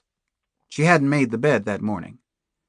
She wasn't accomplishing much lately, and that made her angry, too. She'd been on a proper schedule to complete her intern year this spring. Now she didn't know if she'd make it by the end of summer. Kate pulled the covers up under her chin in early June. She was getting so buggy. Her anxiety wasn't going to stop while the monster Casanova was on the loose out there. She knew. She thought about killing him, her first and only violent fantasy. She imagined going to Wick Sax's house, an eye for an eye. She remembered the appropriate passage from the book of Exodus. Eidetic memory, right? She really wished that Alex had stayed, but she didn't want to embarrass him in front of Sampson. She wanted to talk to Alex the way they always did, and she wished he was with her now. She wanted to be in his arms tonight. Maybe more than just in Alex's arms. Maybe she was ready for more. One night at a time. She wasn't sure what she believed anymore, or if she believed in anything at all. She was praying lately, so maybe she did believe. Wrote prayers, but prayers all the same. Our Father who art. Hail Mary, full of... She wondered if a lot of people did the same thing. I do love the idea of you, God, she finally whispered. Please love the idea of me back. She couldn't stop obsessing about Casanova, about Dr. Wick Sax, about the mysterious disappearing house of horror, and the poor women still trapped there. But she was so used to the continuous, terrifying nightmares that she finally drifted off to sleep anyway. Kate never heard him come into the house. Chapter 93. Tick-cock. Tick-cock. Tickery, dickory, cock. Kate finally heard a noise. A floorboard creaked on the right side of the bedroom.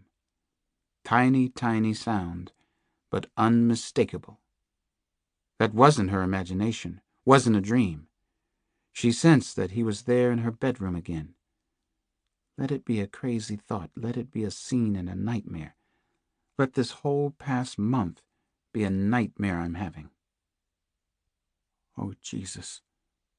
Oh, God, no, she thought. He was in her room. He'd come back. This was so bad that she couldn't make herself believe it was happening.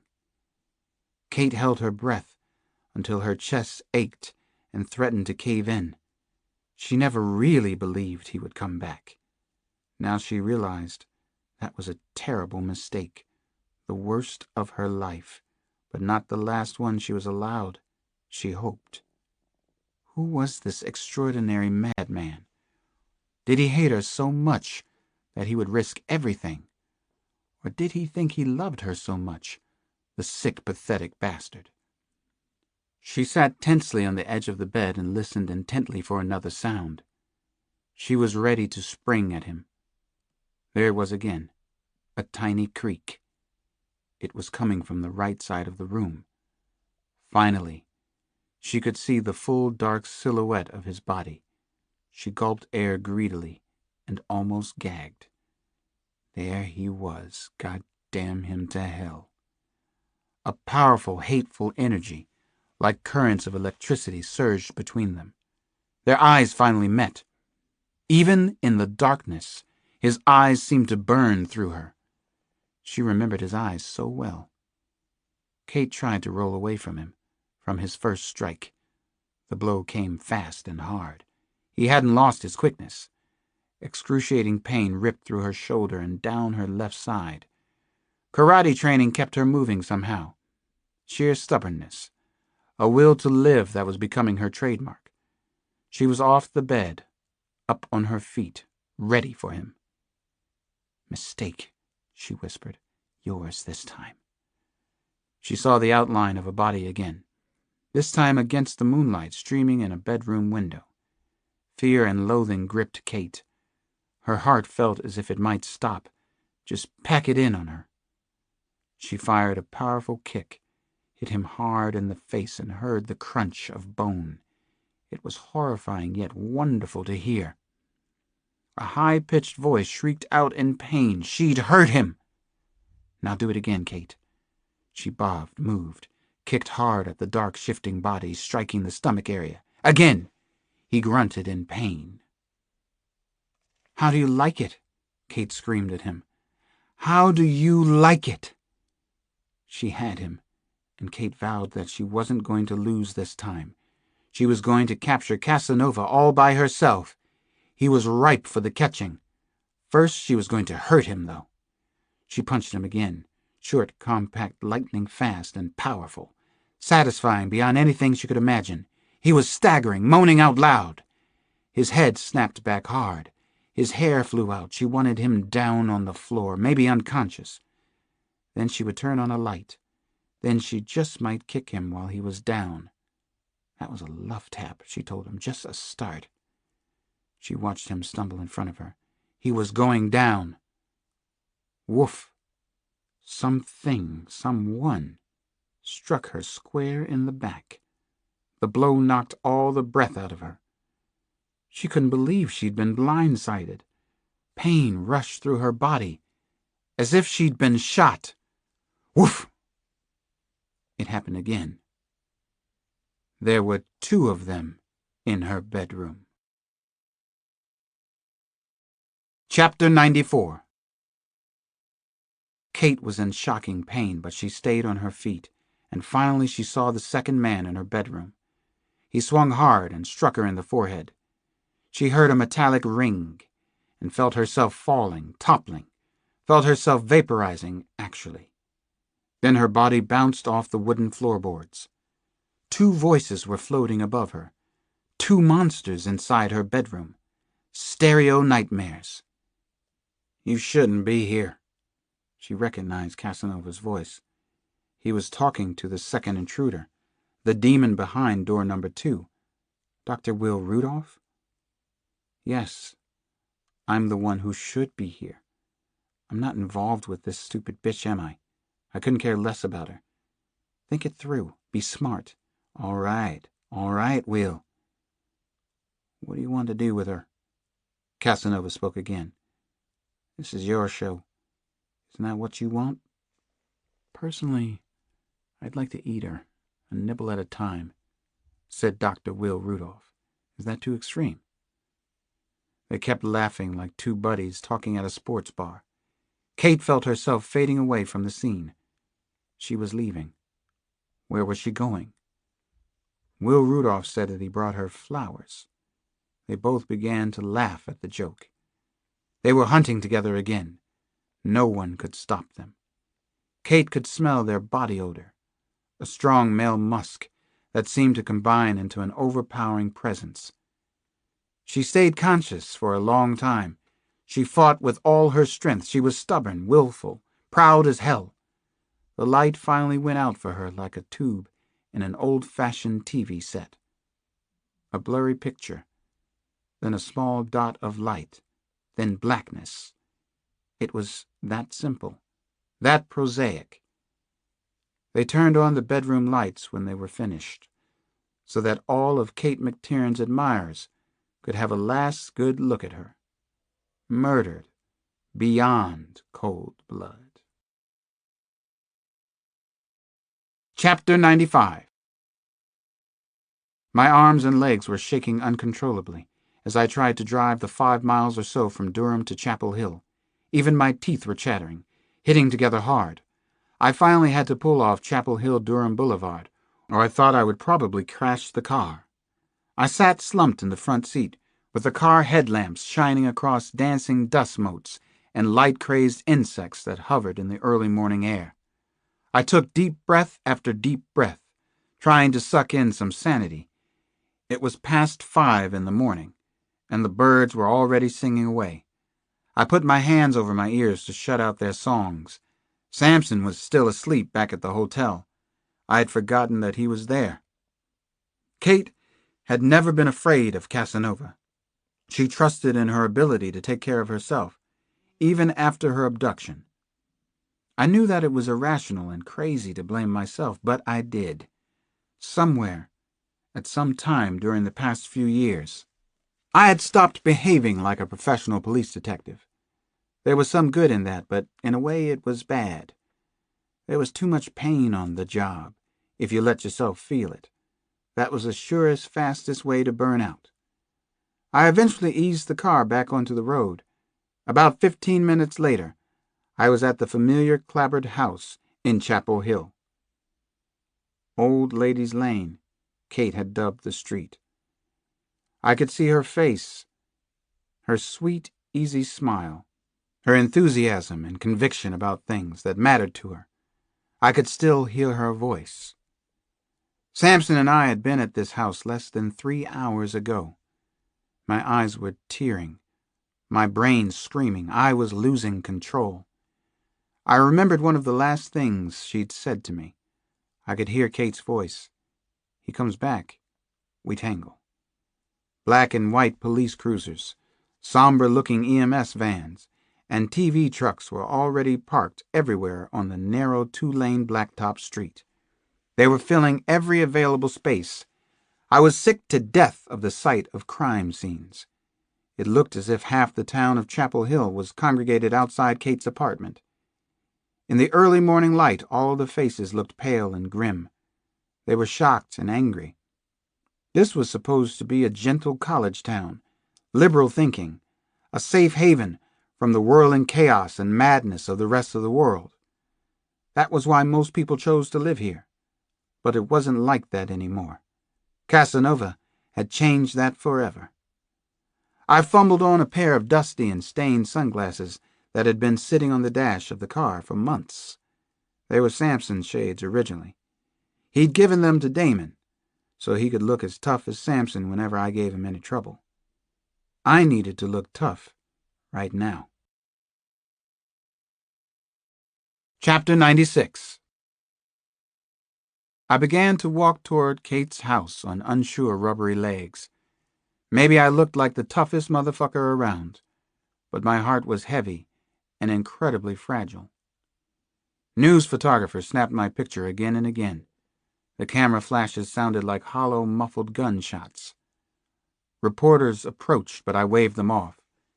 "Keep back, man," I finally warned a couple of them. Serious warning. This is not the time. Not now. But I noticed that even the reporters and cameramen looked dazed and confused and shocked. Both the FBI and the Chapel Hill PD were at the scene of the unspeakable cowardly attack. I saw a lot of local policemen. Nick Ruskin and Davy Sykes had come down from Durham. Sykes gave me the evil eye, like, what did I think I was doing here? Kyle Craig was already at the scene. He had personally called me at the hotel to give me the terrible news. Kyle came up to me and he put his arm around my shoulder, spoke to me in a low whisper. She's very bad, Alex, but she's hanging in somehow. She must want to live very, very much.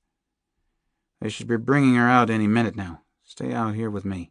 Don't go inside. Trust me on this, will you? I listened to Kyle's words, and I was afraid I was going to break down in front of all the cameras, all the strangers, and the few people I knew. My head, my heart, it was all whirling chaos. I finally went inside the house, and I looked at it as much as I could bear. He had come into her bedroom again. He had been right there. Something was wrong, though. Something didn't track in straight lines for me.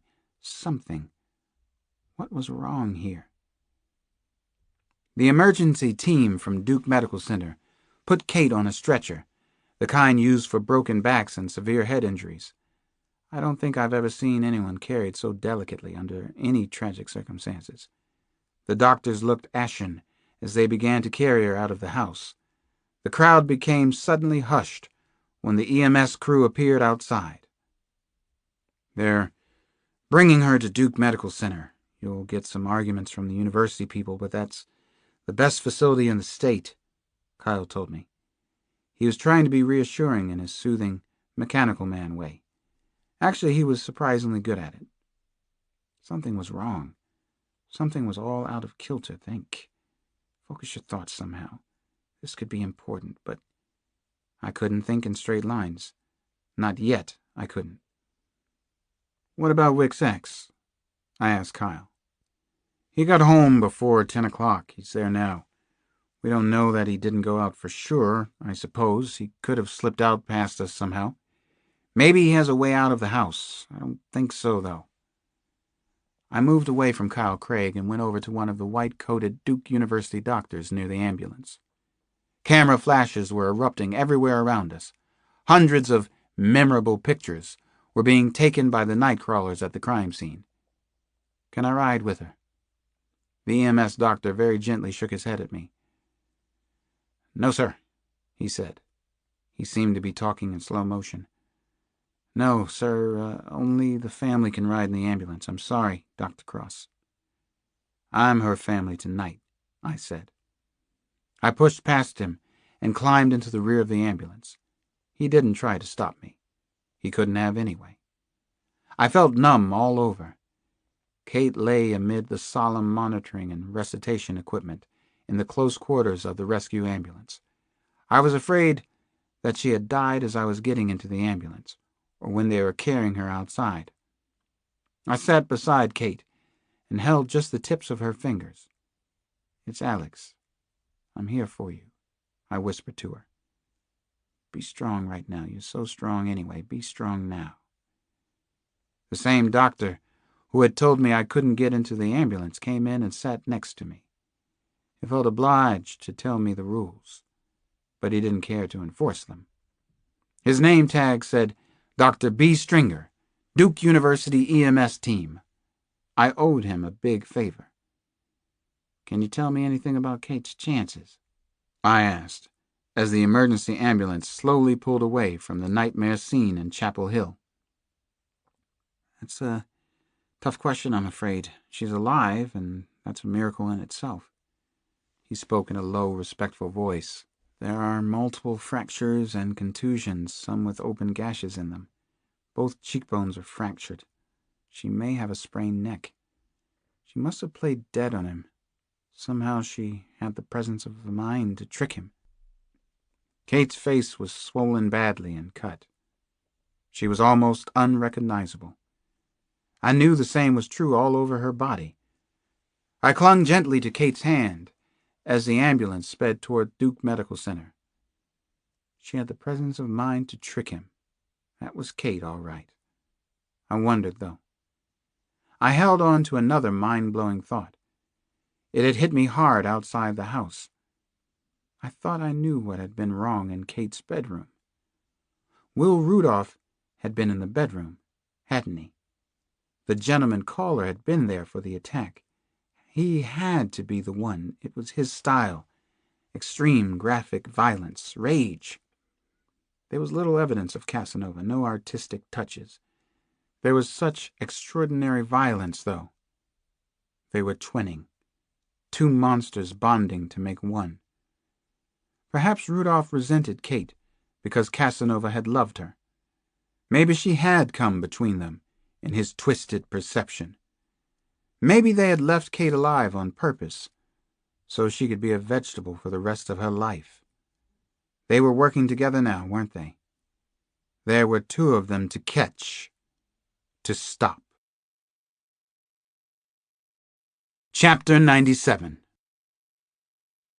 The FBI and Durham police decided to bring Dr. Wick Sachs in for questioning early the next morning.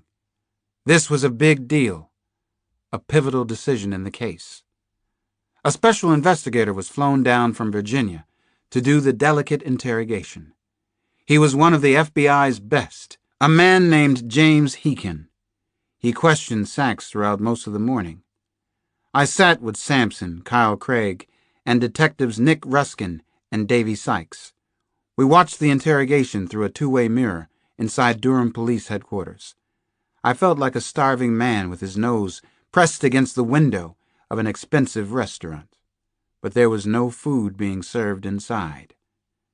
The FBI interrogator was good, very patient, and as crafty as a star district attorney. But so was Wick Sachs. He was articulate, extremely cool under verbal fire, even smug. "This fucker is going down," Davy Sykes finally said, inside the quiet observation room. It was good to see that he and Ruskin cared, at least. In a way, I could empathize with them in their role as local detectives. They had been on the outside looking in for most of the frustrating investigation. "What do you have on Sachs? Tell me if you're holding anything back," I said to Nick Ruskin at the coffee machine. "We brought him in because our chief of police is an asshole," Ruskin told me. "We don't have anything on Sachs yet." I wondered if I could believe Ruskin or anyone else connected with this case. After nearly 2 hours of tense parrying back and forth, Agent Heekin's interrogation had established little more than that Sachs was a collector of erotica and that he'd been promiscuous with consenting students and professors over the last 11 years at the university. As much as I had wanted to bust Sachs, I couldn't really understand why he'd been brought in at this time. Why now? We found out where his money comes from. Kyle told me part of the answer that morning. Sachs is the owner of an escort service working out of Raleigh and Durham. The service is called Kismet. Interesting name. They advertise lingerie modeling in the yellow pages. At the least, Dr. Sachs will have some serious problems with Internal Revenue. Washington decided we should apply pressure now. They're afraid he's going to run soon. "I don't agree with your people in Washington," I told Kyle. I knew that some agents called headquarters up there at Disneyland East. I could see why. They could be risking the investigation right now and by remote control. "Who does agree with Washington?" Kyle said and shrugged his wide, bony shoulders. It was his way of admitting that he wasn't in full control anymore. The case was too big now. "By the way, how is Kate McTiernan doing?" he asked. I had already been on the phone 3 times with Duke Medical Center that morning. They had a number for me at the Durham station in case Kate's condition changed. "She's listed as grave, but she's still hanging in there," I told Kyle. I got the chance to talk to Wick Sachs just before 11 o'clock that morning. It was Kyle's concession to me. I tried to put Kate out of my mind before I had to be in the same room with Sachs. Anger thundered and roared inside my body all the same. I didn't know if I could control myself. I wasn't even sure if I wanted to anymore. Let me do this one, Alex. Let me go in there with him. Sampson held my arm before I went inside. I broke away from him and went to meet Dr. Wick Sachs. I'm going to do him. Chapter 98. Hello, Dr. Sachs. The lighting in the small, impersonal interrogation room was even brighter and harsher than it had looked from behind the two-way mirror. Sachs was red-eyed, and I could tell he was as tense as I was. His skin looked stretched taut over his skull, but he was as confident and smug with me as he'd been with James Heekin of the FBI. Was I looking into the eyes of Casanova? I wondered. Could he possibly be the human monster? My name is Alex Cross, I said, as I slumped down on a shop-worn metal chair. Naomi Cross is my niece. Sachs spoke through gritted teeth. He had a mild drawl, according to Kate. Casanova had no noticeable accent. I know who the hell you are. I read the newspapers, Dr. Cross. I don't know your niece. I read that she was abducted. I nodded. If you read the papers, you must also be aware of the handiwork of the scum who calls himself Casanova. Sachs smirked. At least it looked like that to me. His blue eyes were filled with contempt. It was easy to see why he was widely disliked at the university. His blonde hair was slicked back, not a strand out of place. His horn-rimmed glasses helped make him seem officious and condescending. There is no record of violence anywhere in my past. I could never commit those horrifying murders. I can't even kill palmetto bugs in my house. My aversion to violence is well documented. I'll bet it is, I thought. All of your clever fronts and facades are neatly, perfectly in place, aren't they?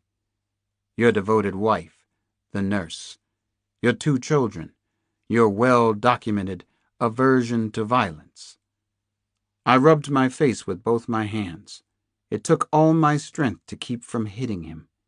He remained haughty and unapproachable. I leaned across the table and spoke in a whisper. I looked through your erotic book collection. I was there in your basement, Dr. Sachs. The collection's full of perverse sexual violence, the physical degradation of men, women, and children. That might not constitute a record of violence, but it gives me some subtle hints about your true character. Sachs dismissed what I said with a wave of his hand. I'm a noted philosopher and sociologist. Yes, I study eroticism. Yes, as you study the criminal mind. I don't suffer from libertine dementia, Dr. Cross. My erotic collection is the key to my understanding the fantasy life of Western culture, the escalating war between men and women. His voice level went up.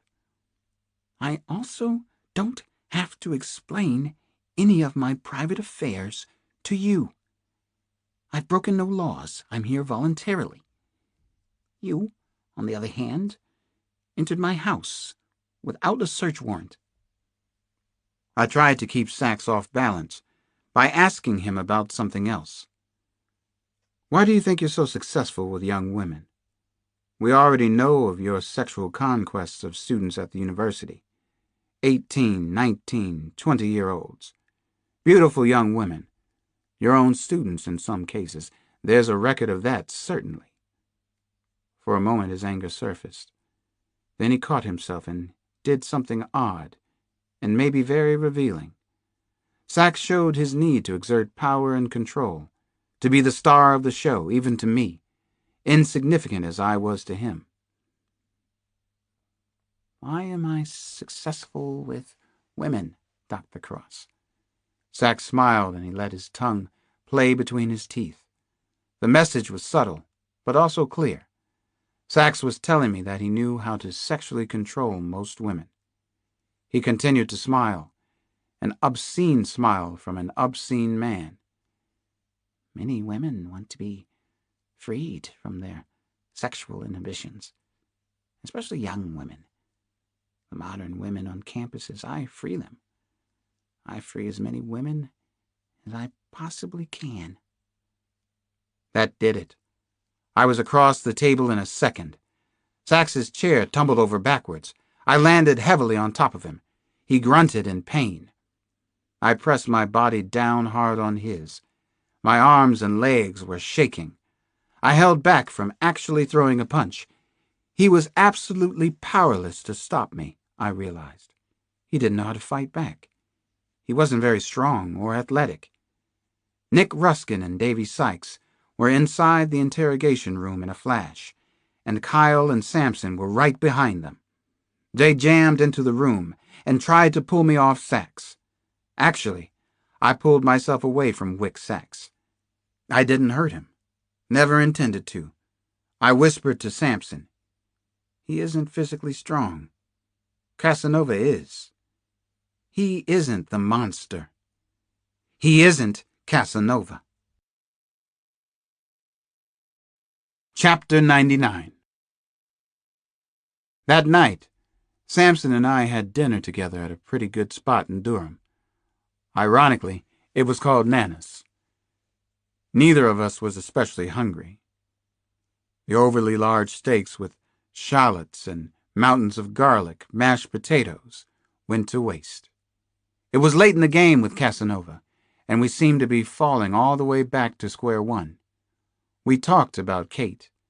I had been told by hospital officials that her condition was still poor, if she lived.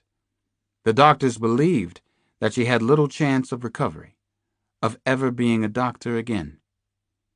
You two were more than, good friends? Sampson finally asked.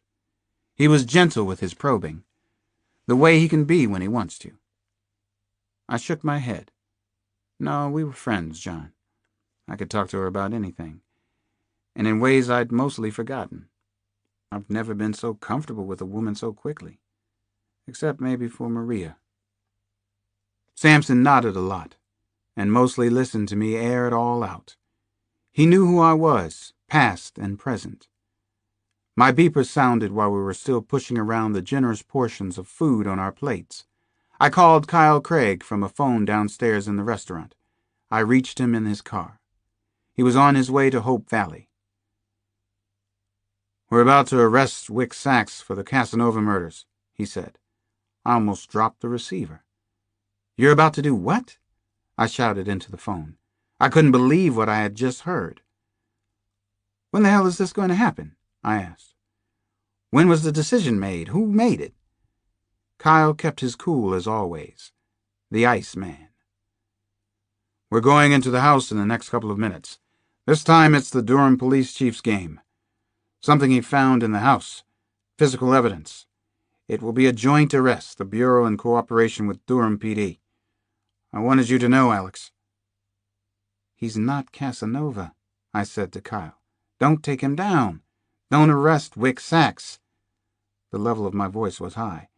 The payphone was in a narrow corridor of the restaurant, and people were filing in and out of the nearby restrooms. I was drawing stares, both angry and fearful looks. It's a done deal, Kyle said. I'm sorry about it myself. Then he hung up the car phone on me.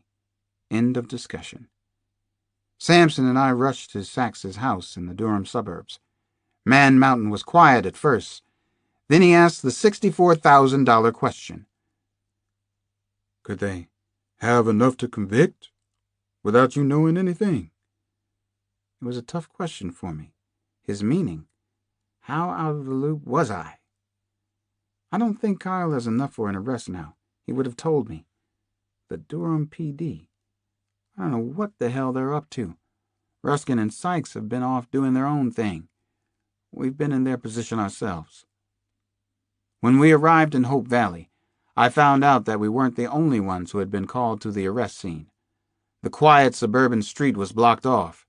Several TV station trucks and minivans were already there. Police cruisers and FBI sedans were parked everywhere. "This is really fucked up. Looked like a block party," Sampson said as we got out of the car. "Worst I've seen, I think. Worst screw-up." It has been from the beginning, I agreed. A multi-jurisdictional nightmare. I was shaking like a wino in winter on a D.C. street. I had taken one body blow after another. Nothing completely made sense to me anymore. How out of the loop was I? Kyle Craig saw me coming. He walked up to me and firmly grabbed my arm. I had the feeling he was ready to body block me if necessary. "I know how damn upset you are, so am I," were his first words.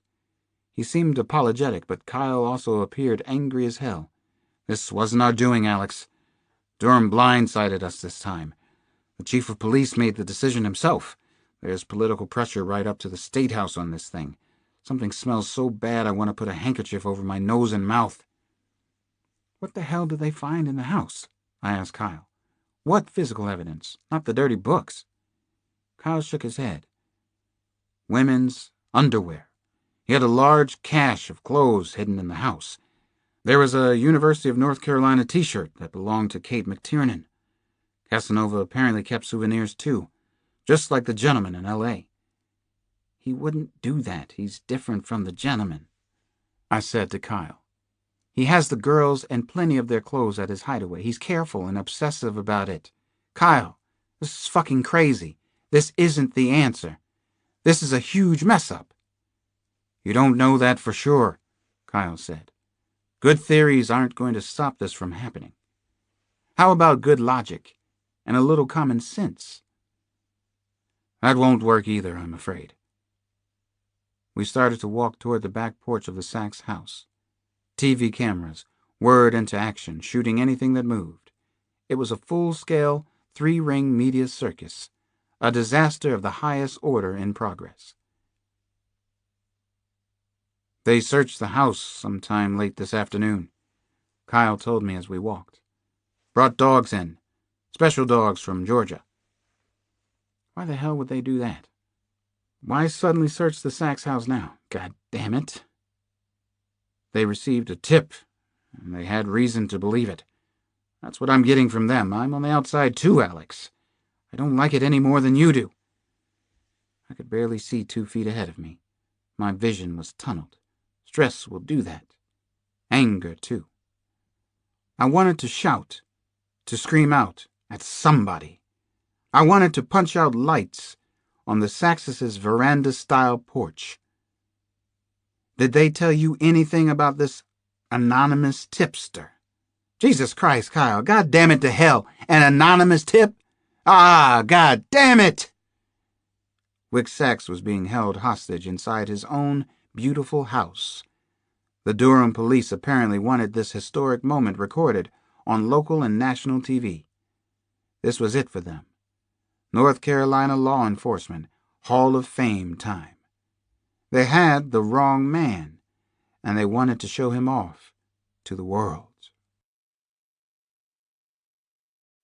Chapter 100. I recognized the Durham chief of police right away. He was in his early 40s and looked like an ex-pro quarterback.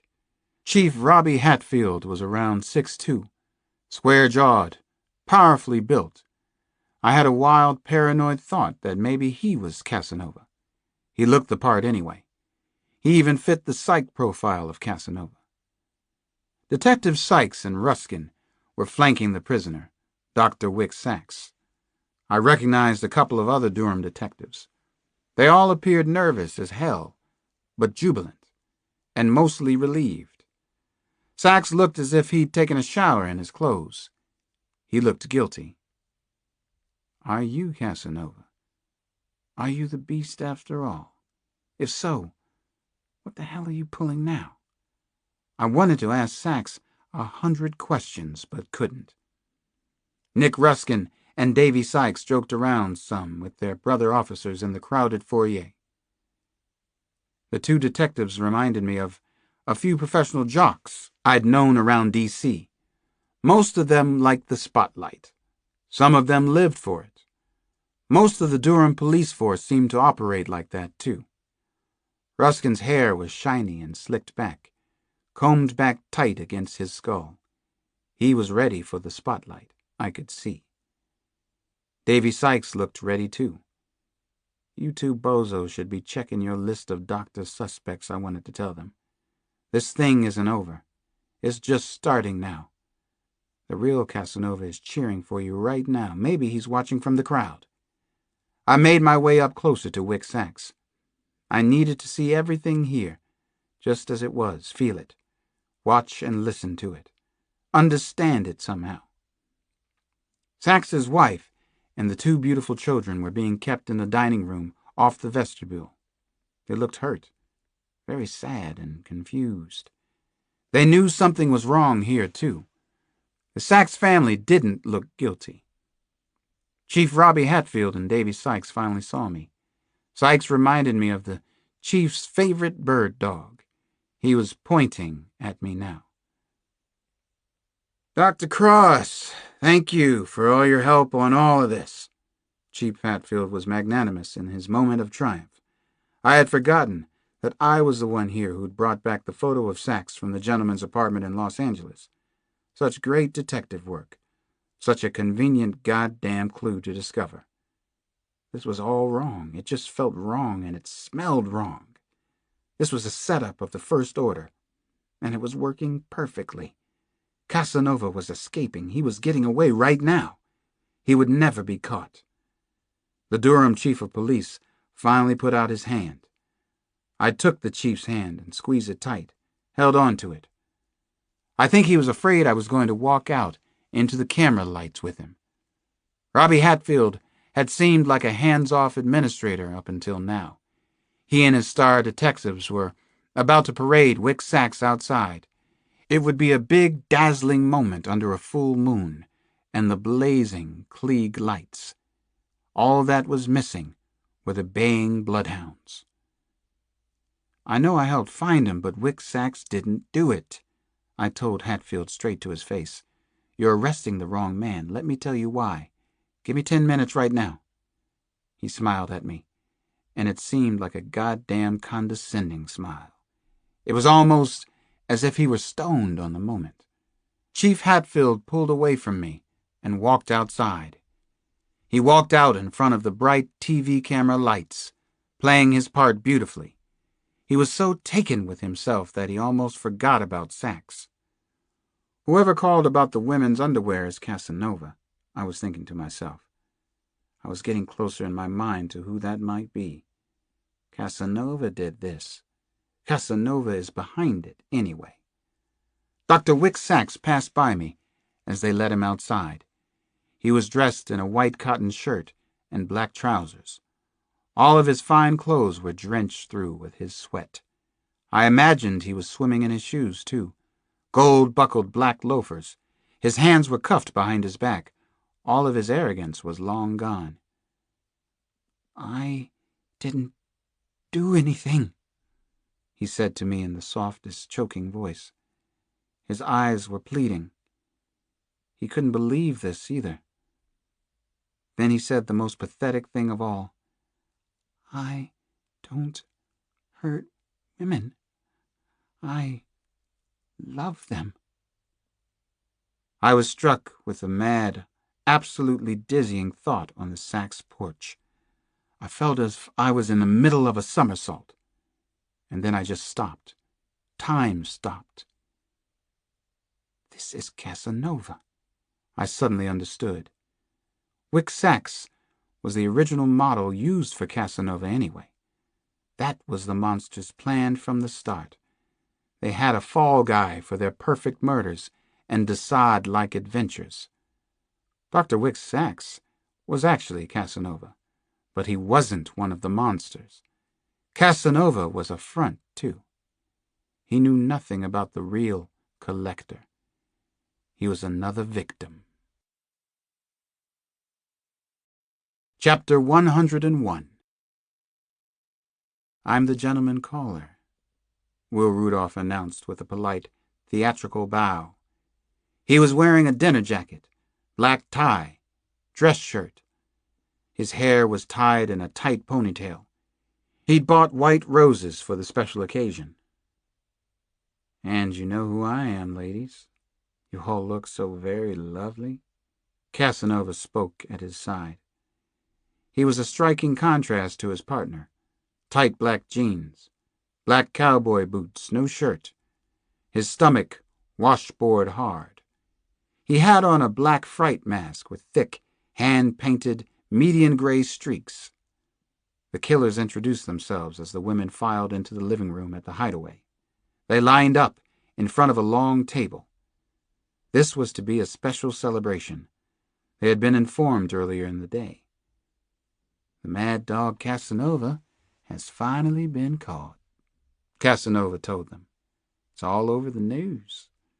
Turned out that he was some crazed college professor. Who can you trust these days? The women had been asked to wear serious party clothes, whatever they would choose for a special night out. Gowns with plunging necklines, high-heeled evening shoes with sheer stockings, and perhaps pearls or long earrings. No other jewelry. They were to look elegant. Only 7 pretty ladies here now, Rudolph noted as he and Casanova watched the women enter the living room and form a receiving line. You're too picky, you know. The original Casanova was a voracious lover who wasn't choosy at all. You have to admit that the 7 are extraordinary, Casanova said to his friend. My collection is a masterpiece, the best in the world. I quite agree with you, said the gentleman. They look like paintings. Shall we begin? They had agreed to play an old favorite game, Lucky 7. At other times it had been Lucky 4, Lucky 11, Lucky 2. It was the gentleman's game, actually. This was his night, perhaps the final night at the house for the two of them. They calmly walked down the receiving line. They talked with Melissa Stanfield first. Melissa wore a red silk sheath. Her long blonde hair was pinned back on one side. She reminded Casanova of a young Grace Kelly. Have you been saving yourself for me? The gentleman asked. Melissa's smile was demure. I've been saving my heart for someone. Will Rudolph smiled at the clever answer. He ran the back of his hand across her cheek. He let his hand slowly track down her throat and over her firm breasts. She submitted without showing fear or revulsion. That was one of the rules when the games were played. You're very, very good at our little game, he said. You're a worthy player, Melissa. Naomi Cross was next in the line. She had on an ivory cocktail dress, very chic. She would have been the belle at some Washington law firm's ball. The scent of her perfume made Casanova feel a little giddy. He had been tempted to declare her off limits to the gentleman. He wasn't fond of her uncle, Alex Cross, after all. We might come back to visit with Naomi, the gentleman said. He lightly kissed her hand. Enchanté. Rudolph nodded, then stopped at the 6th woman in the receiving line. He turned his head and checked out the final girl. Then his eyes returned to number 6. You're very special, he spoke softly, almost shyly. Extraordinary, actually. This is Krista, Casanova said with a knowing smile. Krista is my date for tonight, the gentleman exclaimed in an enthusiastic voice. He'd made his choice. Casanova had given him a present to do with as he pleased. Krista Akers tried to smile. That was the house rule, but she couldn't. That was what the gentleman especially liked about her, the delicious fear in her eyes. He was ready to play Kiss the Girls one last time. Part 5. Kiss the Girls. Chapter 102.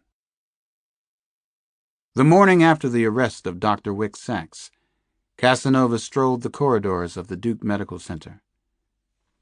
He calmly turned into Kate McTiernan's private room. He could go anywhere now. He was free again. "Hello, my darling. How goes the wars?" he whispered to Kate. She was all by her lonesome, though there was still a Durham policeman stationed on the floor. Casanova sat on the straight-backed chair beside her bed. He looked at the sad physical wreck that had once been such an outstanding beauty. He wasn't even angry with Kate anymore. There wasn't much to be angry with now, was there? The lights are still on, he thought, as he stared into the vacant brown eyes. But there's nobody home, is there, Katie? He enjoyed being in her hospital room. It got his juices going, turned him on, moved his spirit toward great things. Actually, just sitting beside Kate McTiernan's bed made him feel at peace. That was important now. There were decisions to be made. How exactly to handle the situation with Dr. Wick Sachs? Did more tinder need to be thrown on that fire? Or would that be overkill, and therefore dangerous in itself? Another tricky decision would have to be made soon. Did he and Rudolph still have to leave the Research Triangle area? He didn't want to. This was home. But maybe it had to be. And how about Will Rudolph? He had clearly been emotionally disturbed in California.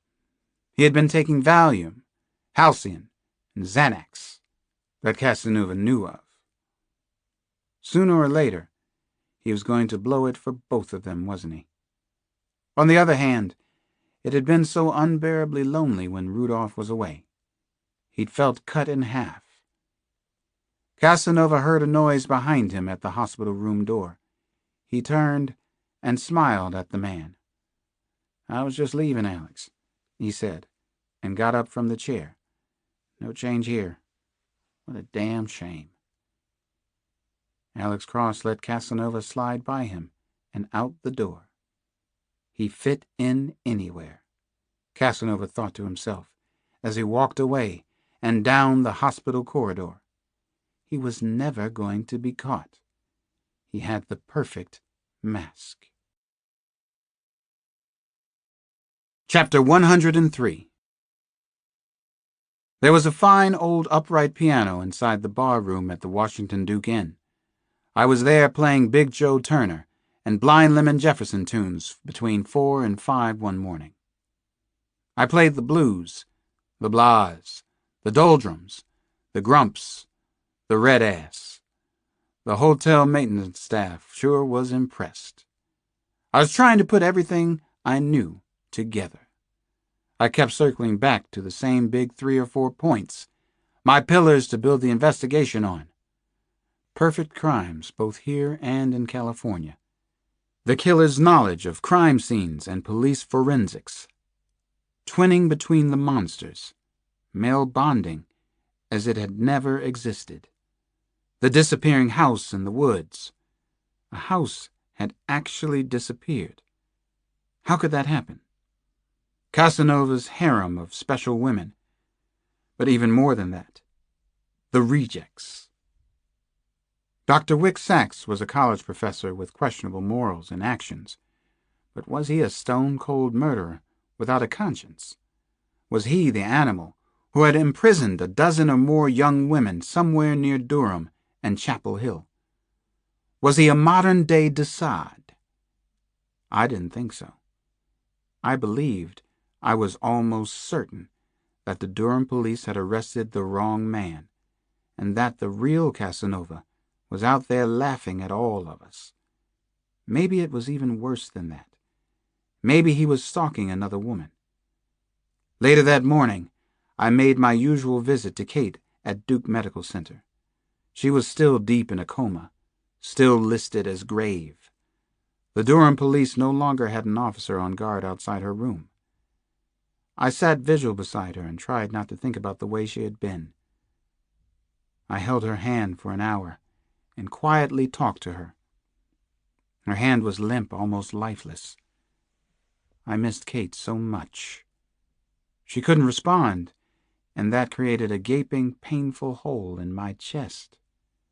Finally, I had to leave. I needed to lose myself in my work. From the hospital, Sampson and I drove to the home of Louis Freed in Chapel Hill. I had asked Dr. Freed to prepare a special map of the Wickagill River area for us. The 77-year-old history professor had done his job well. I hoped the map might help Sampson and me find the disappearing house. The idea came to me after reading several newspaper accounts of the Golden Couple murder case. Over 12 years ago, Rhoda Tierney's body had been found near an abandoned farm where runaway slaves had once been hidden in large underground cellars. These cellars were like small houses under the earth, some with as many as a dozen rooms or compartments. Small houses under the earth. The disappearing house. There was a house out there somewhere. Houses didn't disappear. Chapter 104. Sampson and I drove to Brigadoon, North Carolina. We planned to hike through the woods to where Kate had been found in the Wickagill River. Ray Bradbury had once written that living at risk is jumping off a cliff and building your wings on the way down. Sampson and I were getting ready to jump. As we trudged into the foreboding woods, the towering oaks and Carolina pines began to shut out all light. A chorus of cicadas was thick as molasses around us. The air wasn't moving. I could see Kate running through these same dark green woods only a few weeks earlier, fighting for her life. I thought of her now, surviving on life support systems. I could hear the machines whoosh-click, whoosh-click. Just the thought hurt my heart. I don't like it in the deep, dark woods, Sampson confessed as we passed under a thick umbrella of twisted vines and tent-like treetops. He had on a Cypress Hill t-shirt, his Ray-Ban sunglasses, jeans, work boots. Reminds me of Hansel and Gretel. Melodramatic bullshit, man. Hated that story when I was a little kid. You were never a little kid, I reminded him. You were 6 foot when you were 11, and you already had your cold stare down to a fine art. Maybe so, but I hated those grim brothers. Dark side of the German mind, turning out nasty fantasies to warp the minds of little German children. Must have worked, too. Sampson had me smiling again, with his warped theories of our warped world. You're not afraid going through the D.C. projects at night, but a nice walk in these woods gets you. Nothing can hurt you here. Pine trees, muscadine grapevines, briar brambles. Looks sinister maybe, but it's harmless. Looks sinister, is sinister. That's my motto.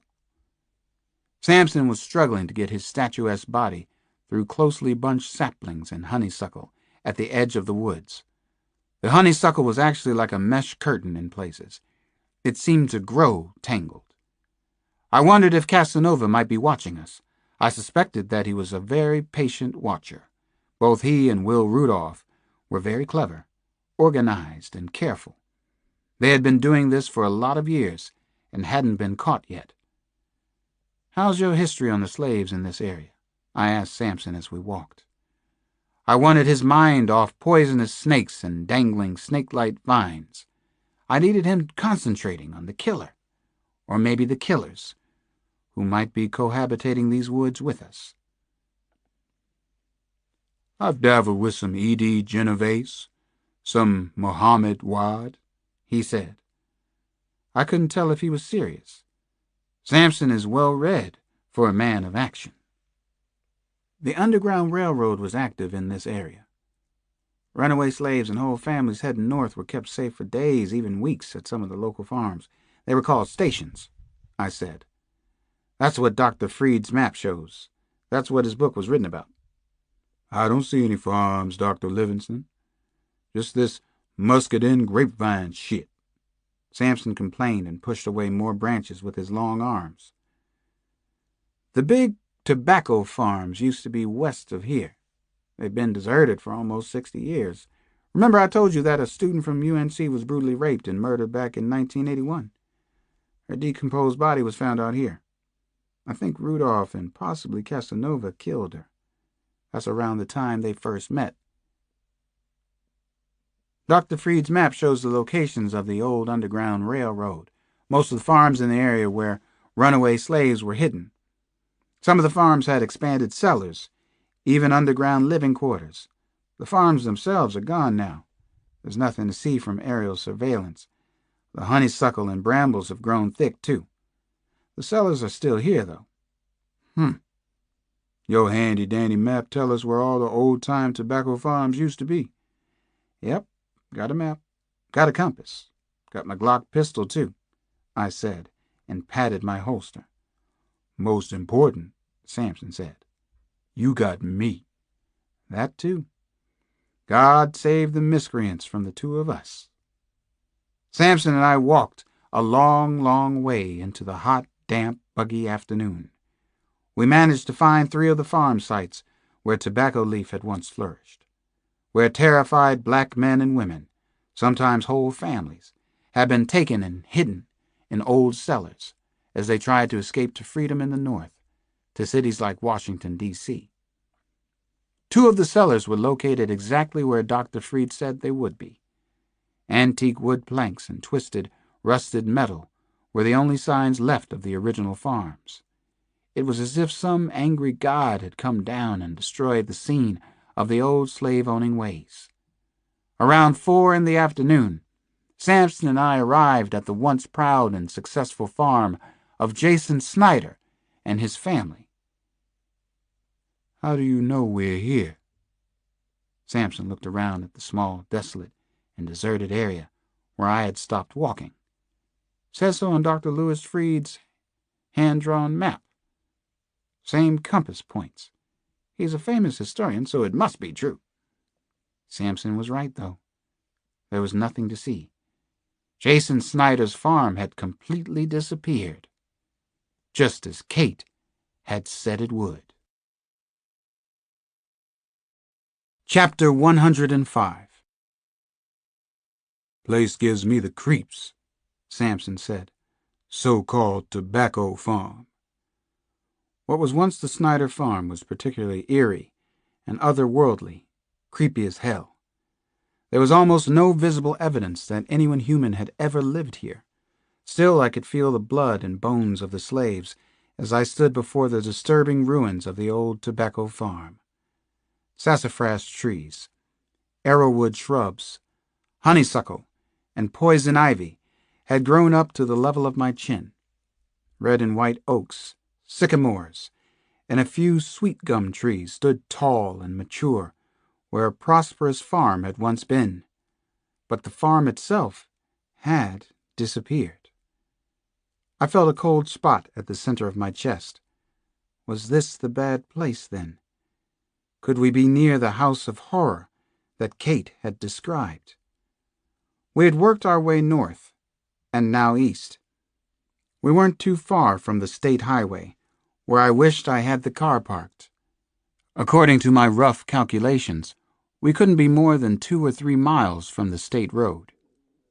Search parties for Casanova never came all the way back in here, Sampson said as he prowled around. Undergrowth's real thick, real nasty, not trampled down anywhere I can see. Dr. Freed said he was probably the last person to come out and examine each of the old Underground Railroad sites. The woods were getting too thick and overgrown for casual visitors, I said. blood and bones of my ancestors. That was a powerful, almost overwhelming notion, to walk where slaves were once held captive for years. No one ever came to rescue them. No one cared. No detectives back then went looking for human monsters who stole entire black families from their homes. I used natural landmarks from the map to locate where the original Snyder's cellar might have been. I was also trying to brace myself, in case we found something I didn't want to find. We're probably looking for a very old trap door, I told Sampson. There isn't anything specific marked on Freed's map. The cellar is supposed to be 40 to 50 feet west of those sycamores. I think those are the right trees, and we should be right over the cellar now. But where the hell is the door? Probably where nobody would walk on it by mistake, Sampson figured. He was making a path into the thicker, wilder undergrowth. Beyond the tangle of vines, there was an open field or meadow where tobacco had once been planted and grown. Beyond that was more thick woods. The air was hot and still. Sampson was getting impatient, and he knocked down honeysuckle with a vengeance. He was stamping his feet, trying to locate the hidden door. He listened for a hollow sound, some kind of wood or metal under the tall grass and thickly tangled weeds. This was originally a very large cellar on 2 levels. Casanova might have even expanded it, built something grander for this house of horror, I said, as I searched through the heavy undergrowth. The thought of Naomi kept underneath the ground for so long. She had been my obsession all these days and weeks. She still was. Sampson had been right about these woods. They were eerie, and I felt we were standing at an evil place where forbidden, secretive things had been done. Naomi could be somewhere close by, underneath the ground. You're getting hoodoo spooky on me again. Trying to think like this nutty squirrel. You sure Dr. Emeritus Sachs isn't Casanova? Sampson asked as we worked. No, I'm not. But I don't know why the Durham PD arrested him either. How did they just happen to find out the underwear was there? How'd the underwear get in his house in the first place? Because maybe he is Casanova, sugar.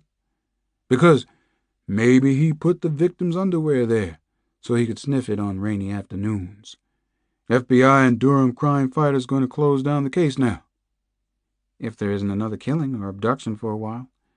Once they shut the case, the real Casanova can relax, plan for the future. Sampson stood up tall and stretched his long neck. He sighed, and then he moaned loudly. His T-shirt was soaked through with sweat. He peered up at the overhanging vines. We got a long walk back to the car. Long, dark, hot, buggy walk. Not yet. Stick with me on this. I didn't want to leave and stop our search for the day. Having Sampson around again was a major plus. There were still 3 more farms on Dr. Freed's map. 2 of them sounded promising. The other seemed as if it might be too small. So maybe that was the very one Casanova had chosen for his hideaway. He was a contrarian, wasn't he? So was I. I wanted to keep searching through the night, dark woods or not, black snakes and copperheads or not, twin killers or not. I remembered Kate's terrifying stories about the disappearing house and what went on inside. What had really happened to Kate the day she escaped? If the house wasn't in these woods, where in God's name was it? It had to be underground. Nothing else made sense. Nothing made any goddamn sense yet. Unless someone had purposely cleared away every last remnant of the farm. Unless someone had used the old wood for other building purposes. I finally took out my pistol and searched around for something, anything to shoot at. Sampson watched me out of the corner of his eye, curious, but not saying anything yet. I needed to get some anger out, release some venom, some stress, right here and now. There was nothing to target shoot at, though. No underground house of horror. But also no rotting planks from the farmhouse or barn. Not one remnant that I had seen. I finally fired a round at the knobby trunk of a nearby tree.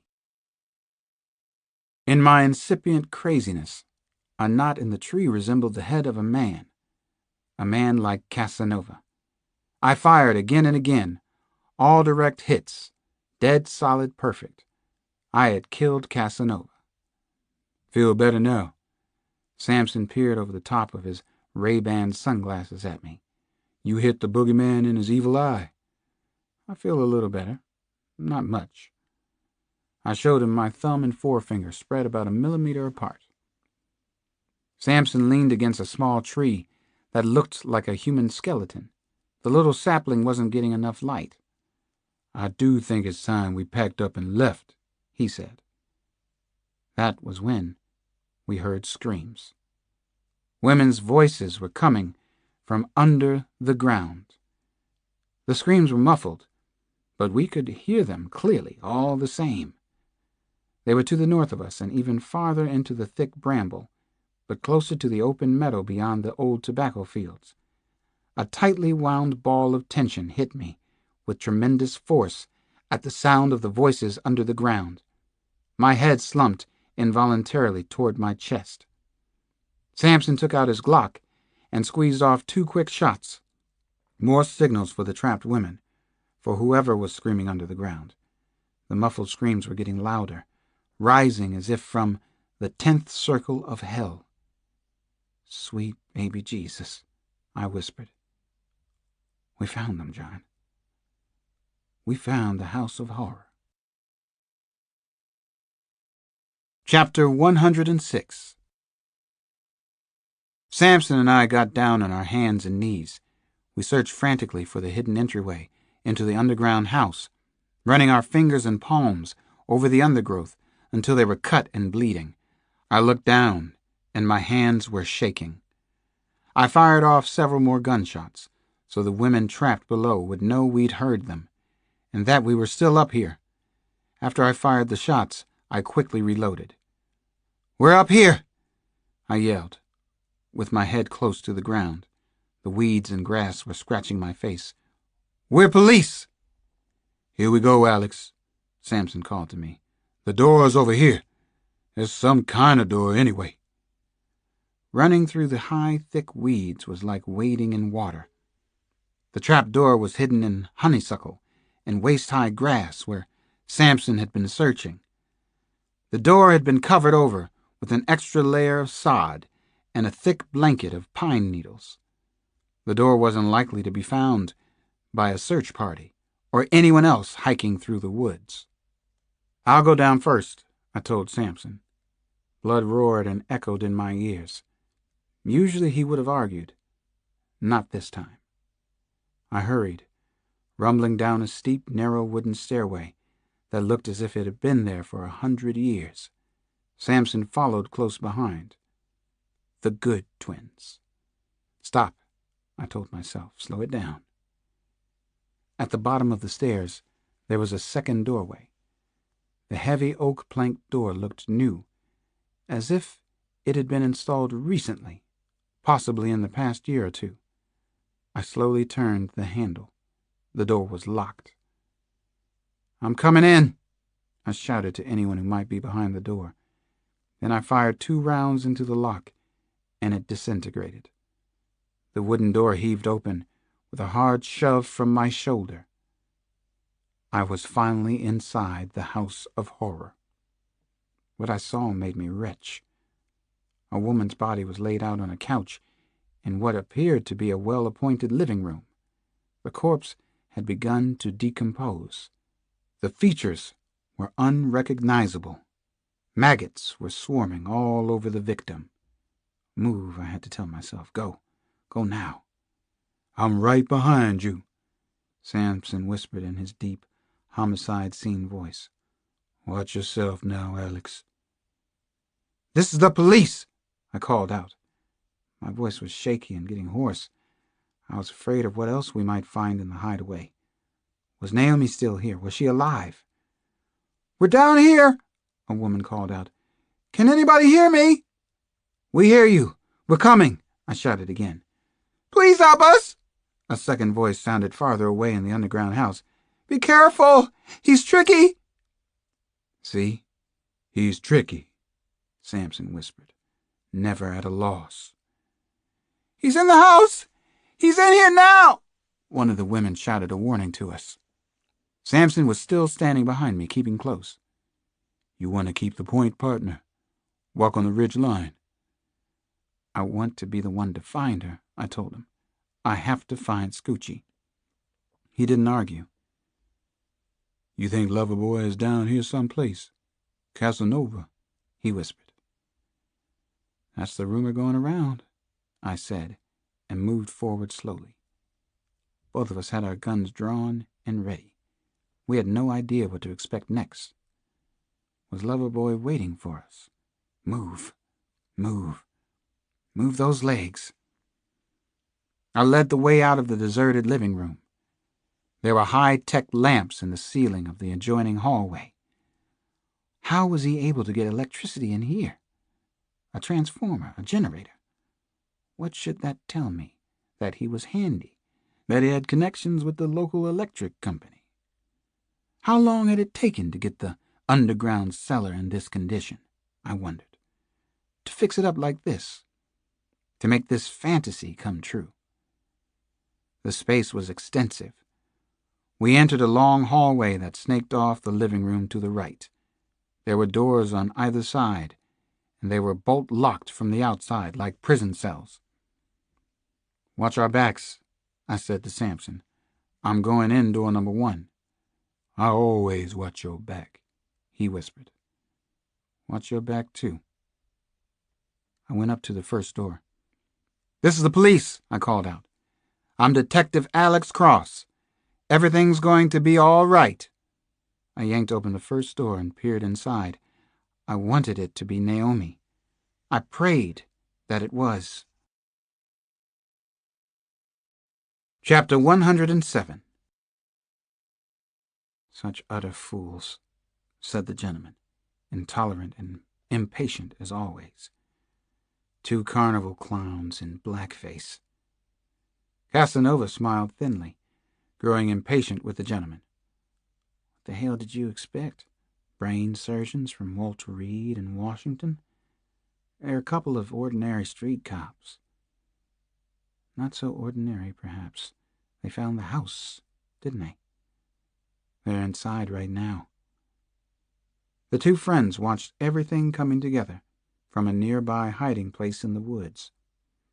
They had tracked the detectives all afternoon, observing them with binoculars, plotting, planning, but also playing with their prey.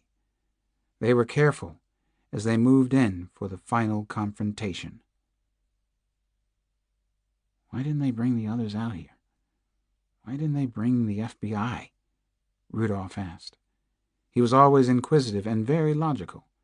A logic machine. A killing machine. But a machine that ran without a human heart. Casanova looked through the powerful German binoculars again. He could see the open trap door that led down into the underground house. The masterpiece that he and Rudolph had built by hand. "It's their policeman's arrogance," he finally answered Rudolph's question. "In some ways, they're just like us. Cross especially. He trusts himself and no one else." He glanced over at Will Rudolph, and both men smiled. The irony was beautiful, actually. The two detectives against the two of them. "Cross probably thinks he understands us, our relationship, that is," Rudolph said. "Maybe he does a little bit." He had been paranoid about Alex Cross since the close call in California. Cross had tracked him down after all, and that frightened him. But the gentleman also found Cross interesting as an opponent. He enjoyed the competition, the blood sport. "He understands some things. He sees patterns, so he thinks he knows more than he actually does. Just be patient. We'll expose Cross's weaknesses. As long as they were patient, Casanova believed, as long as they thought everything through carefully, they would win. They would never be caught. It had been that way for years, from the first day they met at Duke University. Casanova knew that Will Rudolph had been careless out in California. He'd had that disturbing tendency, even as a brilliant medical student. He was impatient and had been sloppy and melodramatic when he killed Roe Tierney and Tom Hutchinson. He had almost been caught back then. He was questioned by the police and had been a serious suspect in the famous case. Casanova thought about Alex Cross again, evaluating the detective's strengths and weaknesses. Cross was careful, and he was a thorough professional. He almost always thought things through before he acted. He was certainly smarter than the rest of the pack, a cop and a psychologist. He'd found the hideaway, hadn't he? He'd gotten this far, closer than all the others. John Sampson was more impulsive. He was the weak point, though he certainly didn't look it. He was physically powerful, but he would be the one to break first, and breaking Sampson would break Cross. The two detectives were close friends. They were extremely emotional about each other. It was stupid for us to split up a year ago, to go our separate ways, Casanova said to his only friend in the world. If we hadn't begun to compete and play egocentric games, Cross would never have found out anything about us. He wouldn't have found you, and we wouldn't have to kill the girls and destroy the house now. Let me take care of the good Dr. Cross, Rudolph said. He didn't react to the things Casanova had just said. Rudolph never showed much emotion, but actually, he'd been lonely, too. He'd come back, hadn't he? No one takes care of Dr. Cross alone, Casanova said. We'll go after them together. We'll make it 2 against 1, the way we work best. First Sampson, then Alex Cross. I know how he'll react. I know how he thinks. I've been watching him. Actually, I've been hunting Alex Cross since he came to the South. The two human monsters moved closer to the house. Chapter 108. I switched on overhead lights in the first room, and I saw one of the captive women, Maria Jane Capaldi, cowered like a frightened little girl against the far wall. I knew who she was. I'd met her parents a week or so back. I had seen old, cherished photographs of her. Please, don't hurt me. I can't take any more of this, Maria Jane pleaded in a hoarse whisper. She was hugging herself, rocking gently back and forth. She had on ripped black tights and a wrinkled Nirvana t-shirt. Mary Jane was just 19 years old, an art major, an aspiring painter at North Carolina State in Raleigh. I'm a police detective, I whispered in the softest voice possible. Nobody can hurt you now. We won't let them. Maria Jane moaned, and she began to cry tears of relief. Her whole body was quivering. He can't hurt you now, Maria Jane, I reassured her in the softest voice I could manage. I could barely speak, actually. I have to find the others. I'll be back, I promise you. I'm leaving your door open. You can come out. You're safe now. I had to help the others. His harem of special women was right here. Naomi was one of them. I broke into the next room in the passageway. I still couldn't catch my breath. I was exhilarated, frightened, saddened, all at the same time. A tall blonde woman in the room told me her name was Melissa Stanfield. I remembered the name. She was in nursing school. I had so many questions, but there was time for only one. I gently touched her shoulder. She shuddered, then collapsed against me. Do you know where Naomi Cross is? I asked her. I'm not sure, Melissa said. I don't know the whole layout here." She shook her head and began to cry. I don't think she even knew who I was talking about. "You're safe now. The nightmare is finally over, Melissa. Let me help the others," I whispered. Out in the hall again, I saw Sampson unbolt a door. I heard him say, "I'm a police detective. It's safe now." His voice was soft. Sampson the Gentle. The women we had freed were wandering, dazed and confused, out of the prison rooms. They hugged one another in the hallway.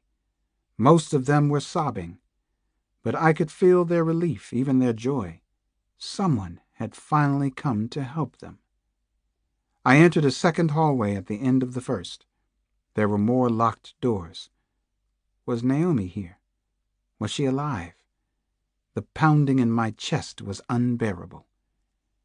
I opened the first door on the right, and there she was.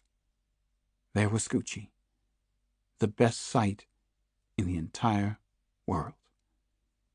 Tears finally streamed from my eyes. I was the one who couldn't talk now. I thought that I would have a permanent memory of everything that happened between the two of us. Every word, look, nuance. "I knew you'd come for me, Alex," Naomi said. She staggered into my arms and held me tightly.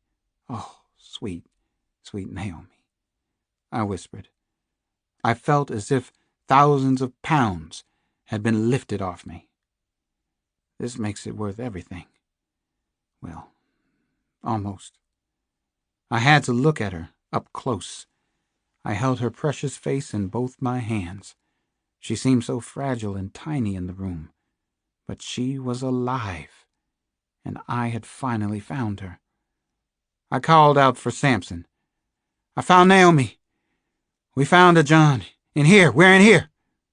Scoochie and I folded into each other's arms, just like old times. If I'd regretted becoming a detective at any other time, this made up for it.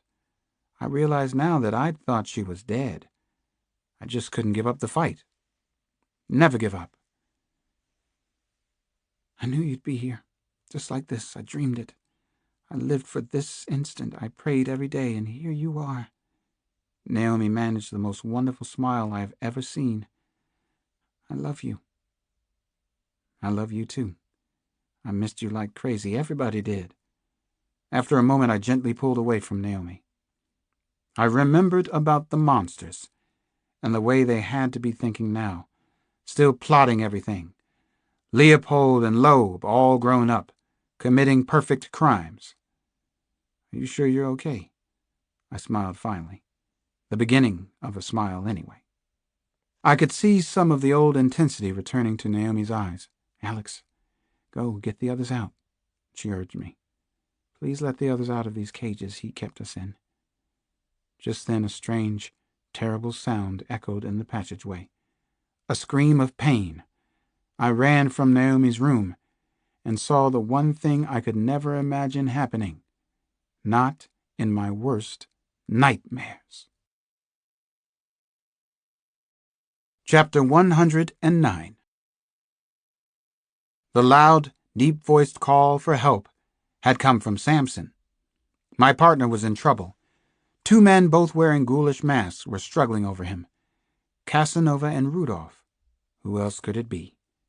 Sampson was down in the hallway. His mouth was open, in shock and pain. A knife or ice pick protruded from the center of his back. It was a situation I had faced twice before, riding patrol on Washington streets. A partner in trouble. I had no choice, and probably only one chance. I didn't hesitate. I raised my Glock and fired.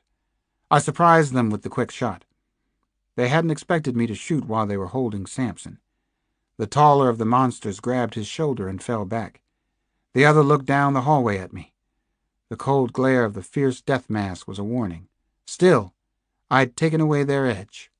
I fired the pistol a second time, aiming at the second death mask. All the lights went out suddenly in the underground house. At the same time, rock and roll music erupted from speakers hidden somewhere in the walls. Axl Rose howled, "Welcome to the jungle." Pitch blackness fell over the hallway. The rock music shook the foundations of the building. I clung to the walls and moved steadily toward where Samson had gone down. My eyes pressed into the darkness, and a terrible fear swept over me. They had jumped Samson, and that was no easy task. The two of them seemed to have appeared from nowhere. Was there another way in or out? I heard a familiar low growl. Samson was up ahead. "I'm here. Guess I didn't watch my back." He gasped out the words. "Don't talk." I moved closer to where his voice had come from. I knew approximately where he was now. I was afraid that maybe they hadn't left. They had just improved their odds, and I was sure they were waiting to jump me. They liked to work 2-on-1. They needed to twin. They needed each other. Together they were unbeatable. So far. I inched my way along the wall, pressing against it with my back. I moved toward shapes and shifting shadows at the end of the passageway. There was a faint glimmer of amber light ahead. I could see Samson curled up on the floor. My heart was pounding so fast there was barely a space between the beats. My partner was badly hurt. This had never happened before, not even when we were kids on the streets of D.C. "I'm here," I said to Samson, kneeling beside him. I touched his arm. "You bleed to death, I'll be pissed off," I told him. "Just be real still." "Don't sweat it. I'm not going into shock either. Nothing shocks me anymore." He groaned. "Don't be a hero." My head is held lightly against my side. "You've got a knife stuck in the middle of your back." "I am a hero. Go on. You can't let them get away now. You already hit one. They headed toward the stairs, the same way we came in." "Go, Alex. You have to get them." I turned at the sound of Naomi's voice. She knelt over Samson. "I'll take care of him." "I'll be back," I said. Then I was gone. I turned a dark corner of the long passageway in a low-shooting crouch. I found myself entering the first corridor we'd come to. They headed toward the stairs, Samson had said. Light at the end of the tunnel. Monsters hiding along the way. I moved faster in the semi-darkness. Nothing would stop me now.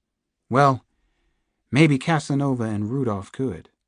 2 against 1 weren't the odds I wanted on their home field. I found the doorway out at last. There was no lock, no doorknob. I'd blown it away. The stairway was clear, at least it looked that way. The trap door was open, and I could see dark pine trees and patches of blue sky overhead. Were they waiting up there for me?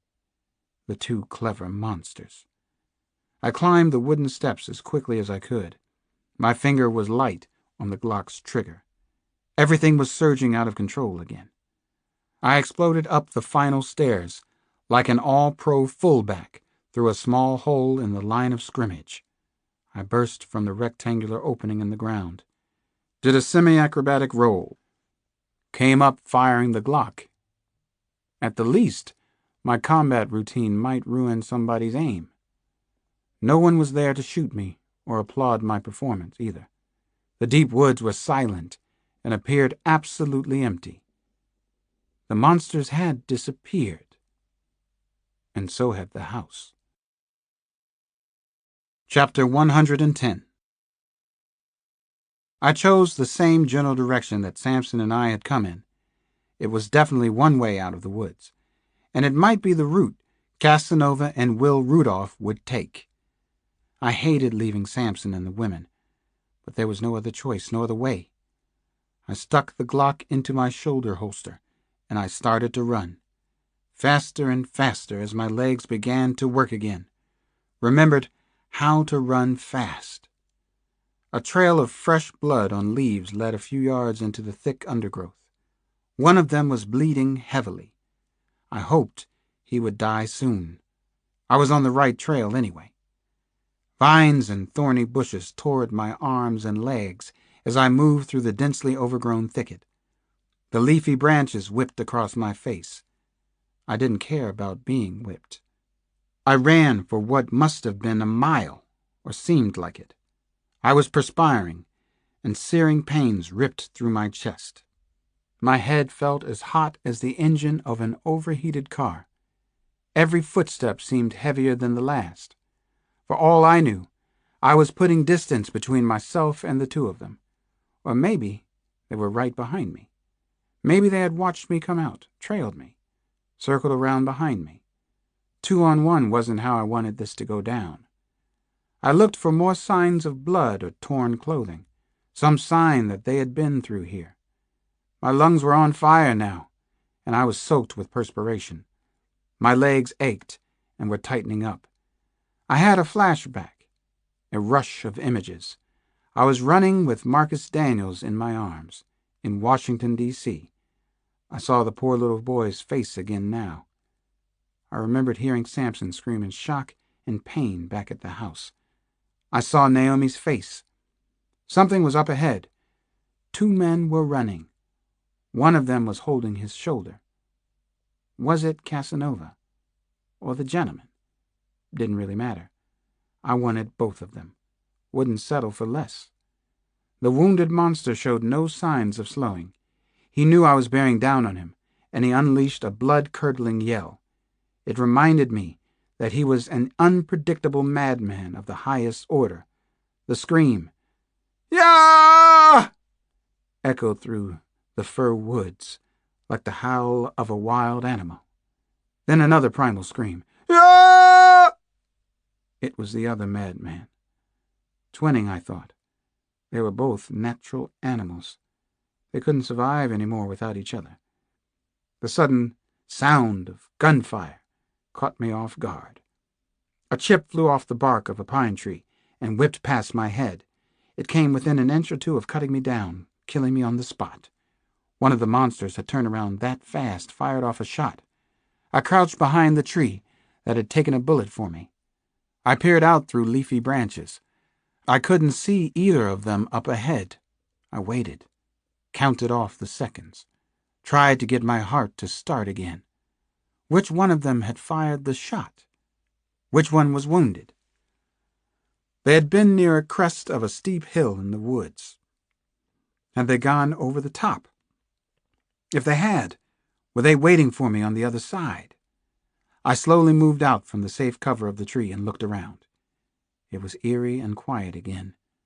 No screams, no gunshots. No one seemed to be there. What the hell were they up to? I had just learned something new about them, though. I had another clue to go on. I'd seen something important a moment ago. I sprinted to the balding crest of the hill up ahead. Nothing. My heart sank, fell 1,000,000 miles into the abyss. Had they gotten away? After all this, I kept running. I couldn't let this abomination happen. I wouldn't let the monsters go free. Chapter 111. I thought I knew the direction of the state highway, and I headed that way. I had my second wind, or maybe my third, and ran more easily now. Alex the Pathfinder. Maybe 200 yards ahead of me, I spotted them again. Then I saw a familiar flash of gray, a curling ribbon of highway. I could make out a few white shingled buildings and ancient-looking telephone lines. A highway, the way for them to escape. The two of them were running in the direction of a shambling roadhouse. They still wore their death masks. That told me Casanova was in charge, the natural leader. He loved his masks. They represented who he believed he really was, a dark god, free to do whatever he chose, superior to the rest of us. A red and blue neon sign blinked trail dust on the roadhouse roof. It was one of those country gin mills that got good customer traffic all day. The monsters were heading that way. Casanova and the gentleman caller climbed into a late-model blue pickup truck parked in the lot. Busy tavern lots were a good place to park a car inconspicuously. I knew that as a detective. I raced across the state road toward the roadhouse. A man with long, frizzy red hair, was just climbing into his Plymouth Duster in the parking area. He wore a wrinkled Coca-Cola work shirt and had a bulky brown bag shoved under one arm. Liquid groceries. "Police!" I flashed my badge a foot from his lightly bearded chin. "I have to take your car." I had my pistol out, ready for trouble if he came at me. I was definitely taking the car. "Jesus Christ, man, this here's my girlfriend's car," he drawled rapidly. His eyes stayed on the Glock. He handed over the car keys. I pointed back toward where I'd come from. "Call the police right now. The missing women are back there, maybe a mile and a half. Tell them there's an officer down. Tell them it's Casanova's hideaway." I jumped into the Duster and was doing 40 before I got out of the parking lot. In the rearview mirror, I could see the man with the six-pack still staring at me.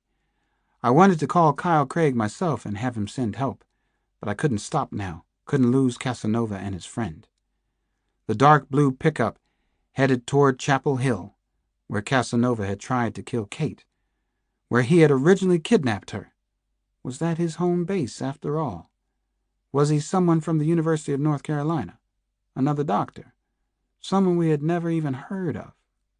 Not only was that possible, it was likely. I closed to within 4 car lengths of them inside the city limits. No way to tell if they knew I was there. Probably they did. Chapel Hill's version of rush hour was in progress. Franklin Street was a narrow, winding stream of traffic rolling slowly alongside the tree-lined campus. Up ahead, I could see the funky Varsity Theater, where Wick Sachs had gone to a foreign movie with a woman named Suzanne Wellesley. It had been adultery. Nothing more, nothing less.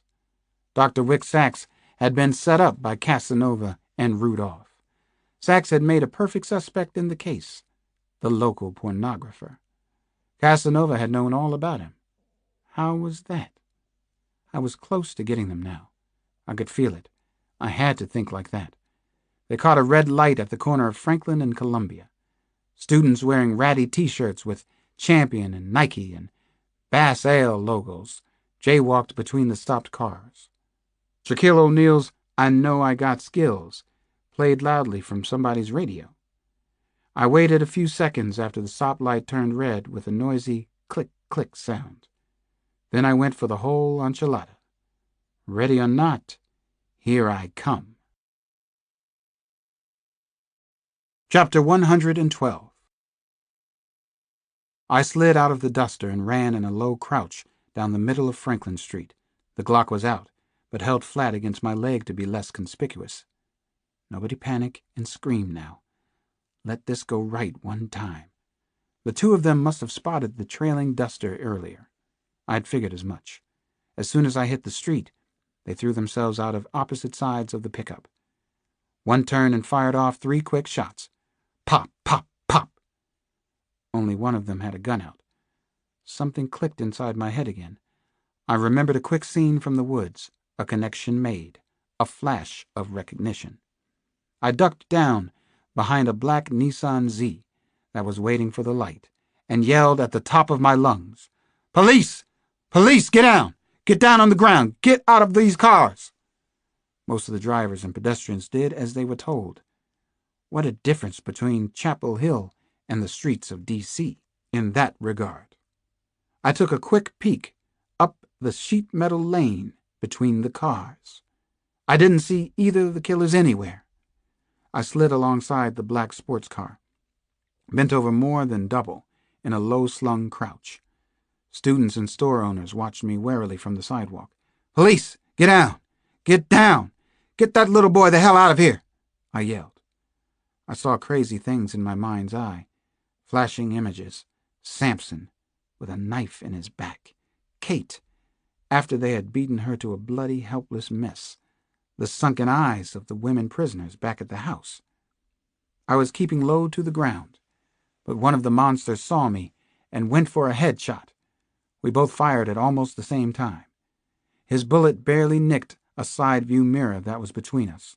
It probably saved me. I didn't see the final result of my shot. I went down behind the cars again.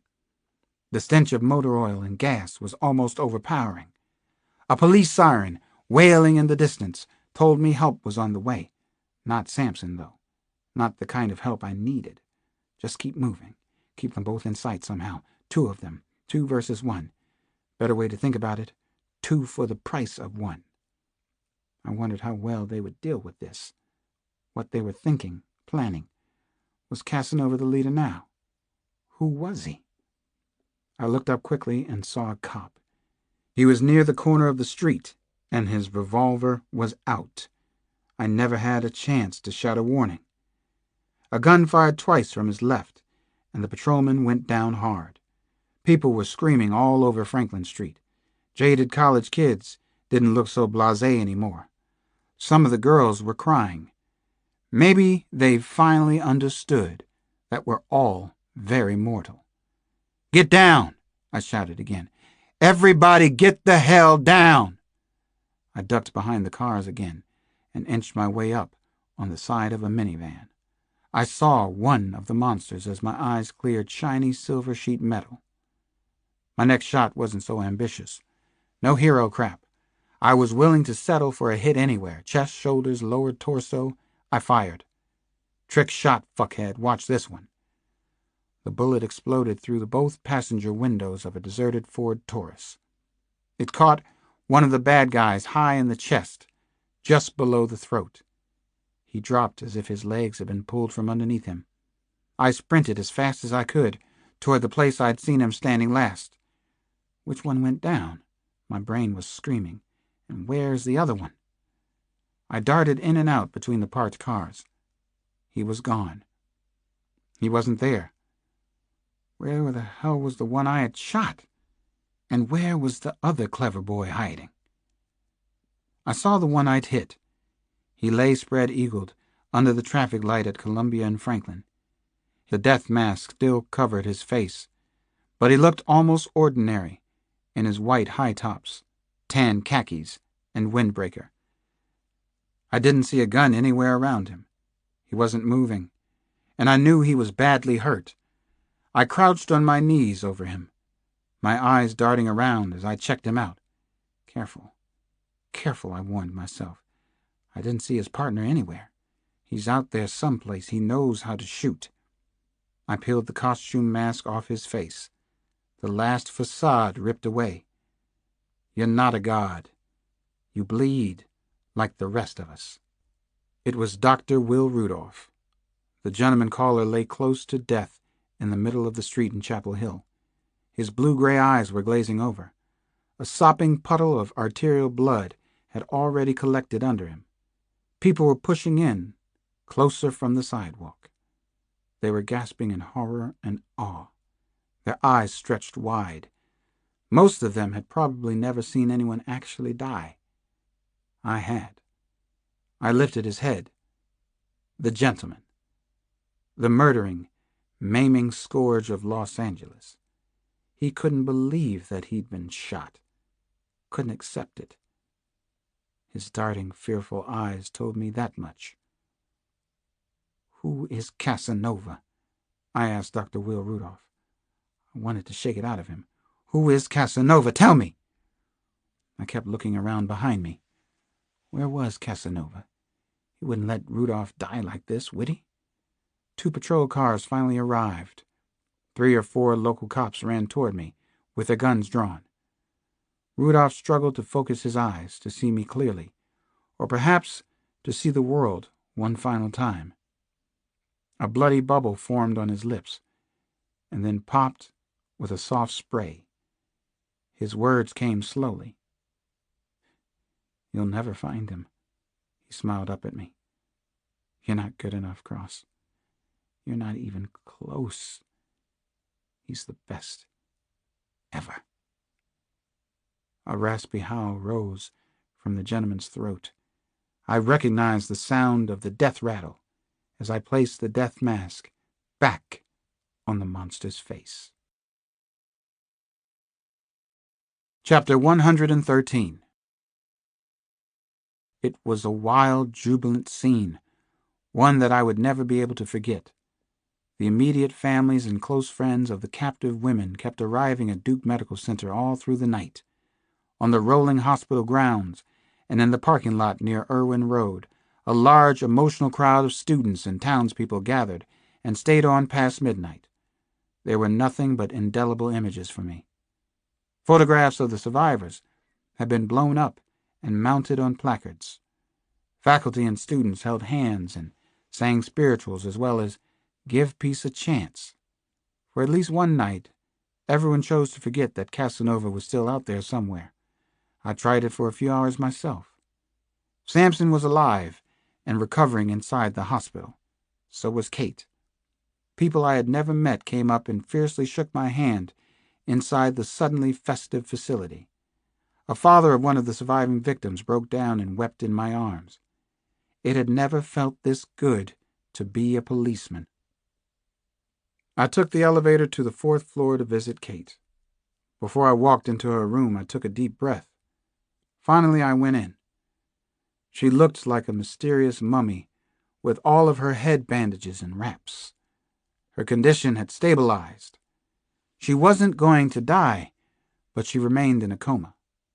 I held Kate's hand and told her the long day's news. The captive women are free. I was at the house with Samson. They're safe, Kate. Now you come back to us. Tonight would be a good night, I whispered. I ached to hear Kate's voice again, at least one more time. But no sound came from her lips. I wondered if Kate could hear me, or make any sense of the words. I kissed her softly before I left for the night. I love you, Kate, I whispered against her bandaged cheek. I doubted that she could hear me. Samson was located 1 floor above Kate. Man Mountain had already come out of surgery, and his condition was listed as good. He was awake and alert when I came in to see him. "How's Kate and the other women?" he asked me. "I'm about ready to leave this place myself." "Kate's still in a coma. I just came from her room. Your condition is good, if you're interested." "You tell the doctors to upgrade me to excellent. I hear Casanova got away." He started to cough, and I could tell he was angry. "Take it easy, we'll get him."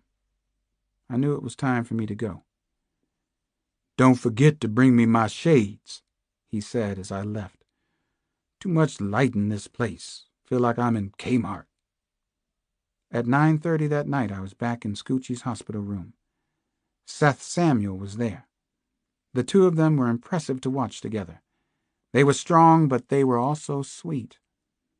I began the happy task of getting to know Naomi and Seth. "Auntie Scooch! Auntie Scooch!" I heard a familiar voice behind me, and it was the best sound. Nana, Scylla, Damon, and Janny all trooped into the room. They had flown in from Washington. Scylla broke down and cried as she saw her baby.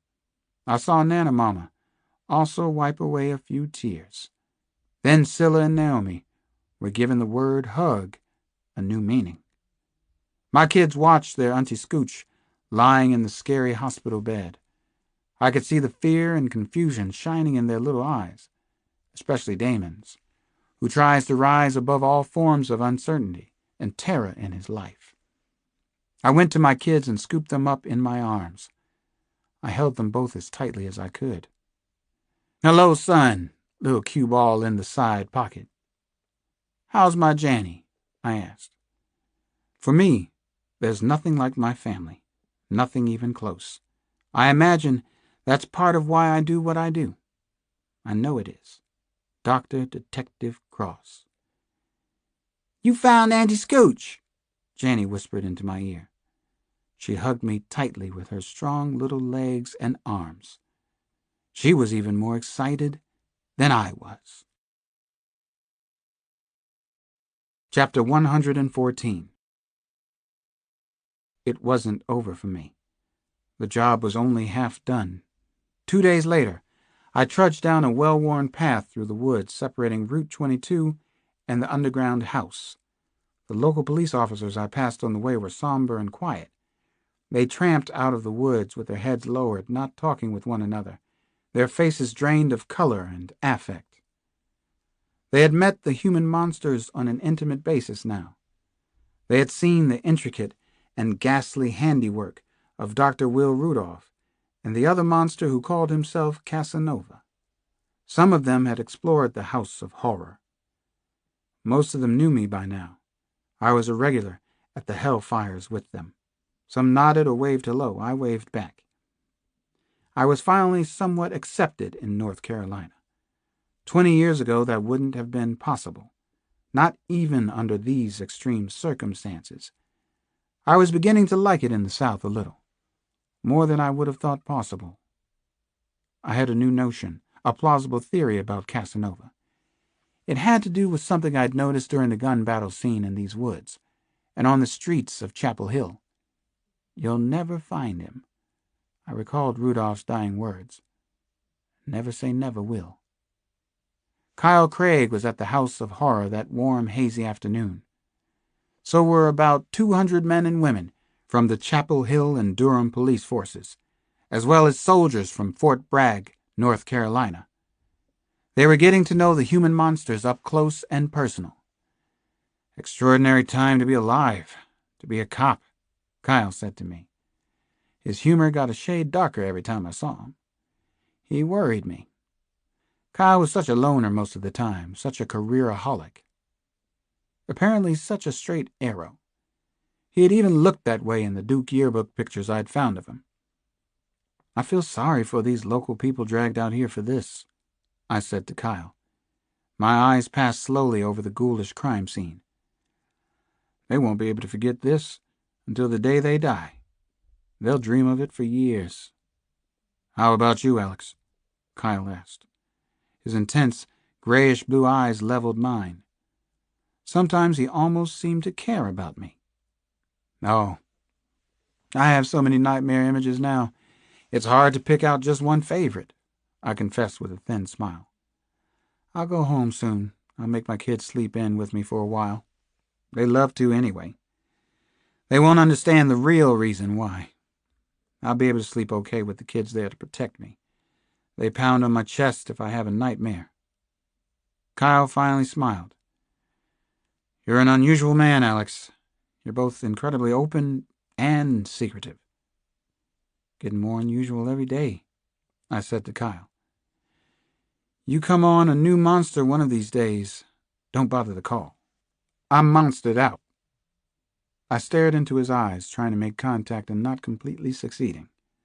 Kyle was secretive too, not very open with anybody that I knew of. "I'll try not to call," Kyle said. "You rest up, though. There's a monster working in the city of Chicago right now. Another in Lincoln and Concord, Massachusetts. Someone very evil is taking children in Austin, Texas. Little babies, actually. Repeat killers in Orlando and Minneapolis." "We've still got work here," I reminded Kyle. "Do we?" he asked, his voice dripping with irony. "What work is that, Alex? You mean spade work?" Kyle Craig and I watched the terrifying scene that was unfolding near the underground house. 70 to 80 men were busy digging up the meadow west of the disappearing house. They were working with heavy pickaxes and shovels, searching for bodies of murder victims. Spade work. Since 1981, beautiful and intelligent women from all over the South had been abducted by the two monsters and murdered. It was a 13-year reign of horror. First, I fall in love with a woman. Then, I simply take her. Will Rudolph had written that in his diaries out in California. I wondered if the sentiment was his or his twins. I wondered how badly Casanova was missing his friend now, how he grieved, how he planned to cope with his loss. Did he already have a plan? I believe that Casanova had met Rudolph sometime back around 1981. They had shared their forbidden secret. They liked to kidnap, to rape, and sometimes to torture women. Somehow they came up with the idea of keeping a harem of very special women, women who were bright and fascinating enough to hold their interest. They never had anyone to share their secrets with before. Then suddenly, they had each other. I tried to imagine never having anyone to confide in, never once in your life, and then finding someone to talk to when you are 21 or 22 years old. The two of them had played their wicked games, gathered their harem of beauties in the Research Triangle area and throughout the Southeast. My theory on twinning had been close to the truth. They enjoyed kidnapping and holding beautiful women captive. They also competed. So much so that Will Rudolph finally had to go off on his own for a while, to Los Angeles. He had become the gentleman caller out there. He tried to make it on his own. Casanova, the more territorial of the two, continued to work in the South, but they communicated. They shared stories. They needed to share. Sharing their exploits was part of the thrill for both of them. Rudolph eventually told stories to a reporter at the Los Angeles Times. He tasted fame and notoriety, and he liked it. Not so Casanova. He was much more of a loner. He was the genius, the creative one, I believed. I thought I knew who he might be. I thought that I'd seen Casanova without his mask. I kept drifting in and out of strange, private thoughts at the dizzying crime scene. I was burnt toast, but that didn't matter anymore. It hadn't mattered for a while. Casanova, the territorial killer, I was thinking. He was probably still in the area around Durham and Chapel Hill. He had met Will Rudolph around the time of the Golden Couple murders. So far, he'd thought everything through with almost perfect clarity. He had finally made a mistake during the shootout 2 days before. A small mistake, but that was all it took sometimes. I thought I knew who Casanova might be, but I couldn't share it with the FBI. I was their loose cannon, right? The outsider on this case. So be it. Kyle Craig and I watched the same distant spot in the high waving grass and honeysuckle, out where the digging was taking place.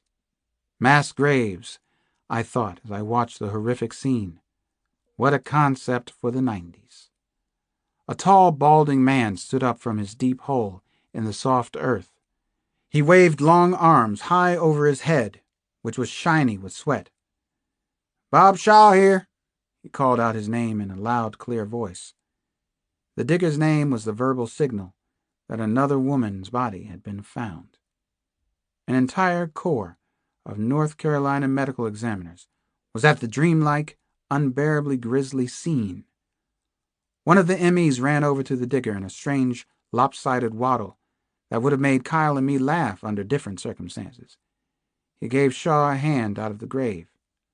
The TV cameras at the scene moved in on Shaw, who was U.S. Army from Fort Bragg. An attractive woman reporter nearby received a dab of makeup before she spoke into the lens of a camera. "They've just found victim number 23, the reporter said with appropriate solemnity. "All of the victims so far appear to have been young women. The grisly murders—" I turned away from the TV coverage, and I had to sigh out loud. I thought of children like my own Damon and Janny, watching this spectacle in their homes. This was a world they were inheriting. Human monsters roaming the earth, a majority of them in America and Europe. Why was that? Something in the water, in the high-fat fast food, on Saturday morning TV. "Go the hell home, Alex," Kyle said to me. "It's over now. You won't catch him. I promise you." Chapter 115. Never say never. That's one of my few mottos as a cop. My body was bathed in a cold sweat.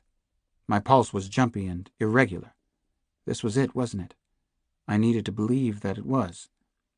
I waited in the hot, still darkness outside a small, wood-shingled house in the Edgemont section of Durham. It was a typical middle-class Southern neighborhood. Nice middle-class houses, American and Japanese cars in about equal numbers, mower-striped lawns, familiar cooking smells.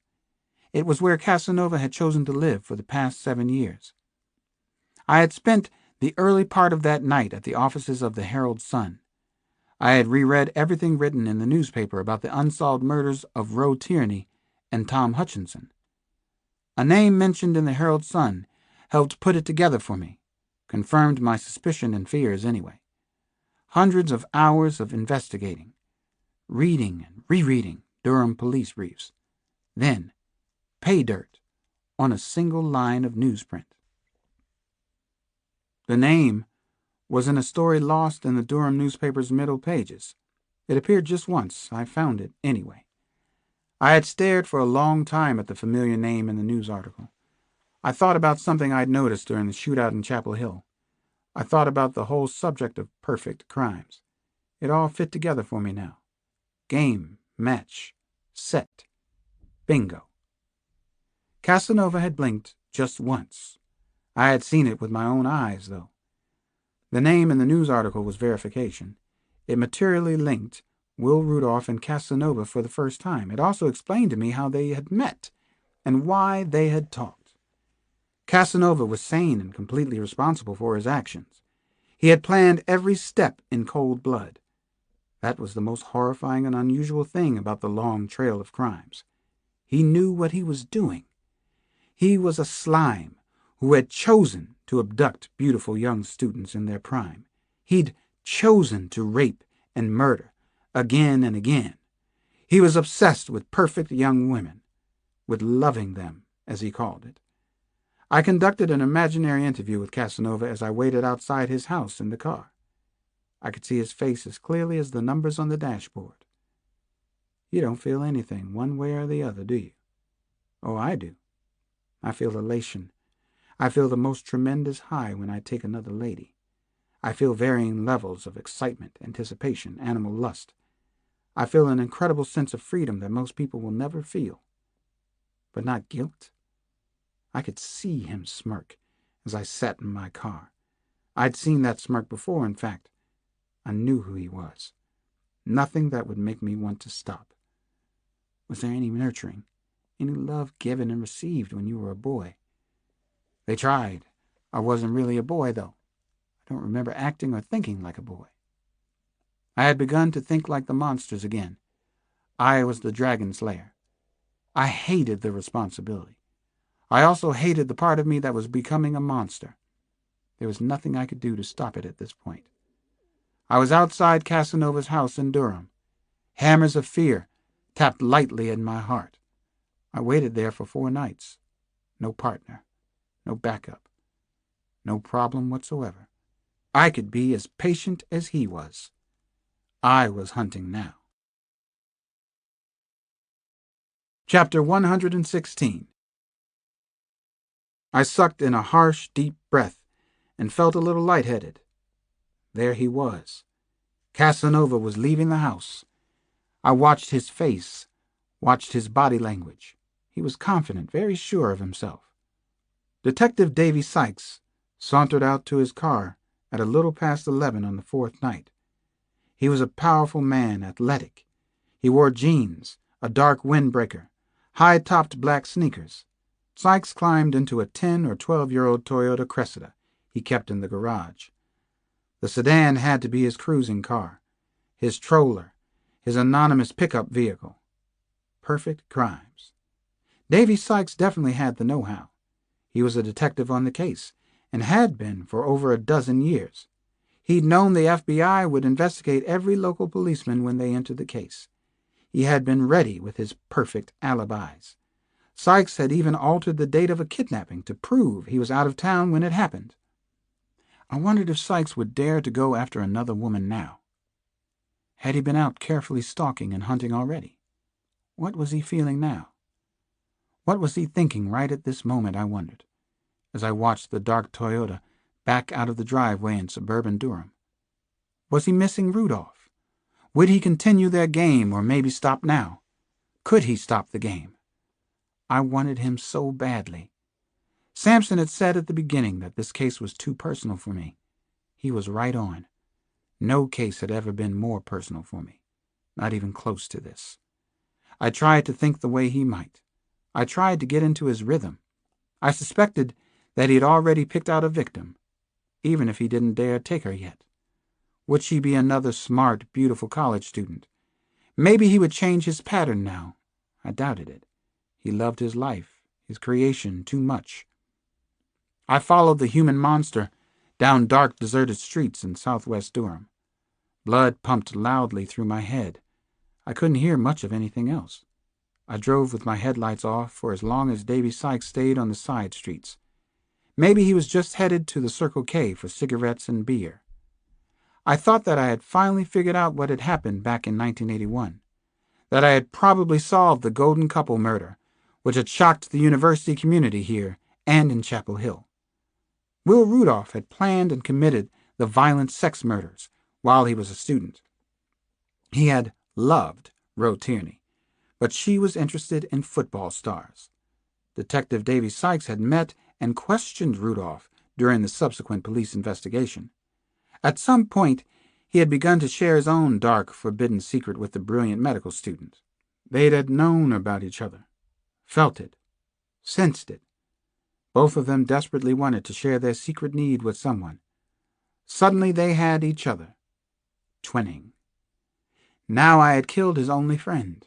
Did Davy Sykes want to kill me for that? Did he know I was coming for him? What was he thinking right at this moment?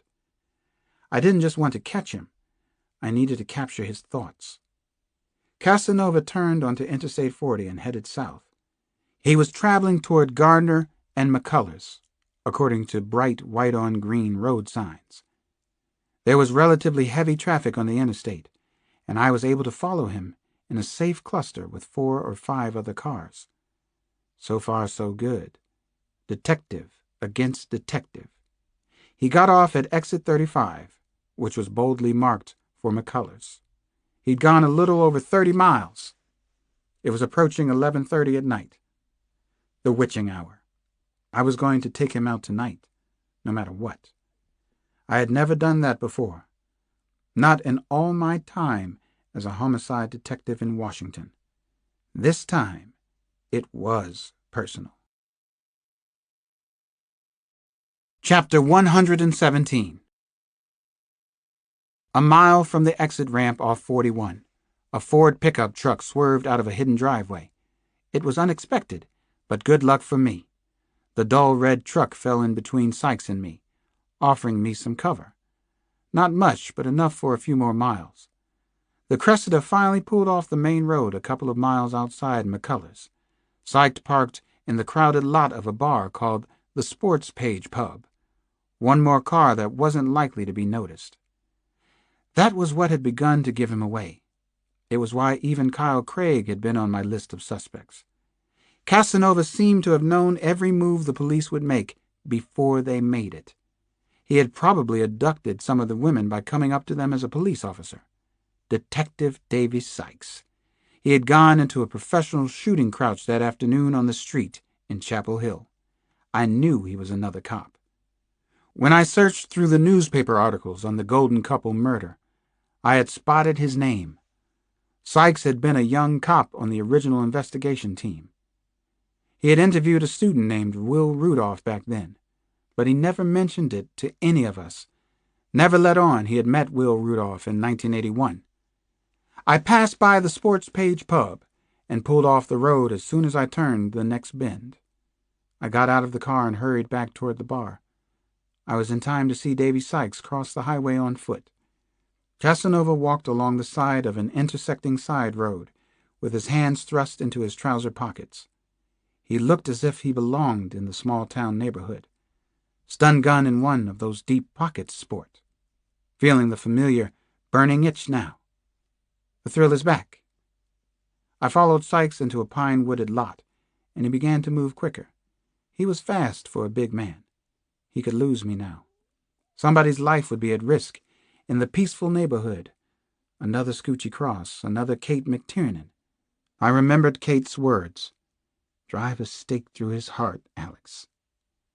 I slid the Glock 9mm out of my shoulder holster. Light, efficient, semi-automatic. 12 deadly shots. My teeth were gritted so tight they hurt. I clicked off the safety.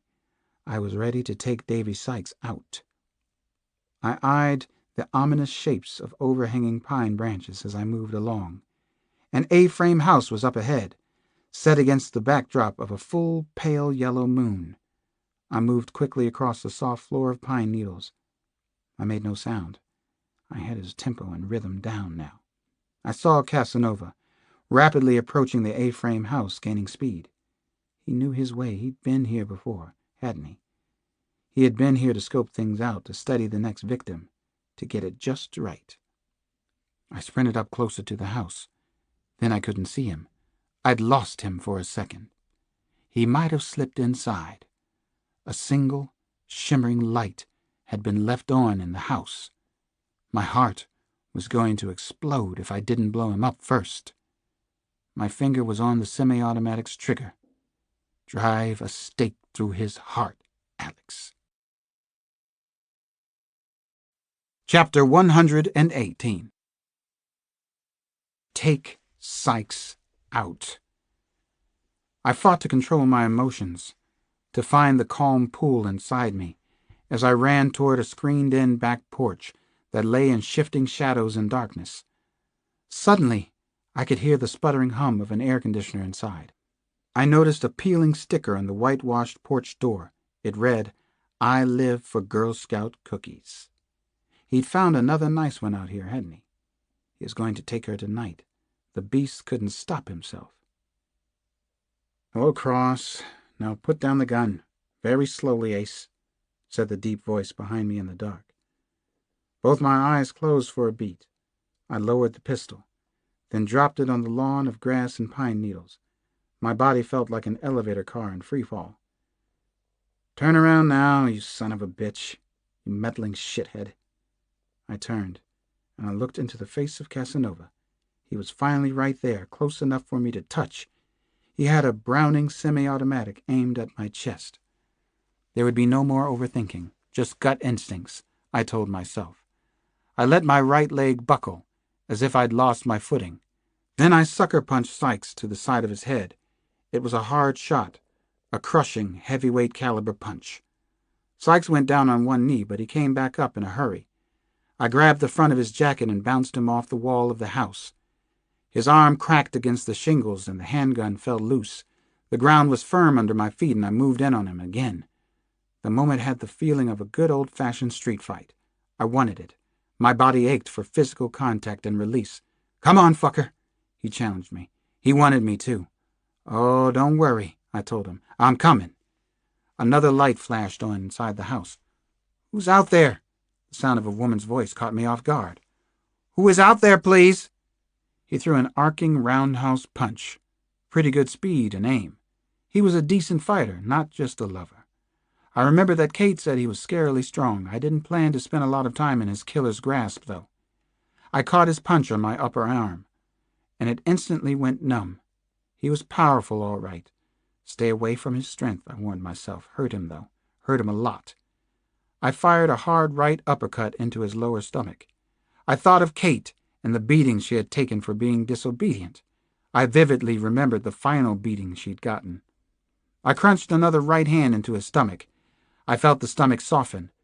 I think I hit him below the belt. Sykes groaned and slumped over like a badly beaten club fighter. It was a trick, a slick feint on his part. He fired a punch and caught the side of my head. He rang my bell pretty good. I snorted, bobbed a little, showed him he hadn't hurt me. This was street fighting, DC style. Come on, white boy. Come to me, monster man. I needed this time with him so much. I slammed my fist hard into his lower stomach again. Kill the body, and the head dies. I wanted to mess the head up, too. I hit him for good measure in the nose. My best effort so far. Samson would have been proud of the shot. I was. "That's for Samson," I told him through gritted teeth.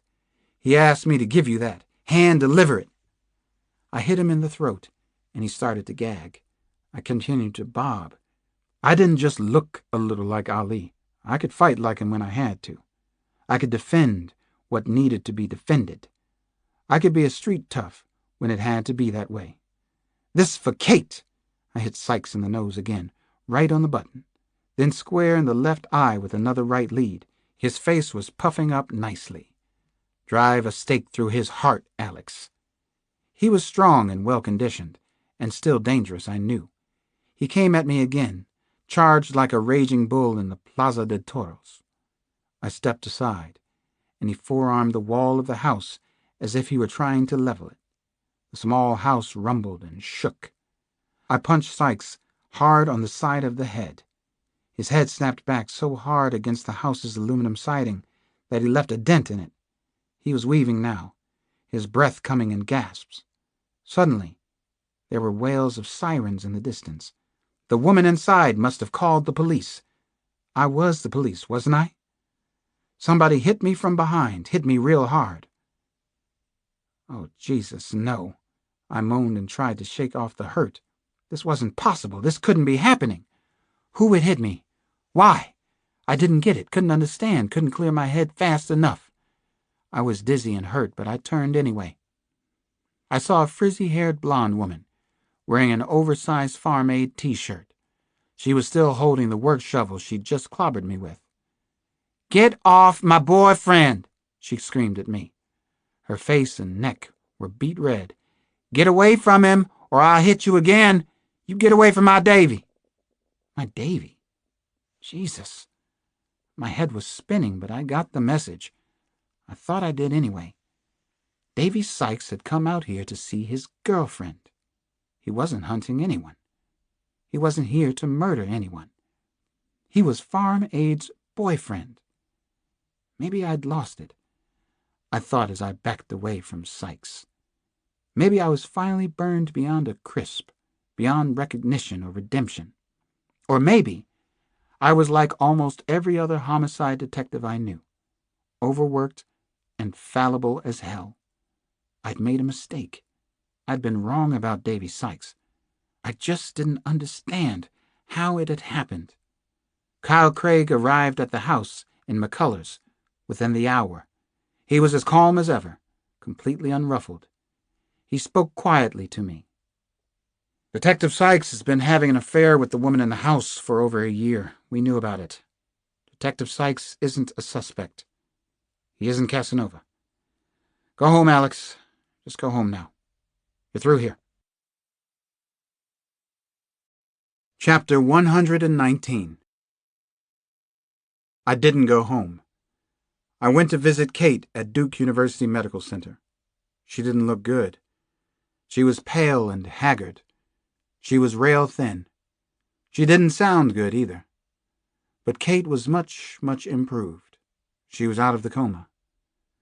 "Look who's finally awake," I said from the doorway into her room. "You got one of the bad guys, Alex," Kate whispered as she saw me. She smiled faintly, and she spoke in a slow, uncertain way. It was Kate, but not quite Kate. "Did you see that in your dreams?" I asked her. "Yep." She smiled again, that sweet smile of hers.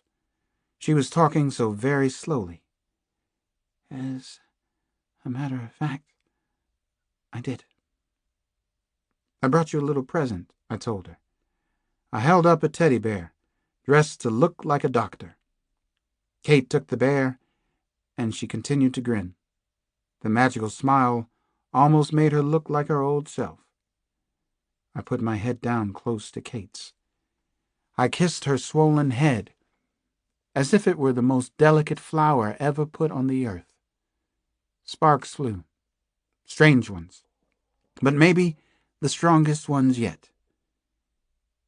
"I missed you more than I can say," I whispered against her hair. "Say it," she whispered back. Then she smiled again. We both did. Her speech was a little slow, maybe, but not her mind. 10 days later, Kate was up on a clumsy four-legged metal walker. She was complaining that she hated the mechanical contraption and would be off it within a week. Actually, it took her almost 4 weeks, but even that was considered miraculous. She had a half-moon indentation on the left side of her forehead from the terrible beating. So far, she had refused plastic surgery to repair it. She thought her dent added character. In a way it did. It was pure, unadulterated Kate McTiernan. It is also part of my life story, so it stays, she said. Her speech was closer to normal, getting a little clearer every week. Whenever I saw Kate's half-moon dent, I was reminded of Reginald Denny, the truck driver, who was so savagely beaten during the Los Angeles riots. I remembered how he looked after the Rodney King verdict. Denny's head was severely dented, actually staved in on one side. It still looked that way when I saw him on TV a year after the incident. I also thought of a Nathaniel Hawthorne short story called The Birthmark. The dent was Kate's one imperfection. With it, in my eyes anyway, she was even more beautiful and special than she'd been before. I spent most of July at home with my family in Washington. I took 2 short trips back to see Kate in Durham, but that was all. How many fathers get to spend a month with their kids, catching up with their wild and woolly run through childhood? Damon and Janny were both playing organized baseball that summer. They were still music, movie, general noise, and hot chocolate chip cookie addicts. They both slept on the quilt with me for the first week or so, while I was recuperating, while I was trying to forget my recent time spent in hell. I worried that Casanova would come after me for killing his best friend, but so far there was no sign of him. No more beautiful women had been abducted in North Carolina. It was absolutely certain now that he wasn't Davy Sykes. Several area policemen had been investigated, including his partner Nick Ruskin, and even Chief Hatfield. Every cop had alibis, and they all checked out. Who the hell was Casanova then? Was he going to just disappear like his underground house? Had he gotten away with all those horrifying murders? Could he just stop killing now? My grandmother still had volumes of psychological and other kinds of useful advice for me to follow. Much of it was directed at the subject of my love life and my leading a normal life for a change. She wanted me to go into private practice. Anything but police work.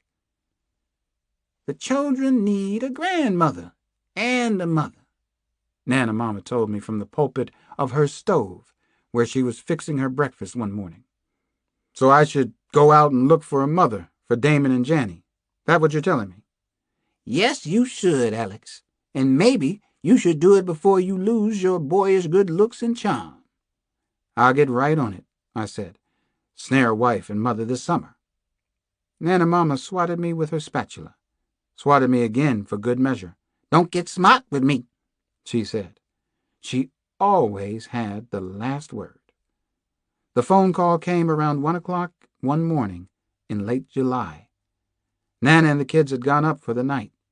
I was playing some jazz piano, amusing myself, keeping a few junkies out on 5th Street, up with the music of Miles Davis and Dave Brubeck. Kyle Craig was on the phone line. I groaned when I heard Kyle's calm, subaltern voice. I expected bad news, of course, but not the particular news that I got late that night. "What the hell is it, Kyle?" I asked him right off, trying to make his unexpected call into a joke.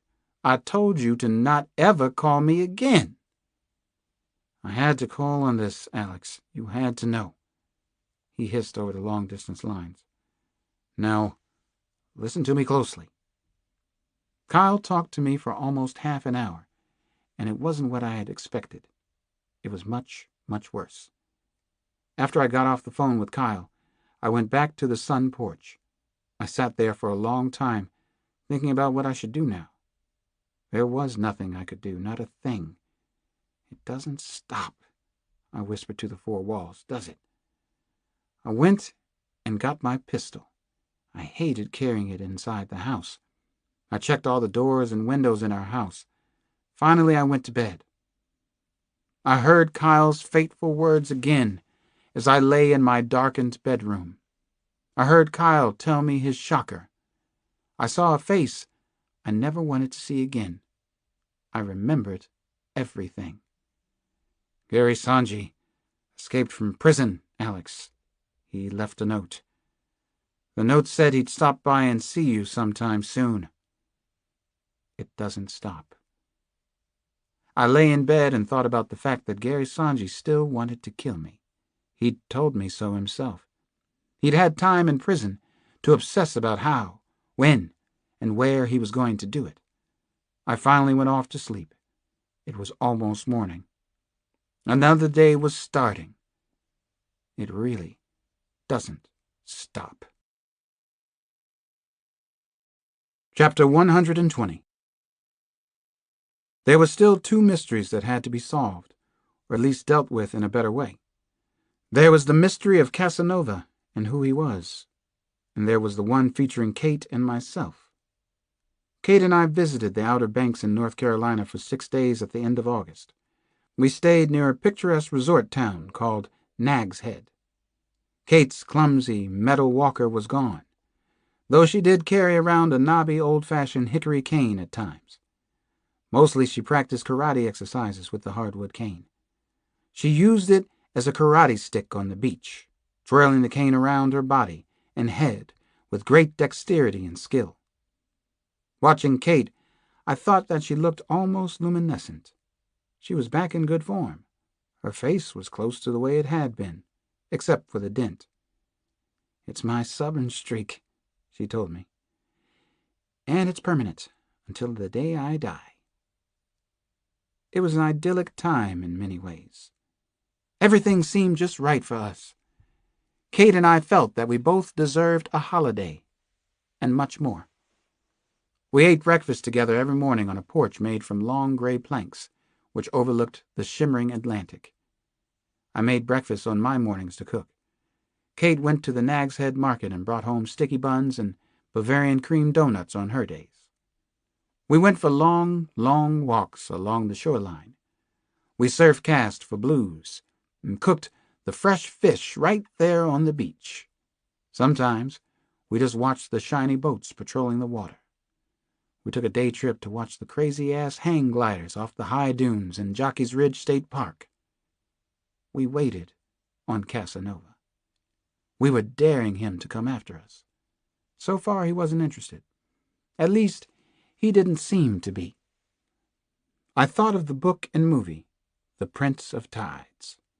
Kate and I were a little bit like Tom Wingo and Susan Lowenstein, only mixed together in a different, though equally complex way. Lowenstein had brought out Tom Wingo's need to feel and give love, I remembered. Kate and I were learning everything about each other, the important things, and we were both quick learners. Early one August morning, we waded into the clear, deep blue water in front of the house. Most of the beach community wasn't up yet. A lone brown pelican was skimming the water. We held hands above the low waves. Everything was picture postcard perfect. So why was I feeling as if there was a gaping hole where my heart ought to be? Why was I still obsessed with Casanova? "You're thinking bad thoughts, aren't you?" Kate bumped me hard with her hip. "You're on vacation. Think vacation thoughts." Actually, I was thinking very good thoughts, and they made me feel bad, I told her. "I know that crazy-ass song," she said. She gave me a hug to reassure me that we were in this thing together, whatever it was that we were in. "Let's take a run. I'll race you to Coquina Beach," she said. "Ready, set, prepare yourself to lose." We started to jog. Kate showed no signs of a limp. The pace picked up. She was so strong, in all ways. We both were. At the end, we were running nearly full out, and we collapsed in a wall of silver blue surf. I didn't want to lose Kate, I was thinking as I ran. I didn't want this to end. I didn't know what to do about it. On a warm, breezy Saturday night, Kate and I lay on an old Indian blanket on the beach. We were talking on 100 subjects at one sitting. We had already feasted on roast Carolina duckling with blackberry sauce that we'd made together. Kate had on a sweatshirt that read, "Trust me, I'm a doctor." "I don't want this to end either," Kate said with a heavy sigh. Then, "Alex, let's talk about some of the reasons we both believe this has to end." I shook my head and smiled at her characteristic directness. "Oh, this will never really end, Kate. We'll always have this time. It's one of those special treasures you get every once in a while in life." Kate grabbed and held my arm with both her hands. Her deep brown eyes were intense.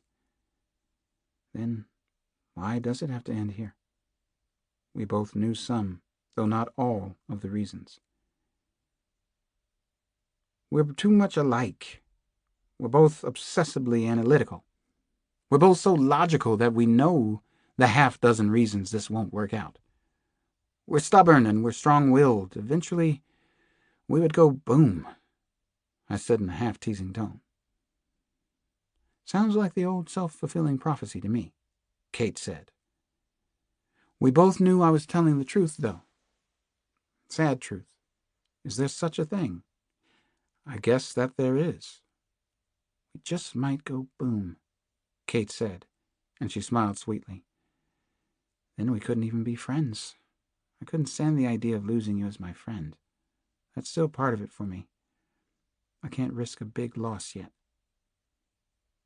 "We're both physically too strong. We'd kill each other eventually, Nidan," I told her. I was trying to lighten things up. She squeezed me a little tighter. "Don't make jokes about it. Don't make me laugh. Damn you, Alex. I want this to be our sad time at least. It's so sad I might cry. Now I am. See that?"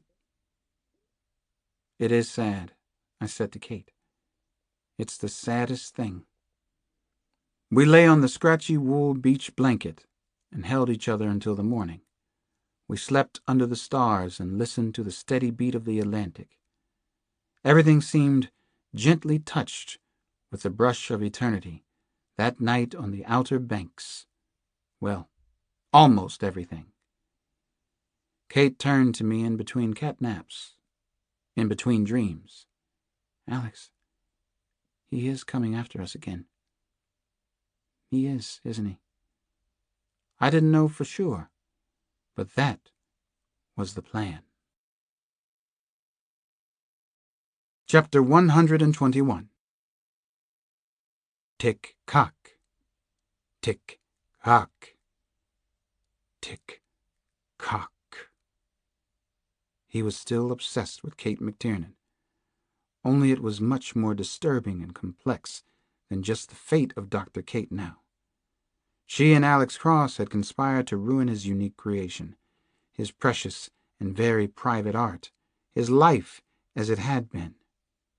Nearly everything that he'd ever loved was gone now, or in disarray. It was time for a comeback, time to show them once and for all, time to show his true face. Casanova realized that he missed his best friend above all else. That was proof that he was sane after all. He could love. He could feel things. He had watched in disbelief as Alex Cross shot down Will Rudolph on the streets of Chapel Hill. Rudolph had been worth 10 Alex Crosses, and now Rudolph was dead. Rudolph had been a rare genius. Will Rudolph was Jekyll and Hyde, but only Casanova had been able to appreciate both sides of his personality. He remembered their years together and couldn't put them out of his thoughts anymore. They had both understood that exquisite pleasure intensified the more it was forbidden. That was a ruling principle behind the Hunts, the collection of bright, beautiful, talented women, and eventually the long string of murders. The unbelievable, matchless thrill of breaking society's sacred taboos, of living out elaborate fantasies, was absolutely irresistible. These were pleasures not to be believed. So were the Hunts themselves, the choosing, observing, and taking of beautiful women and their most personal possessions. But now Rudolph was gone. Casanova understood that he wasn't merely alone. He was suddenly afraid to be alone. He felt as if he'd been cut in half. He had to take control again. That's what he was doing now. He had to give Alex Cross some credit. Cross had come close to catching him. He wondered if Cross knew how close. Alex Cross was obsessed. That was his edge on all the others in the chase. Cross would never give up. Not until he was killed. Cross had set up this delicious little trap in Nag's Head for him, hadn't he? Of course he had. Cross had figured that he would come after him and Kate McTiernan anyway. So why not have it happen under controlled circumstances? Why not indeed? It was almost a full moon the night he arrived at the Outer Banks. Casanova could make out two men in the tall, wavering dune grass up ahead. They were the FBI agents assigned to watch over Cross and Dr. Kate, the hand-picked guardians. He flicked on his flashlight so that two of them would see him coming.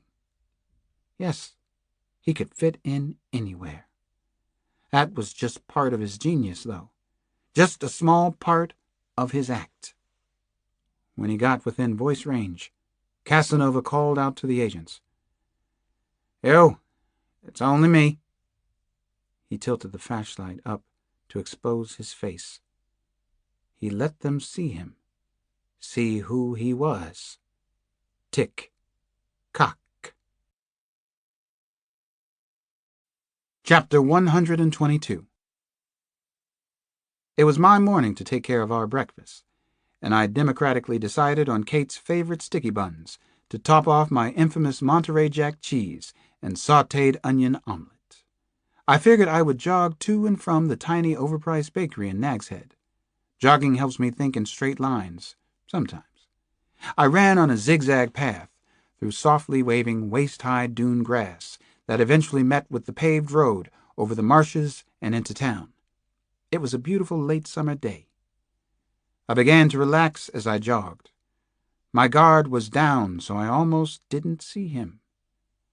A blond man in a navy blue windbreaker and stained khaki pants lay spread-eagled in the tall grass, just off the dirt path. He looked as if his neck had been broken. He hadn't been dead very long. His body was still warm when I felt for a pulse. The dead man was FBI. He was a pro who wouldn't have been easy to take out.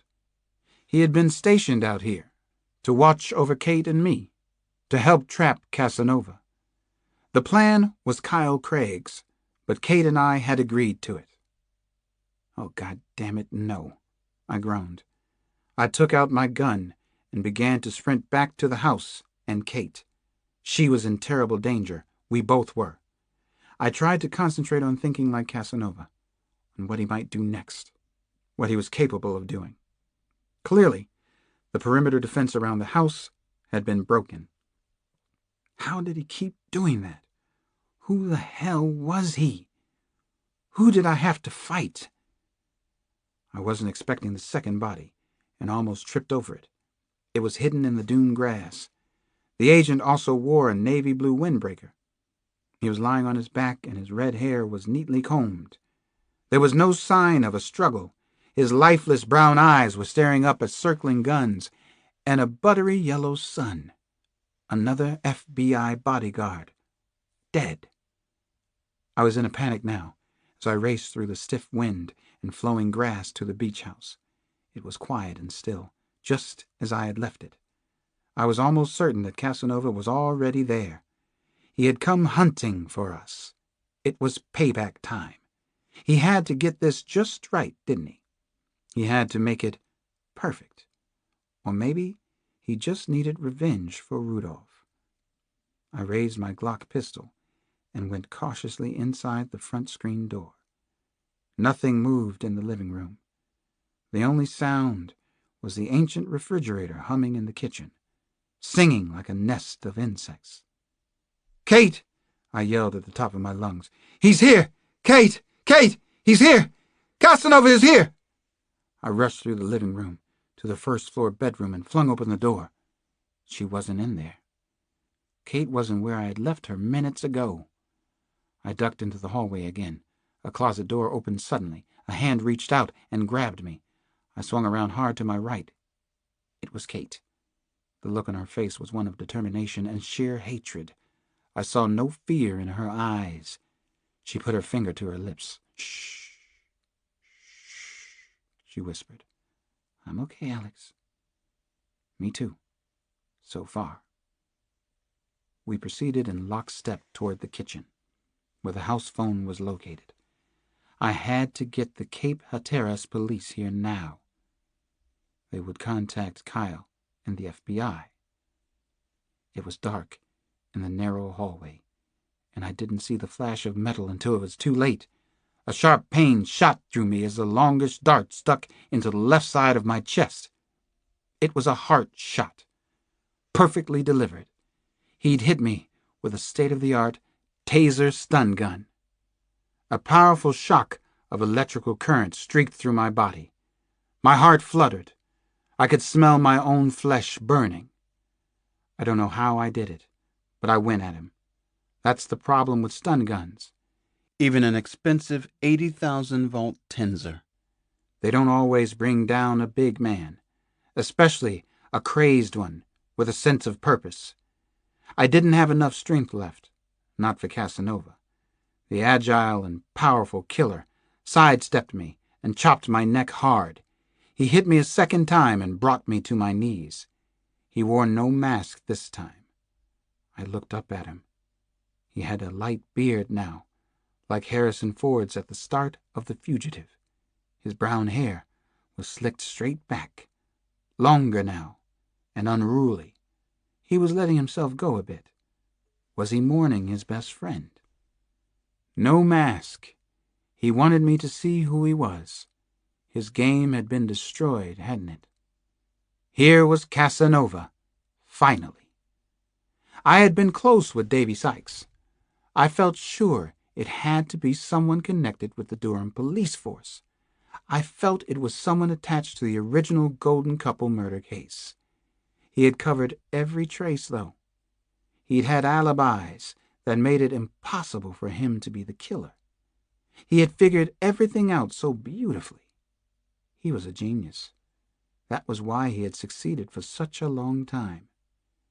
I stared into the impassive face of Detective Nick Ruskin. Ruskin was Casanova. Ruskin was the beast. Ruskin. Ruskin. Ruskin.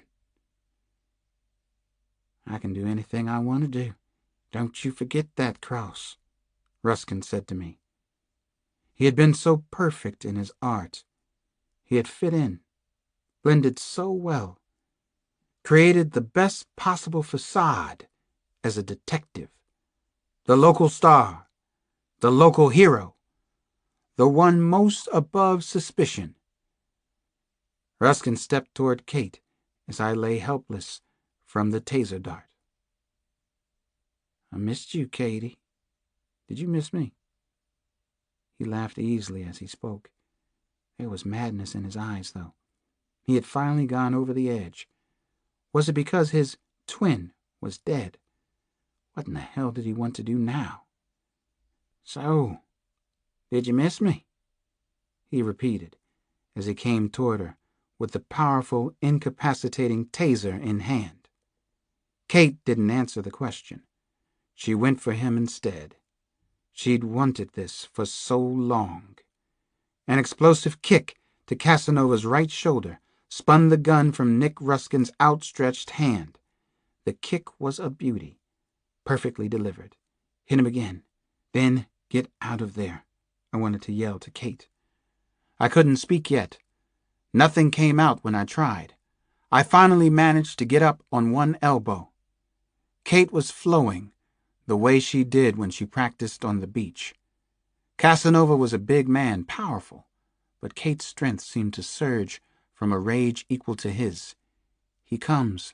We'd tangle, she had said once upon a time. She was a blur, a perfect fighter, even better than I had expected. I didn't see the next punch. I was blocked by his body. I saw Nick Ruskin's head snap sharply to the side, and his long hair flew out in every direction. His legs wobbled badly. She'd hurt him. Kate pivoted and hit him again. A lightning-quick punch caught the left side of his face. I wanted to cheer for her. The punch didn't stop him, though. Ruskin was relentless, but so was she. He lunged at her, and Kate hit him yet again. His left cheek appeared to collapse. It was a mismatch all the way. She crunched a hard fist into his nose, and he went down. He moaned loudly. He was beaten. He wasn't getting up again. Kate had won. My heart was thundering inside my chest. I saw Ruskin reaching for his ankle holster. Casanova wasn't going to lose to a woman, or anyone else. The gun appeared like some clever sleight-of-hand trick. It was a semi-automatic, Smith & Wesson. He was changing the rules of the fight. "No!" Kate shouted at him. "Hey, asshole," I said in a hoarse whisper. I was changing the rules, too. Casanova turned. He saw me and pivoted the semi-automatic in my direction. I was holding the Glock with both hands. My arms were shaking some, but I was able to sit up. I emptied almost a full clip into him. Drive a stake through his heart. That's what I did. Casanova flew back hard against the wall of the house. His body thrashed. His legs didn't work. Numbness was already spreading through his body. The expression on his face was one of shock. He realized he was human after all. His eyeballs seemed to float upward and disappear into the top of his head. Only the whites of his eyes showed. His legs kicked again, then stopped. Casanova died almost instantly on the beach house floor. I stood up on rubbery legs. I noticed that I was glazed with sweat, icy cold, unpleasant as hell. I struggled over to Kate, and we held on to each other for a long time. We were both trembling with fear, but also triumph. We had won. We had beaten Casanova. "I hated him so much," Kate whispered. "I never even understood the word before." I telephoned the Cape Hatteras police. Then I called the FBI and my kids and Nana in Washington. It was finally over. Chapter 123. I sat on the familiar sun porch of my home sweet home in Washington. I was sipping a cold beer with Sampson. It was fall, and the crisp, cool bite of winter was already in the air. Our beloved and despised Redskins were already in football training camp. The Orioles were out of the pennant race again. "And so it goes," Kurt Vonnegut wrote once upon a time, when I was at Johns Hopkins and susceptible to such easy, breezy sentiments. I could see my kids in the living room. They were on the couch together watching Beauty and the Beast for the 11th time. I didn't mind. It was a good, strong story, and it bore repeating. Tomorrow it would be Aladdin again, my personal favorite. "I saw today that D.C. deploys 3 times as many police as the national average," Sampson was telling me. "Yeah, but we have 20 times as much crime. We didn't get to be the capital city of America for nothing," I said. Like one of our past mayors said, "Outside of the killings, Washington is one of the lowest crime rates in the country." Sampson laughed. We both did. Life was finally returning to normal. "You all right?" Sampson asked me after a while. He hadn't asked that since I'd been back from the South, from the Outer Banks, my summer vacation, as I called it. "I'm just fine. I'm a big macho," kick-ass detective like you. You're a lying sack of shit, Alex. 10 pounds in a 1-pound bag. That, too, goes without saying.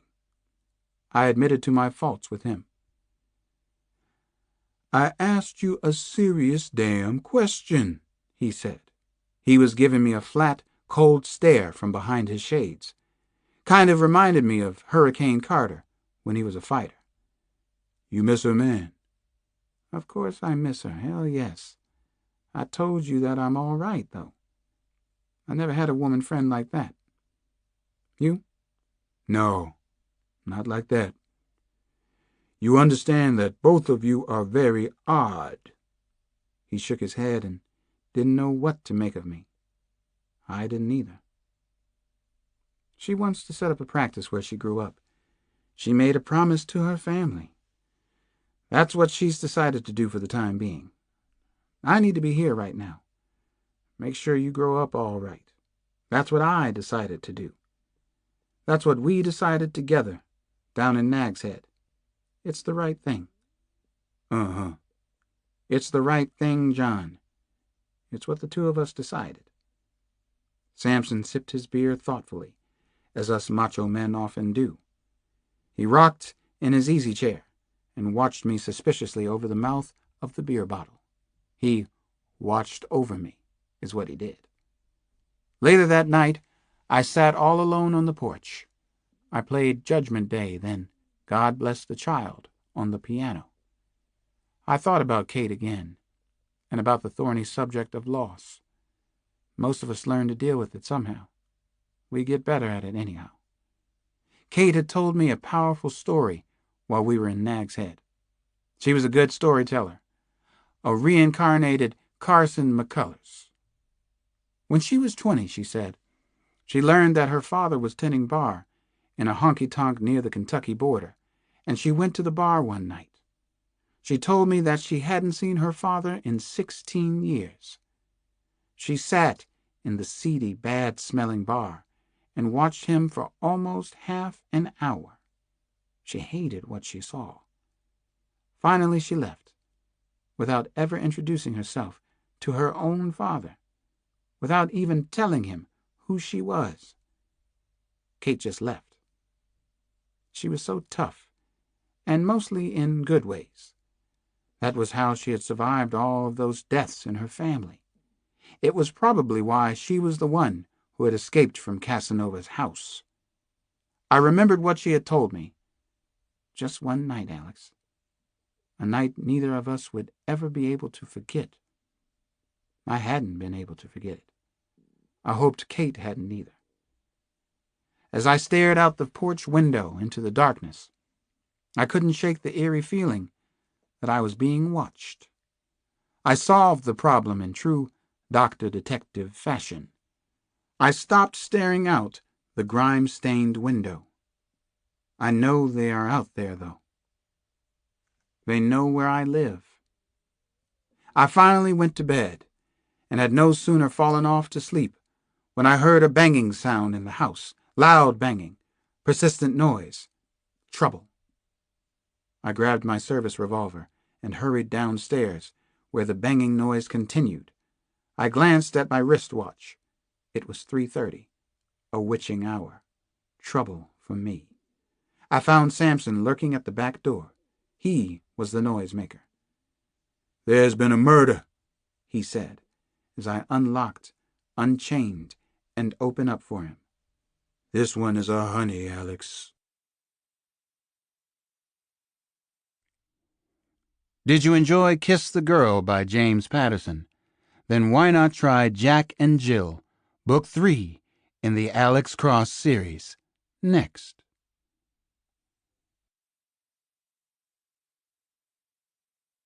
Kiss the Girls is published by Random House Audiobooks, a division of the Penguin Random House Group. Copyright James Patterson, 1995. Copyright in recording, Random House Audiobooks. James Patterson has asserted his right under the Copyright, Designs and Patents Act, 1988, to be identified as the author of this work. Audible hopes you've enjoyed this